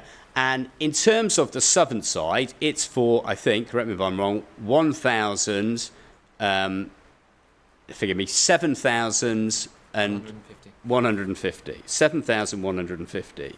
And of course, you've made clear that that Northern Relief Road on the land that you don't control is also dependent, the southern site is also dependent on that, isn't it? It's dependent on a Northern Relief Road being open to the traffic, yes. So now, having brought both applications forward, your landowners are now potentially ransomed, not just on the northern site, but on both sites, yes? So the southern scheme would not come forward until the certainty on the delivery of the northern scheme, as we've set out previously. Yeah. If you had just pursued the northern site, imagine that. You've just pursued the northern site and you thought, well, the southern site will do for another day. The northern site is clearly and very obviously dependent on the northern relief road. That's as plain as a pikestaff, isn't it? I don't know what pikestaff is, but yes. Okay, it's a very sharp implement used in war. That's what I thought you meant. I was as plain as No, it's always good to check what the barrister means, even if he's saying pikestaff, and it appears to be from the last century. Okay, or one, but was one. Okay, I take your point. okay, clear as the nose on my face. Okay, not quite as long as a pikestaff. So the position is that they may, I'm going to suggest to you, they may well be, the northern site and the houses there may well be ransomed because of Swale and because of Trentport, okay? And that's all fine and good because on the 26 million, let's say the other landowners can take half, then that's a loss of 13 million to the landowners, yes? That's what 50% is. Hang on, Yeah. we're into what now? Well, 26 Are we valuing a theoretical I don't- ransom for the purposes of a negotiation? That's half, that you're doing a 50%. He's doing a... Obviously, can we just, can we, 30%. No, Stokes again, Mr. Pereira, correct me if I'm wrong, can vary. I mean, that's a Stoke, I mean, I'm not going into detail, but that is a Stokes v Cambridge. Hasn't this got to be based on some sort of evidential foundation? I mean, genuine question. Like, I mean, are we really doing assume a ransom? Let's work out how much it is. Okay, I mean, this is we're way off now. Yeah, way off well, piece. let's assume then. Okay, we're not going to get into what the Lands Tribunal whenever it is decides. Okay, but if there's a ransom, then there's a sum of money to be paid to others. Yes. By definition of what you're describing, I believe so, yes. Yeah, and then the southern site, so you might have brought forward the northern site, might have brought forward the northern relief road, and it might be said, well, that is effectively ransomed on the effect, whatever the compensation might be, or whatever the amount that we have to be indemnified under the Section 106 in terms of the compensation figures, because Kent would acquire the land under the compulsory purchase, is that right? Sorry, yes, I think so. Yeah, and if we acquire the land, then we need to be Kent aren't going to be effectively paying the compensation to others. The compensation would ultimately have to be underwritten by the developer. It would have to be agreed and then underwritten, yeah. Okay, and that might be the position, say, for the northern site. But by bringing the southern site forward, you're bringing the southern site forward, which is equally dependent on that northern relief road, yes? On a normal Okay. road, yes. Yeah, Mr. Simons is quite right. Let's not guess how much of the 86 million or whatever it is lost to anybody with a ransom because we don't know. We don't know that, and we don't know the application of Stokes and Cambridge. But of course, We don't even know if that's relevant to this case, of yeah, course. that would undermine, wouldn't it? That would undermine what the landowners are going to get in their promotion agreement. In this scenario, It'll be. yeah, if we play your scenario forward, Yeah. then that's a risk, yes. Yeah, okay, and that's perfectly fair of you. That's a risk. Now, that risk then becomes a risk about whether the landowners are going to be happy with the amount they're receiving, yes?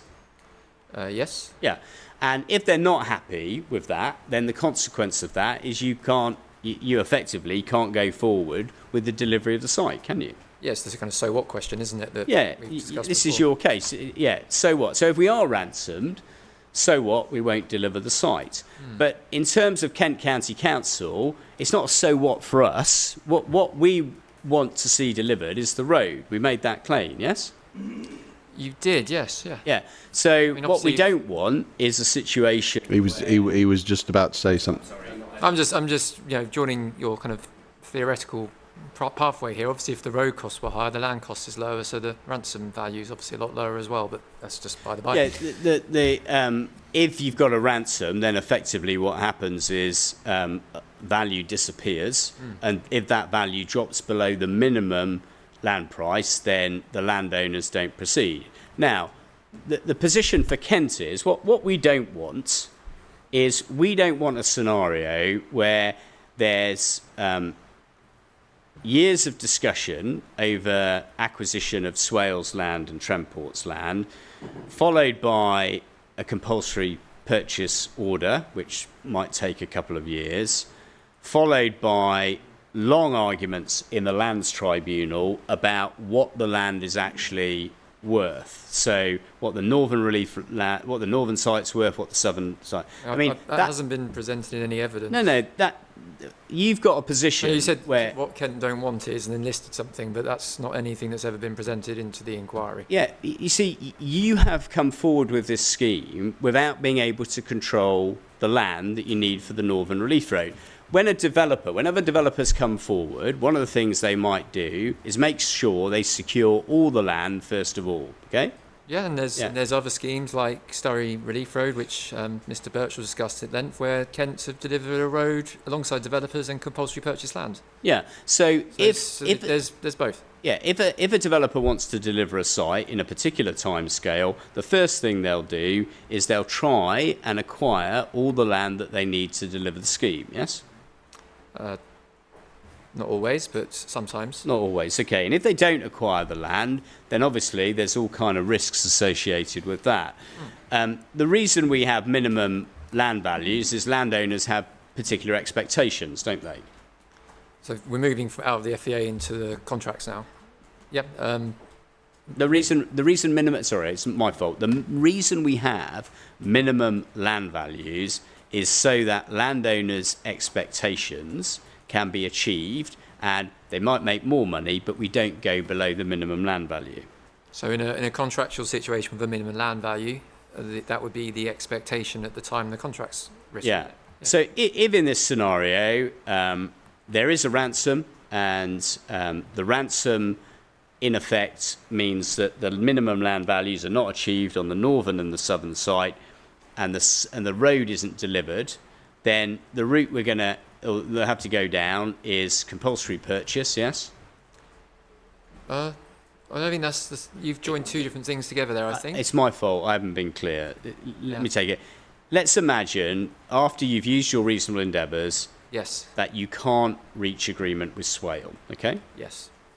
And equally, after reasonable endeavours, you can't achieve agreement with Trentport, yes? Okay. Okay. And KCC haven't drawn down the land under the 106 as well? Is that an assumption too? So the KCC, in terms of the Swale land... No, the Trentport land. No, in terms of the Swale land, just forgive me, the Swale land and the Trentport land and the other Trentport site all have slightly different terms, don't they? The Swale land doesn't have any terms, but the two Trentport pieces of land do, yes? Yeah, and you're perfectly right to point out, on the Trentport land that is the southern... the north-south section, yes, there is obligations in there for KCC to acquire the land, yes? Yes. Yeah, doesn't say what the land is worth, it just says they have the rights to seek to acquire it. Yes, I think it ties in with conditions and other things, but yes. And as you rightly point out, very fairly... We pointed out, I think this has been in a note that's been before the inquiry as well, that our parties have agreed to. So yes. Yeah, and you point out very fairly, with the Swale land, there's nothing to that effect. No, correct. No. Okay. Now, this is a Section 106 issue in the first instance. We've got a Section 106 for your northern site and for your southern site. That includes these powers for compulsory purchase, yes? Yes. Yeah, for the northern site only, I think it is. There's no compulsory purchase required on the southern site, is that right? That's correct. There's Yeah, no third-party land ownership beyond the parties, national highways.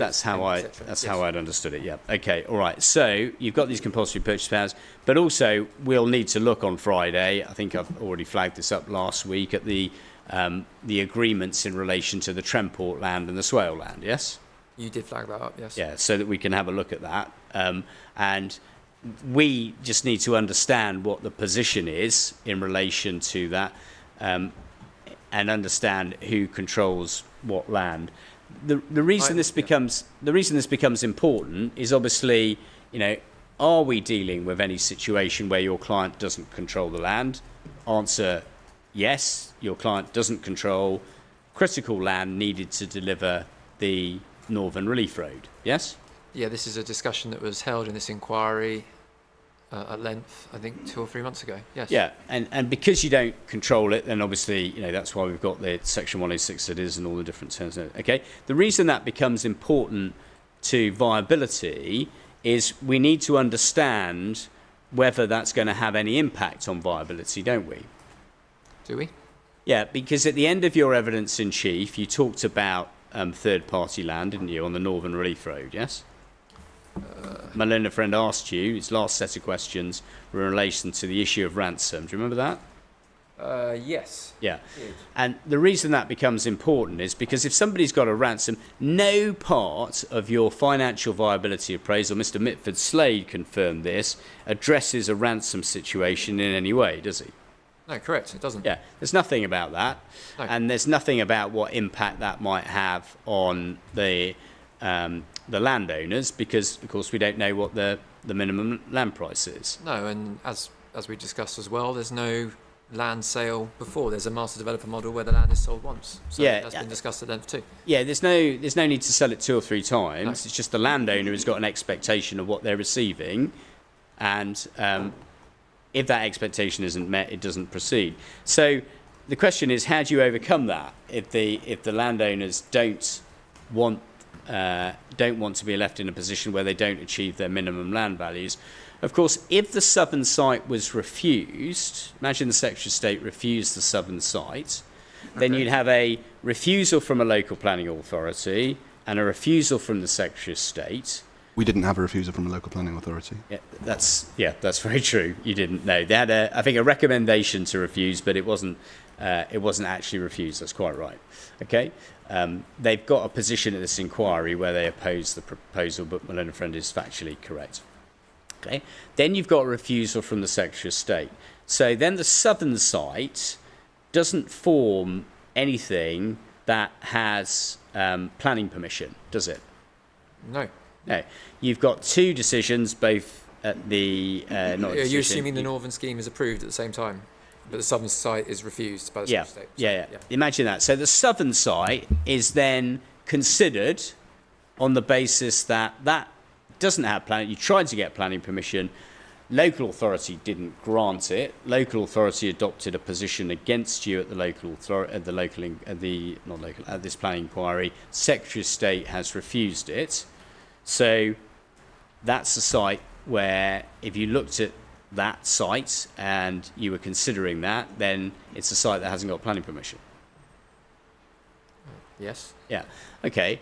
And if you then proceeded with the northern site and that has got planning permission, then whatever the position for Swale and Tremport, the position you'd be going forward with was with permission for a northern site because you've got permission, but no southern site, yes? Correct. Yes. Yeah. So any ransom aspirations that they might have couldn't relate to the southern site because the southern site hasn't got planning permission and has failed to get planning permission even when appealed.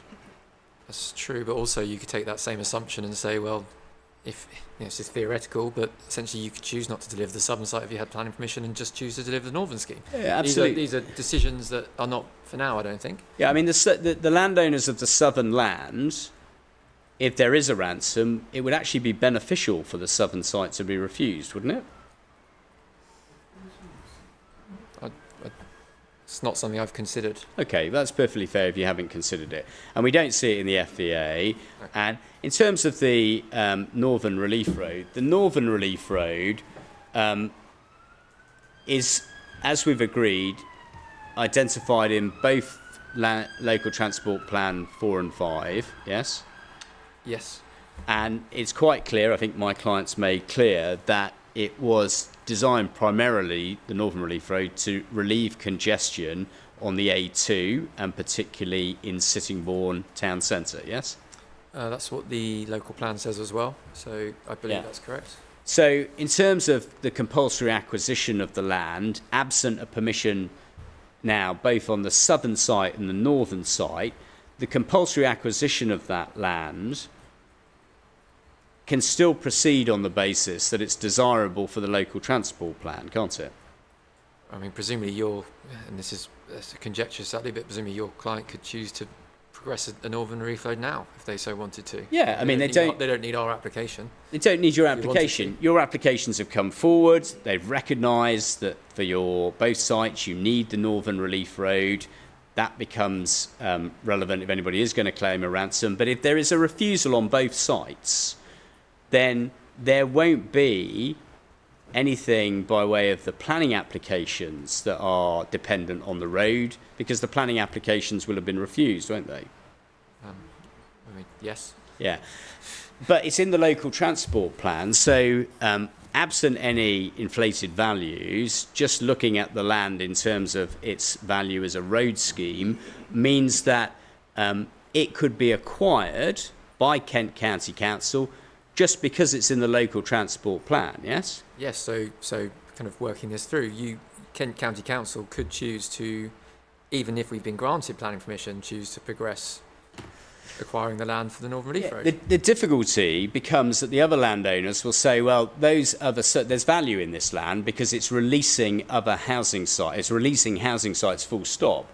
But absent those planning permissions, then the position is that the land can be acquired by Kent County Council simply to deliver the road scheme, yes? And what greater evidence would there be that there's no additional value or compensation due other than the fact that there is, or no greater evidence than the fact that both applications here had been turned down by the Secretary of State?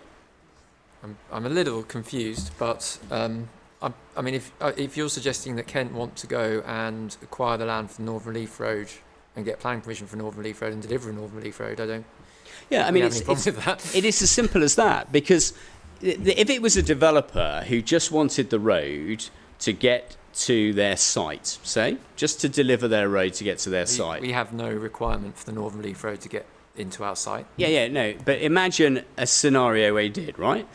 And you get planning permission refused, then the question becomes, in terms of compulsory purchase, what's the reason for the acquisition of this road? Why? Because the development isn't going ahead, okay? But in this scenario we're here, we know that the road is desired in the local transport plan, don't we? We've always known that. Yeah. Yes. And the reason is to relieve the congestion on the A2 and to relieve congestion in Sittingbourne, yes? Correct, yes. And actually, if that Northern Relief Road were built and therefore it connected, it would provide complete relief from the town centre because people could go from the A2 to, I think, up to Grovehurst, is that right? Yeah, they can follow Swale Way to the A249, so essentially you end up with a northern bypass of Sittingbourne. Yeah, so all that traffic that gets congested on the A2 in the mornings and in the afternoons and so on, there would then be, without any housing development at all, a bypass, which... This is though, because this isn't what we're being asked to look at. Also, Kent have confirmed they've got no plans to do any of this. And I did ask. I mean, I asked that specifically, and they said no. So, I mean, I appreciate it's all hypothetical, obviously, but there is no Kent scheme. Yeah, there's no funding. They'd have to apply to government. They'd have to say, can we acquire this land at whatever value it is without any development connection? That's not what I'm being asked to look at, though, is it? You're being asked to look at a scheme which is said to be viable and can afford the road, and that the road can be delivered without any public subsidy. No, I realise all that. Yeah. I'm not being required to look at what happens if the Secretary of State turns both of them down and then can't get on and somehow build the road, am I? Okay, and I understand your point. There is no scenario in which my clients have got a resolution to propose a CPO. The CPO is only in relation to these sites. So the position is the Northern Relief Road is a road that is desired by the local transport plan, and your words, I think, would deliver a direct route along Swale Way, yes? It would provide, by completing the Northern Relief Road in isolation, you would have the ability to connect from the A2 to the A249 without going through Sittingbourne Town Centre. And what you were saying, I know Mr. Simons just said what he said, but what you just said is that obviously nothing would stop Kent from progressing that. I don't think anything stopped Kent in the last 15 years of progressing a Northern Relief Road other than funding. Yeah, so it's just a question of funding. Who is going to fund the delivery of that road, yes? Just recounting what Mr. Birchall had said when I'd asked him this specific question on Friday. Sorry. So at the moment we are delivering the road and funding the delivery of the road, and it's part of our planning application. So that's what's proposed by the planning application. Yeah, this is the proposal that's before Yes, the Secretary yeah. of State, and the Secretary of State knows that your client is looking to deliver housing, and to deliver that housing, it needs for both sites to deliver the Northern Relief Road, yes? Yes. Yeah, good, okay. And so the housing on both sites is inextricably linked to the Northern Relief Road, isn't it? Yes. Good. Okay. Well, that seems reasonably clear, and as a consequence of which, if you can't acquire it through reasonable endeavours, then the position is you're inviting my clients to assist you in the acquisition of the relevant land. Yes. That's what the Section 106 says. Yes. Yes. Yeah, and that your clients would underwrite the compensation. So the compensation that would be paid to others. I think subject to agreement, but subject to caveats, yes. Yeah, so if there's compensation payable to Swale, payable to Tremport, if there's compensation, then it's not Kent who ultimately pay it, it's your clients. Yes. Yeah, and that obviously means that what the landowners get will be affected by whatever that compensation is. It means that there's a commercial decision in the future by landowners and the master developer on that point, yes. Yeah. So if we end up in a situation where compensation is being considered, nobody knows at the moment what that will be. No, they wouldn't. No, nobody's got any idea, in fact, in this inquiry, what the level of compensation on the 26 million for the northern site or the 186 million increase in land on the southern site is worth. I think that's a fair comment, yes. Yeah, We okay. haven't, that's a commercial future CPO down the line issue that is not before the inquiry. Yeah, and So I of think course, we agree there. if third parties are taking that value, if they take whatever that value is, and we don't know what that value is, if third parties are taking that value, then that is value that is not going to your landowners, and therefore we don't know whether their minimum land values will be achieved, do we? On the basis of how you phrased it, yes, you're right. yeah. Okay, all right, that's perfectly fair. Yeah. Adam, we're not quite at 5:30, but that is a Fine. convenient point.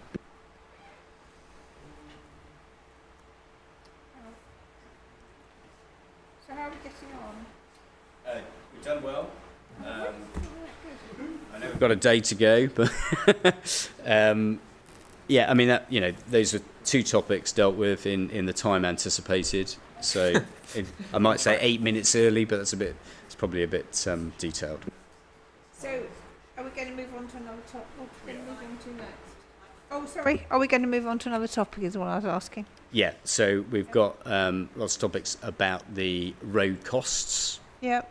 And there's various components of that. The witness is talking about preliminaries and things like that. Okay.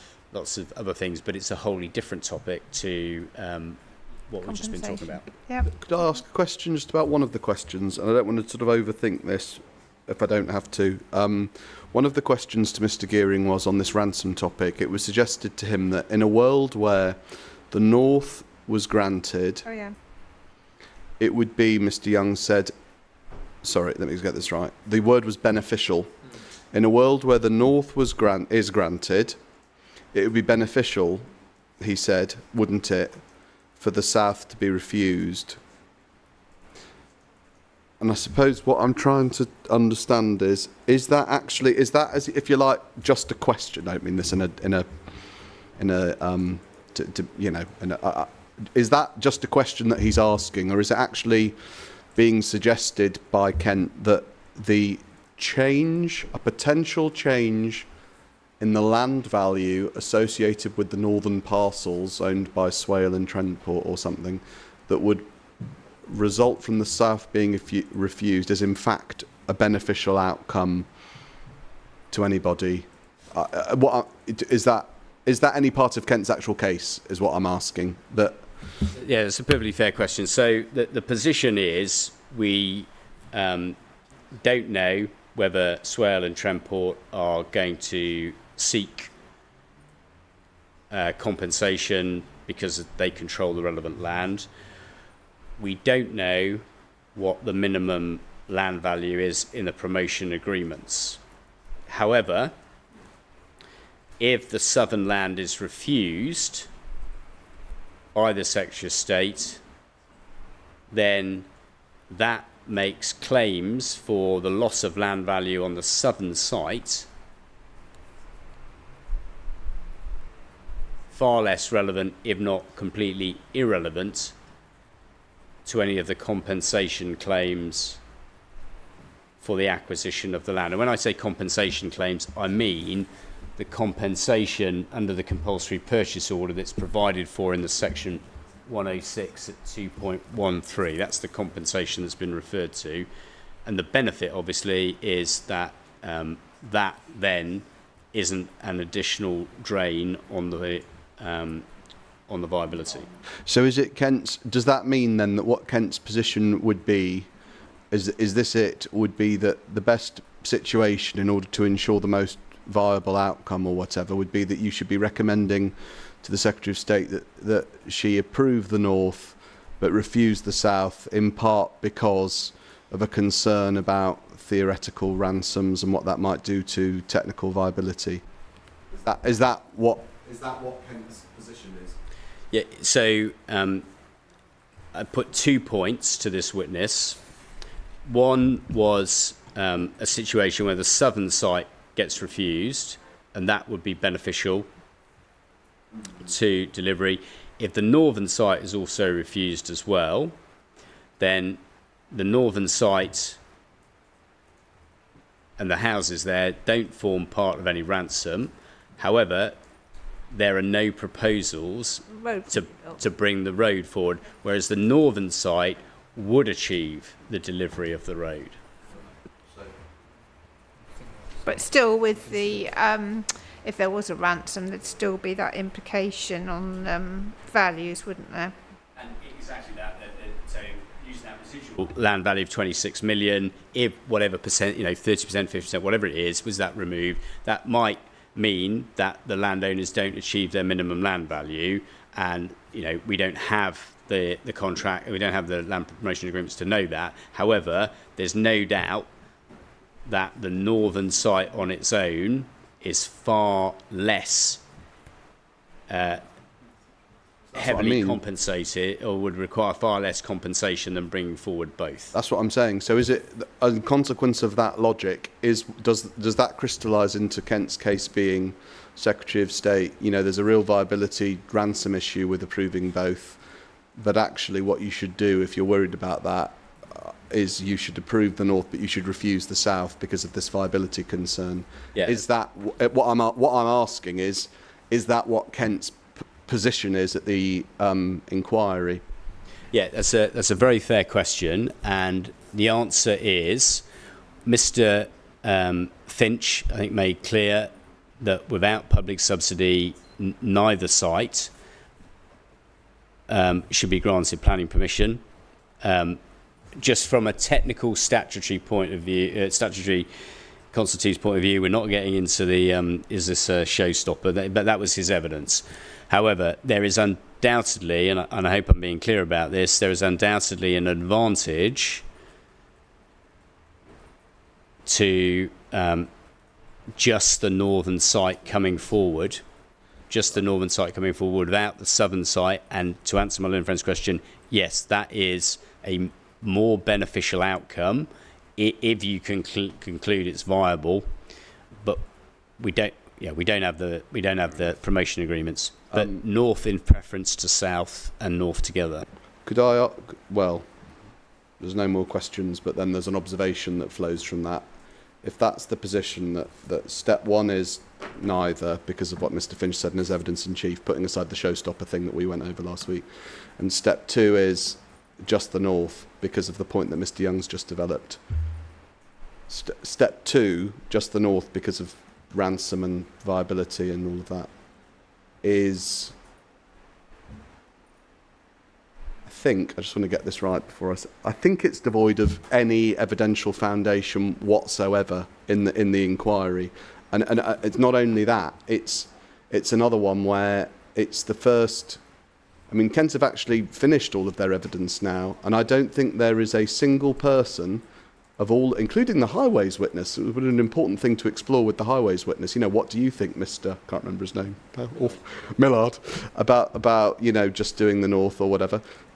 I'd honestly not understood until 10 minutes ago that what Kent's position now is that if you were to start recommending approval, that we'll just do the north because of this theory about ransom. It has not been evidenced anywhere, and it's not even been articulated until I think this afternoon through cross-examination of my witnesses, which obviously a little bit late. So I just note, obviously we're now going to have to. I don't really know how we're going to deal with it. I mean, I'd quite like to, recall Mr. Wild and ask him, but I mean, he. Well, you can if you want to. If that's the case. Maybe we can consider it. It is a bit. It's been the October now anyway. We'll have the summer to reflect on how we deal with it. But Kent's position then, it would seem, is that if you're going to be granting anything, just grant the north on the basis of. I must say, Mr. Young, your case seems to sort of evolve and change. I mean, first of all, there was. Well, I won't go back to the Green Bridge, but let's just go back to the just the highway stuff. There was a case that you were basically saying it's a showstopper, and then agreed it wasn't. And now there's this sort of just the northern side. It's first. I mean, first we've heard of it, really, isn't it? I mean, it's. So let me deal with that. Near the end of the inquiry. So the highway evidence was the subject of dispute, and the statement of case made that clear. But we reached a position where that was agreed. Simultaneously, we were looking at the cost of the roads. The cost of the roads has been the subject of dispute, as we've agreed this afternoon. There's a number of issues surrounding that. Yeah, we're going to do that. One of which is benchmark land value, to which we've had a discussion and reached agreement at £110,000 and gross acre. Something that was agreed, or understood as agreed, was the 15% for the developer profit. It is agreed, 15%. But then the appellants suggested that in the real world, you might look beyond that, and that it was a commercial decision to decide not to do that. Okay. Yeah. So just let me finish. So we are dealing with an evolution from agreement on highways to consideration of viability, a dispute on viability, then a position on a commercial view would be you can go below the 15%. And I happily dealt with all of that along the way. We haven't had the Section 106 session that we're having on Friday about not just the Section 106 for these sites, but the fact that there is land that this developer doesn't control. Mr. Millard is a highway witness. You couldn't ask him, or it wouldn't be appropriate to ask him, issues in relation to whether there's a ransom or not. The position is a legal point about whether there is control of the relevant land. Mr. Millard can help you with traffic models, and he can help you with, right turns. Mr. Birchill deals with the road costs. Mr. Spilsbury deals with the FVA. I asked Mr. Mr. TMS, Mitford Slade, about whether he had taken into account any ransom situation compensation to third parties. And he said no, he was just given the figure of the 3.85 million. So the witness to ask in relation to that, because he said it came from Quinn, is Mr. Gearing. Mr. Gearing has been clear that the 3.85 million doesn't relate to Swales land and it doesn't relate to Tremport's land. I am more than entitled to ask him what he's taken into account in that 3.85 million and what he hasn't. I didn't object to that. No. Okay. And there are consequences from not controlling the land. Yes, of course. And there are also consequences. You know, this is an issue that relates to viability. It's an issue that relates to what Mr. Mitford Slade has accounted for in his viability appraisal. It is also relevant in a case such as this as to what the landowners are getting, because the benchmark land value doesn't tell you what they're getting. And that becomes relevant to whether they will actually proceed in relation to the scheme, because they may not achieve their minimum land value. And that becomes relevant to delivery. And so there's a whole sequence that starts with agreeing the highways, then looking at the cost of the road, then looking at the viability, then looking at what account has been taken of third-party interests and what is and isn't included. That then leads you to considering the legal agreements, which none of my witnesses are lawyers. I haven't called a lawyer to deal with this. Okay, there are lawyers here, barristers making submissions and asking questions, and all of it flows directly into this position. And if we had the promotion agreements and it said, you know, the landowners accept £100,000 or £110,000 an acre, then that would be the end of it. But, you know, for commercial reasons, we can't see those. So we don't know whether, in fact, if there is any third-party land which we know hasn't been compensated for, what effect that is going to have on the delivery of these schemes. Just to say, I mean, I'll leave it because it's obviously late, but we don't accept that we've changed our position about anything one iota. I don't think it matters. That wasn't what I was saying. I don't accept that Kent's entitled to adopt this position about what I call Plan B, which is to say, if you're going to grant anything, just grant the North. I don't accept that they're entitled to do that as a matter of, if you like, legal submissions or a matter for lawyers, devoid of evidential foundation. And if that is to be pursued in Mr. Young's closings, it won't be on the back of any evidence from anyone who he's called. And obviously, I mean, in some ways, there's only so far I can take it today. I need to reflect on what he's saying, on the fact that this is the new case, and I need to reflect on what, if any, evidence we would need and what consequences there'd be, because there's only so many times Kent's entitled to change its case at this inquiry before it's got to actually stop and just go with what its evidence has been. Yeah. Anyway, I think it might be a good idea to stop and reflect, because it does seem that things are changing a bit, and I'm not sure, as things stand, that I would have enough information to be able to advise Secretary of State after what he said. about what, sorry? Well, about all this stuff about, you know, whether or not, you know, if the southern site isn't included, then, you know, values would, well, whatever, you know, all that stuff about not agreeing to the southern site, just the northern site. Can I just say something? So I you're going to have to, obviously, on Friday, look at the Section 106 agreements for those other sites. It's all been agreed and confirmed this afternoon that this developer does not control that land, and I think they've recognised that. He said it's been recognised for several years. There's an inquiry note from the 7th of May on this exact issue agreed between KCC and us. Absolutely. And the inquiry. So this isn't new. No, absolutely. And they've known about it for several years, that they don't control the land. And I didn't know, and I'll be honest, I still don't know the position in terms of the 15% issue, but we can discuss that tomorrow.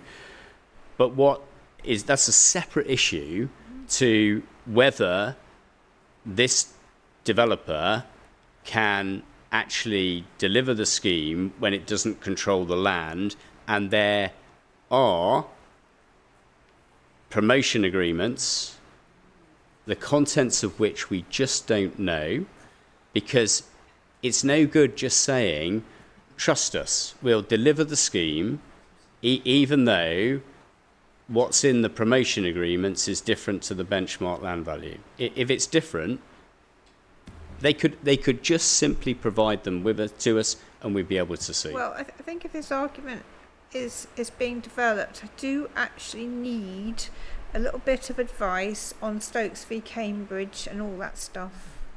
I think I do, because you raised it, about... But, Madam, the problem is, sorry to interrupt you, that he's raised it in... I honestly don't know how... There's no evidence about it. This is all coming from a barrister's questions. It's devoid of any written evidence at all. We can't... And also, it's not a planning... No. Section 38(6). There's no evidence, but I've heard it, and I've got to now report it, haven't I? Can I say something? Yes. We obviously fifth edition just come out. If everyone's watching on 30% discount possibly if you direct message me. No, but seriously, obviously from the planning authority's perspective, we as a matter of the administration of the inquiry, we need to understand what the parties' respective positions are, specifically Kent's. Putting it very broadly, we had understood that Kent's position was that it supported the road all the way through, that it had concerns about the viability, that those didn't lead to it objecting to the proposals or saying that they should be refused, but they did lead it to say that there might be a need for public subsidy. That's what I understood. In the position. That's what I understood the position to be. I also understood the position to be that they were open to promoting a compulsory purchase order, albeit they hadn't made a decision about it. Now, if it's being said that there should be a refusal because of things that have been explored in evidence, we would like to know that. We would also like to understand what their position is on a compulsory purchase order if they're saying that the road's not deliverable, because it's very odd for a public authority to support a compulsory purchase order for development, which at the same time they're saying won't come forward or is not viable. That would be exceptional. And we need to understand what to do to address points in closing. Obviously, we're not indifferent to the idea that a large development that, if you like, is going to influence the strategy of planning in Swale for a long time might be granted planning permission with concerns over whether it can come forward or not. That's from our point of view, that's a huge concern, and I'm not going to say anything about our position on that now because we're listening with interest to the evidence, but Mr. Dygan will need to address you on that. And it may be that that the council's position isn't to take a view one way or the other on whether it. And I say it may be, and I'm not saying that the position won't change. It may be that the council's position won't be to take a view one way or the other on whether delivery is likely or not, but to say to you what our position is, depending on what view you or the Secretary of State reaches. In other words, to give a position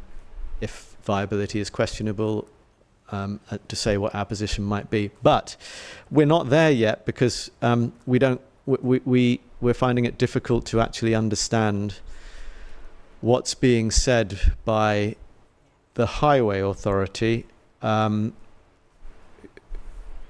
a situation where we haven't called any viability evidence and we haven't called any highway evidence because those matters we've allowed to be dealt with by other parties, but obviously not anticipating that things would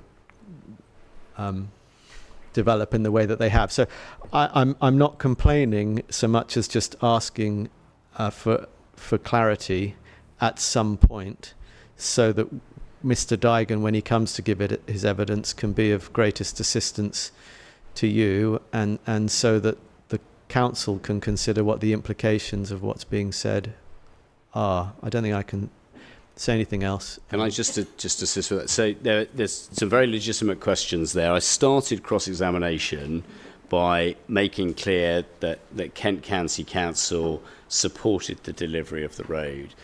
Also made clear that there were no highway objections on any grounds, whether that was safety, whether that was capacity, whether that was severe impact. So the Kent County Council is obviously more than a highway authority, as Melinda Friend knows. Kent County Council doesn't oppose the road on highway terms at all. Kent County Council has indicated and made clear in the draft Section 106 agreement that it would be open to the use of CPO powers. So Melinda Friend is quite right. It's a highway, and it's a the Kent County Council is the highway authority. The delivery of the road is considered desirable and beneficial. We've had to be Northern Relief Road. Northern Relief Road, yeah. Because that's the only one where there's third-party rights. The Southern Relief Road doesn't have any third-party right difficulties. We've had to be careful in the language that we use, so that's why you see the wording. There's been a lot of consideration about that, and in particular, making sure that we don't bind the councillors to a decision on this, because obviously that would be a matter for them at the relevant time. But as far as we can go, and as far as we've been able to say, the Section 106 includes the provisions that makes clear not only do we support the road, that we would use compulsory purchase powers if necessary to acquire it. The difficulty comes on the issue of compensation, because compensation would be payable.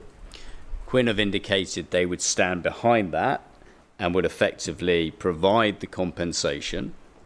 And that becomes relevant to viability, and in particular, it becomes relevant to what the landowner's expectations are for the land, because it will be an erosion on the northern side of the £26 million.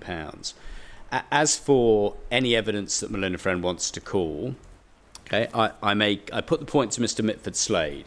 I specifically said to him, your viability appraisals take no account of acquisition under Stokes and Cambridge, and he made that clear. He made that very clear, that the figure that he'd been provided with by Quinn was not in relation to that, because we contrasted the 3.8 whatever million it is with the 26 million. We've helpfully indicated with Mr. Gearing's assistance that didn't relate to any of the land from Swale, and it didn't relate to any of the land from Tremport. So those are other items in third-party control which Mr. Mitford Slade has taken no account of in his appraisal work. That I'm afraid is relevant. Whether people want to say that, we should have discussed this in our statement of case. I didn't know where we'd get to with Mr. Mitford Slade. I didn't know where the viability evidence would lead us to. I didn't know we'd get rebuttals and changes in relation to those issues. I've simply responded to the case that's been provided, the inputs that have been identified by Mr. Mitford Slade. He said it's from Quinn. I'm asking Mr. Gearing what they are. Now, as far as anything to do with the value under Stokes and Cambridge, we've no idea. The witness said we've got no idea what the actual compensatory figures are, and that's really where the evidence leads us. We don't know. We don't know at all what other sums have got to be deducted from the viability exercise, because nobody can say, and Mr. Gearing has made clear that he hasn't accounted for them, he doesn't have a sum for them, and it's not the 3.85 million. Yeah. So that's the situation we find ourselves in. It's partly a product of the Section 106s that are before the inquiry. It's of real concern to Kent to know whether the road is going to be delivered, and it's also relevant, actually, as to the Section 106 and the liability for compensation we face. But I'll start where I finished. Compensation that we would be required to seek an indemnity from Quinn. I start where I finish. No suggestion we don't want the road. No suggestion there's any highway objection. No suggestion that as far as we can, we will use the CPO powers if the members are so minded. Okay. So just to round up, I appreciate it's almost 6 o'clock now. But, I echo what Mr. Pereira said about really wanting to understand what Kent's position is. I appreciate Mr. Young's just said what he's just said, which is obviously helpful. But it was that point, sort of plan B that I was talking about earlier on, that has confused me, and is not. You mean about the refusal of the southern side? Whether that would be beneficial. And I've got to say, we would, if we have to, and we'll see where this goes, we would really resist on our side, not just for practical reasons about programming, but also for more fundamental reasons about what is this planning inquiry actually for, getting into valuation evidence, Stokes and Cambridge evidence, all of that stuff, because You're asking for the principle. no, I appreciate that. But fundamentally, you know, we can put in some legal submissions, I suppose, in our closings as to why we think that would be a total red herring, rabbit hole irrelevance, and we will, I suppose, because it's been raised. But I do recap on where I started, and I think get the last word still, just about, as the applicant, which is that I know Mr. Young keeps saying that our case is changing, and I don't accept that. But one thing's for sure, that it's really important that at some point Kent's case stops changing. It really is, particularly after all of its evidence has stopped, because not only so that Swale can take a view on how they're going to play this, you know, my witnesses have to understand what it is that we're being asked to deal with, and until now I did not, because I never said it, that there should, you know, that there'd be sort of a beneficial outcome, beneficial situation, or beneficial if just north and no south, and obviously it's not consistent with, well, anyway. So, yeah, maybe just a point for us all to reflect on. Shall we? No more, I think. Otherwise we might be going on till about 7 o'clock. Right, okay. Now you're saying you want to start at 9 o'clock, is that right? All right, well, need... Feel, yeah, obliged Yes. to. I think so. Well, that's probably safer, don't you think? Or... Yeah. I'm happy to start 9 o'clock. We did... well, actually, it was Helen's thought, and it didn't seem it seemed quite sensible that if we find that we've come to the end of tomorrow, and you said you'll finish tomorrow, but we haven't got any further, like Mr. Bell, for example, and any question. I don't think I have any questions, but I might have. Anyway, anything like that. Whether it would be. I know it's very unconventional, but think outside the box. We're up for that. It could be a possibility that we start Mrs. Dickinson at 9 o'clock on Thursday. Yep. So if there's any cross-examination or re-examination that hasn't happened... Of Mr. Gearing, you mean? Mr. Gearing, we do that after Mrs. Dickinson. Yeah, I have to say, having discussed the issue earlier, I actually think that would be better. Right. Because Well, I mean, it's one way of making sure we get finished with As long Mrs. as- Dickinson, that's all. This point, would that be okay? Sorry? you're just asking if he can ask a question. Can I ask him a exactly, question yeah. quickly? Yeah. About that specific point. The only issue is obviously I can't be in Perda over the whole summer. No. So we've got to finish me on the Friday. You still finish. I mean, what we wouldn't do is my planning conditions, which might be a good thing for me. But so So this is what you would call a that was win-win a then? reason why. Yes. No, you won't be you wouldn't. You won't be. Don't worry. No. No, But I- Mr. Bell, I need to just ask. I think Mr. that's a Bell pretty what good he idea, thinks. I actually. mean, Mr. Bell, would you be happy with that? Madam, I can see the benefit in it in terms of timetabling, and Well- obviously we're here to try and facilitate this so it's as easy for you to take into account the evidence in a timely manner. But in respect of Mr. Gearing effectively going part herd to insert Mr. Dickinson, I'm just concerned as to what arrangements need to be in place, understanding that Mr. Gearing is the main instructing client for Mr. Simons. Presumably there may need to be some discussion about Mrs. Dickinson and her evidence. Well, I think mean, not actually, really. Okay. To be honest, I think Mrs. Dickinson. I've got to talk to Mrs. Dickinson before she starts, obviously, but I'd have two witnesses in isolation, as it were, at the same time. I can live with that for 24 hours or whatever. Well, I mean, it might be that we can actually finish Mr. Gearing tomorrow Great, after obviously. Mr. Dickinson. It That would be depends great. Depends on you. Oh, not tomorrow. You mean Thursday? Yeah, Thursday, sorry, yeah. yeah. Yeah.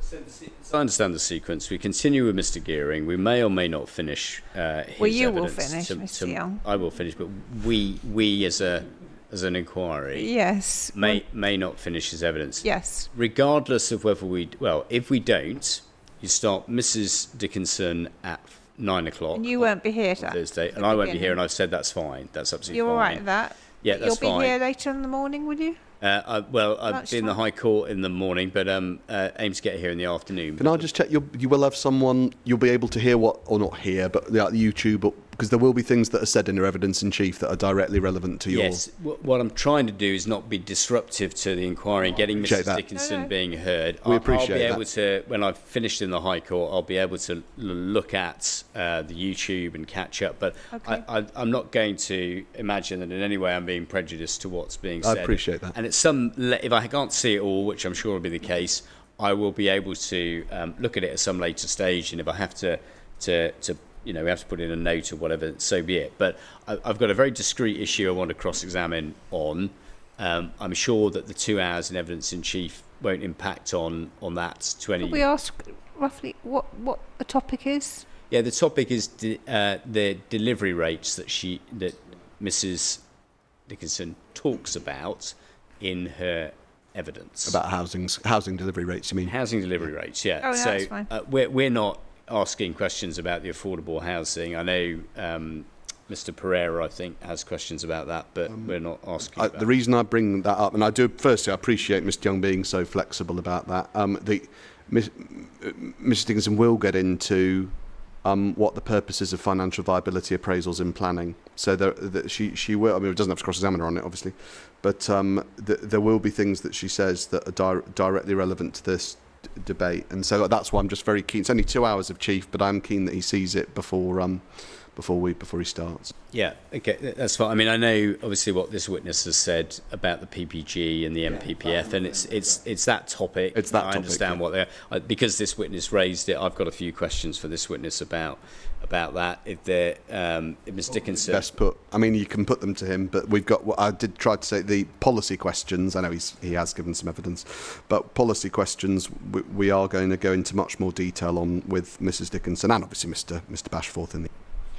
yeah, as I understand the topic, it's what is the purpose of a viability appraisal, and what should that in a planning context, why is that relevant, and obviously it's relevant to the amount of affordable housing rather than, as I think is being suggested, questions relating to the deliverability of the site. That's it. Yeah. All of that is understood. What appreciate I'm that. specifically interested in is just deliverability. But I will endeavour on the train to at twice speed or whatever you do, watch it as I Double pace. Sure you can. as I come in, and then ask my questions. And I think what you're indicating is if Mr. Gearing has Mr. Simon's re-examination to do, for example, we can do that after Mrs. Dickinson.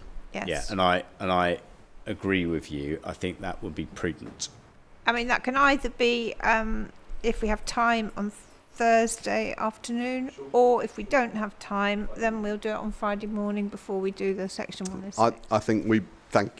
Good idea. I mean, obviously it is a bit That's Helen's unusual, idea, but actually, that is good so not idea, mine. and I think that at the very least will mean that we get all of our witnesses done this week, which is our absolutely critical priority. Yeah. Okay. Everybody is. Mr. Bell, you're happy with that? If it comes to I'm as happy as they come.